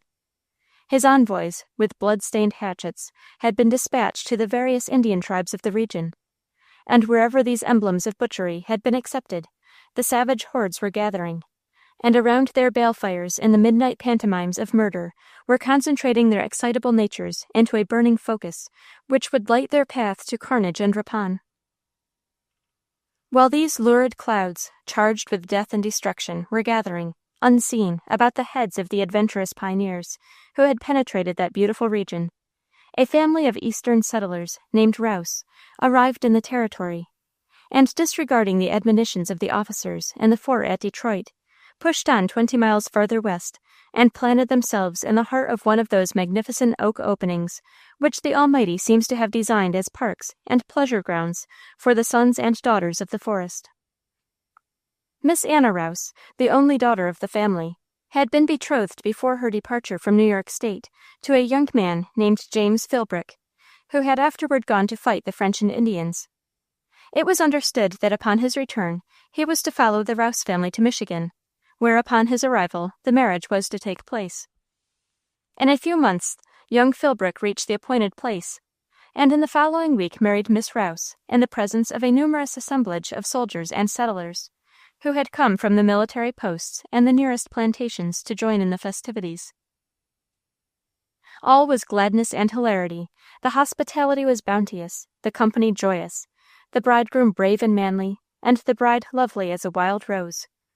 When the banquet was ready, the guests trooped into the room where it was spread, and even the sentinels who had been posted beside the muskets in the dooryard, seeing no signs of prowling savages, had entered the house and were enjoying the feast. Scarcely had they abandoned their post when an ear-piercing war-whoop silenced in a moment the joyous sound of the revelers.